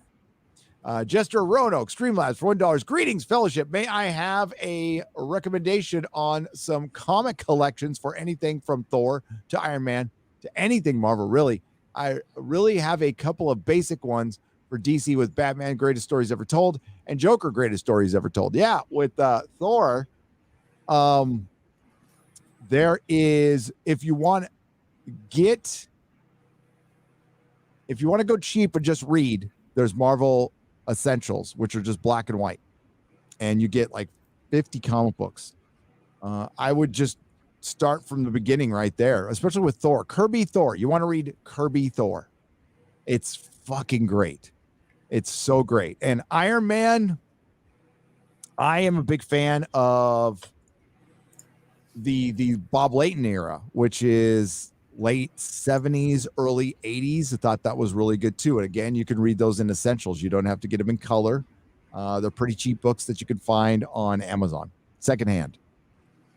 I buy most everything secondhand. My tickets to that show, MauLer, bought them secondhand. I did not give Disney money. Fuck Disney. I'm serious about that shit. Hey, why no video on Ruby Rose situation yet? Says Macretian Studios for $2. Oh, was that the other one? Well, Az isn't here now. I do believe Az said he would be talking about it later. You might be waiting for the full story. Yep. I'm not sure. Yeah. And it's developing, and it's good that he waited, because like it looks like he might want to wait another day too. Bubba Doom 1. I work outside and I love daylight savings. I you lose an hour unless you work in the morning, maybe. Yeah, I can't stand it, but you could like it. That's fine. Little Red Riding Ryan for £5. Well, I don't know if you saw it, but looks like the prosecution just to prove Kyle Rittenhouse is innocent. Good. You just proved it? Well, it doesn't. I don't know if I saw it though. I mean, yeah, I was gonna say I would have thought I'd have heard of that by now. But man, what a fucking clown show! It's so obvious. It's obvious and it's political, and yeah, if he goes in, then there's. Did you see? There was a controversy over whether or not you can call the people who died victims and they were really upset about that. And it's like, well, can you call them victims if they were attacking him? It's like it actually like matters to the case, specifically how you would refer to the people involved and stuff.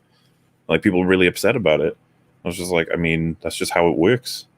If you get shot because you're trying to hurt somebody, you're not a victim at that point. Like, it's just how things work. Yep.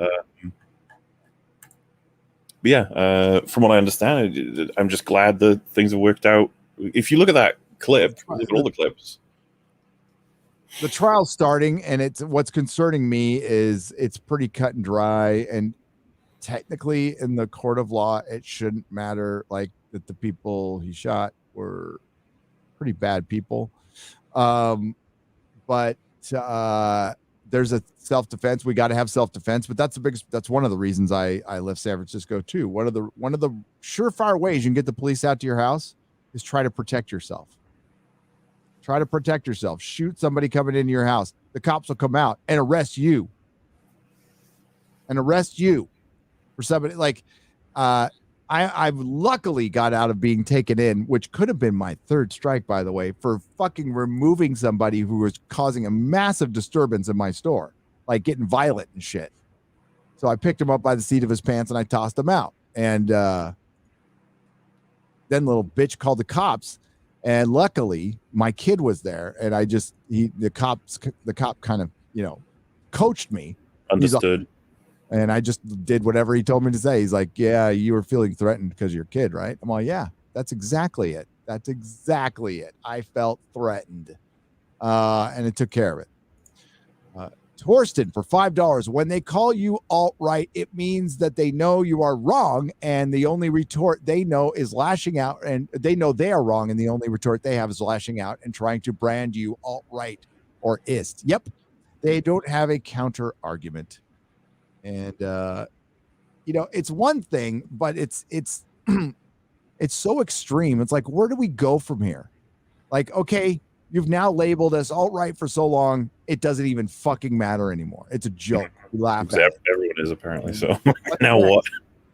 What's next? You've tried the white supremacist thing. That doesn't seem to be sticking because it's bullshit. So what next? Maybe you admit that we just have a different point of view. That's all. Man of War 665, the neighbor of the beast. Have you two heard of jokes and laughter are the new symbol of the far right? Oh, I didn't know that.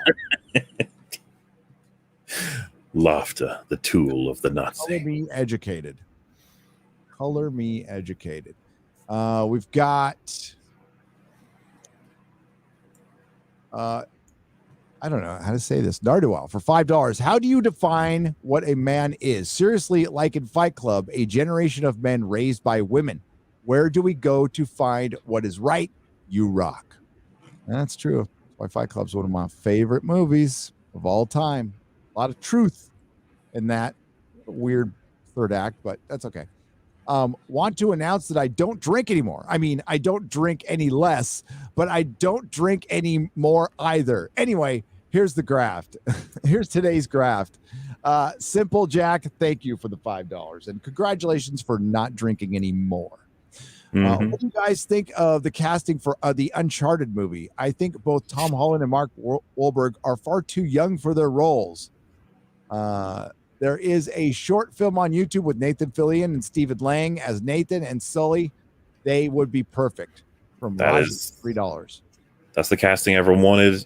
It's not what we got. I was kind of hoping that Tom Holland might be able to pull it off, but after the trailer, I was like, oh, he's just Spider-Man. He's not actually like he's just the kid sort of voice and presence. He's not doing a Nathan Drake. He doesn't feel any different. So I was like, oof, this might have been a mistake.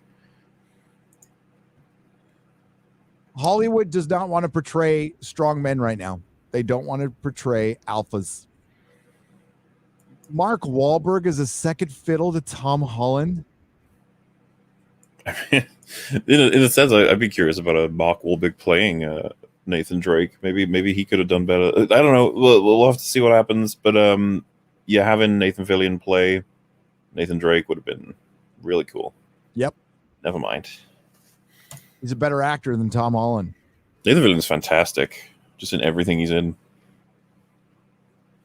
The only film I'm looking forward to is the Rocky 4 director's cut. It says Uber Geek for $5. There you go. That's something worth looking forward to. I'm looking forward to Christmas and watching all my Christmas movies, watching my old Doctor Who Christmas specials. I'm getting fired up for Christmas. Early. Yeah. I mean, fuck wait until Thanksgiving. The decorations are going up within a week because we're going to be here through Christmas. That's a fact. There is no easy mode for life. Sure, it's called being a woman. Oof. Oh, I'm just reading super chats. 6.6 now 6.0% of my female audience. Adolf E. Newman for 25. I think that's Polish pesos. Chris Webb for $5. Even in comics, no one liked the Eternals. I know, right? I love how I'm a big, long-time Eternals fan. Wow. Are you now? Are you now? I'm sure there's one. I'm sure there's somebody out there who really like gravitated to him and stuff, but we're talking like a handful of people. Douglas Sadivi for $5. Lately, my best use of Twitter has been keeping tabs on indie authors and artists plugging their stuff. Actor group who loves getting talked about. That's good. Follow who you like. Yeah. Man of War 665, the neighbor of the beast. Remember when you guys were going to quit Twitter about a year ago? I remember. Yeah, I remember too. I was just thinking about that. I ain't quitting Twitter. I need it to talk to people. I hate that I do, but I do. That's the thing. When the problem came up is when a couple of us quit Twitter, it's like, oh, fuck. It just became a problem. We'll see if we can work our way around that problem for Friday Night Tights and for the streams and stuff. But last week's Friday Night Tights was an all-timer show. That was really good. It helps to have, Marvel shit to make fun of, but it was really, really good. And like our second best performing one next to Alex Jones by far. So thank you for the support. It was fantastic. Hail all. What are your thoughts on cleaning and pressing comics and slabbing them? Is it worth doing bronze or older or new 9.8 comics? As long as none of that affects the raw value of the comic. Pressing them, as long as you can get away with it. People could tell if you've pressed them, though. That's the thing. But if you want, you could try. And you could try to sell it, but it's like clever people will be able to figure out if it's pressed, and they'll call you on it. And they consider that devalued. It depends. I think that's kind of an iffy thing. Personally, I don't have a problem with it. But Hitchhiker 42, there is a huge market for slab comics. The only problem with them is you can't read them. I like being able to read my shit. But I do have some slabbed. I'm sending MauLer a slabbed comic. To catch me up, what does that mean? Oh, it's I don't have one near me. It's when a comic is it's in a plastic slab and it's officially graded like a coin. So that increases the value. So it's able to trade online easier, because when you're selling a comic, like I'm grading it myself, right? And it's gonna be, people are just gonna have to take my word. That takes my word out of it. And this thing is officially a 9.8 comic or a 9.6. Right. Yeah. So you'll see when you get in it. I'm also giving you a copy to read. Sweet. All right, we'll do a couple more, then we got to bounce. Really got to bounce. Brightest Day for $3. One underappreciated lesson from Dune is the dangers of adults forcing unnatural plans upon future generations and how badly it can go wrong. Would be nice if some people had heeded that warning. Yeah, my dad never forced me to be an accountant because he just knew it wasn't happening. It wasn't happening. Dude, exact same over here. Yep. Like, my son might want to do something different. Rough Girl for $5. Got y'all while I'm doing yard work and making it fly by well. All hail the fellowship. Hail to you, Rough Girl. Don't forget, meetup me, yours truly, will be at the Endgame Bar with Jeremy and Ryan from Geeks and Gamers this Thursday, 4:30 p.m. Pacific time. And I'll be there for 3-4 hours hanging out. Also going there on a business trip. It's a business trip that turned into a meetup. Somebody would like to speak to me and Jeremy about some stuff. We'll just say some stuff. And we'll see. We'll see what happens. Bill Bonius bag of donuts for $5. But wait, what's always in stock with only context from pop-up book? My daughter exclaims, look, it's Captain Marvel. She loved it. Never will see movie. Nope. But it's so popular. Basement Studio Productions for 5 Canadian pesos. Hey, I made an animation to the FNT theme song. It would be awesome if you would check it out. Thanks. There was a couple of emails I had to look up.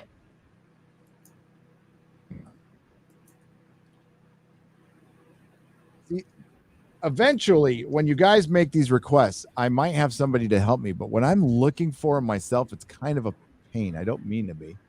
It can be tough to find stuff. Yeah. So we'll see. And it kind of stops the stream. There we go.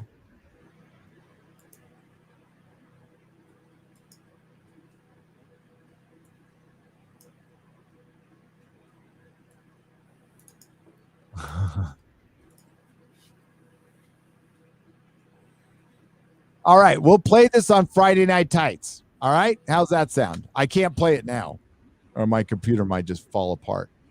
Gotta get a new one soon. But that is cool as hell. Thank you. It is bookmarked. It will be played on Friday Night Tights this Friday. And thank you for you guys making the animations and the covers and everything. That's fucking unbelievable. Basement Studio Productions for $5. Hey, I read that one already. Taylor Ramirez for $2. I think Rose got fired because she can't write. Oh, Rose, she can't act. She can't act. Ruby Rose got fired because she can't act. She was technically the biggest name they had, I guess, but yeah, she couldn't act for sure. There's a Rose Easter egg-ish mention in the Doctor Who premiere. Oh, yeah. Yeah. Still asking Billy Piper to come back. Huh? The review I'm doing, there's a point to it. It's going to be a very short review. Because, I can't wait for you to see it, because you're going to see it. You're going to go, stuff happened, but it meant nothing. Favorite con moment from Clay Johansson for $5 says, me walking up to Patrick Stewart to have a photo taken with him. Gurney Halleck, Patrick, oh no, not for a long time now. So did he played Gurney Halleck in Dune, right? Yeah. Okay. So did you ask him the question? Was he probably used to getting Star Trek pictures and you're like, no, I'm here for Dune. I get that. He was also in Excalibur, and he did probably the single best. It was the single best moment of overacting in the history of film when he was trying to pull the Excalibur sword. And he's all, yeah! It's so British and overacted. Putting the horrible new Doctor Who aside, would you like them to explain the face of Bo for the captain, or leave it a mystery? Leave it a mystery. I assume it's Captain Jack. Yeah. But never tell us. Absolutely never tell us. No. Phaser Force, thanks for $5. I love stuff being non-answered. That's great. Space and Goats for $2. To clarify, diversity isn't the focus, just story first. Okay, good. Yeah, story has to come first. Everything else will make sense if story comes first.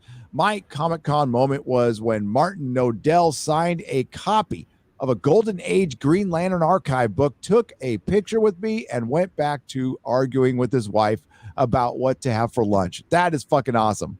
The Tweaky Kid for $5. I love it on the Streamlabs side. Comics Division for $5. Have you seen the Comic Book Workers United list of demands? Yes, dude.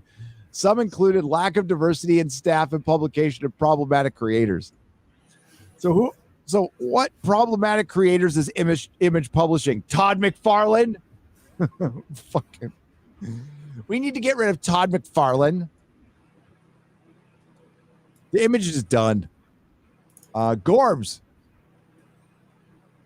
This has got to be the last one. In the EU, Boba got out of the Sarlacc, then fell back in again, in theory, so that any more films would still have him in there. Really? He fell back in. Because he got out in Dark Empire. I love the idea that he gets out just to go, I, whoa. I think some EU people don't like Dark Empire. I fucking love it. That's how it finishes for me.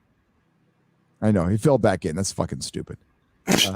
Ship should be called the Indentured Servant 1 instead of Slave 1, right? Black Soul, and I gotcha.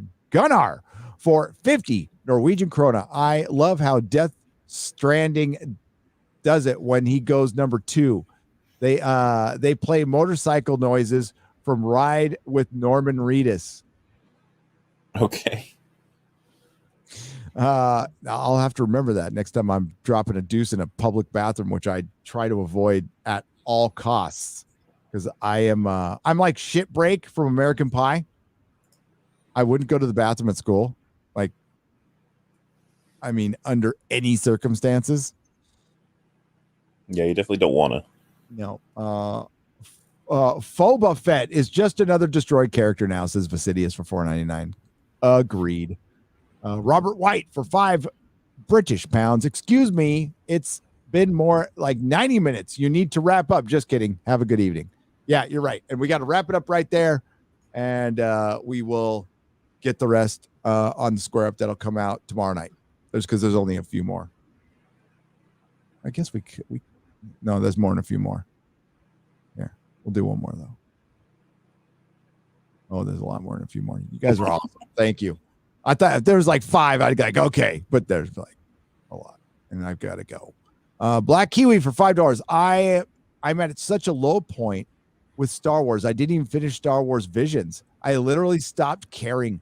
Pretty visuals, but why should I care? Yeah, I didn't think to watch it.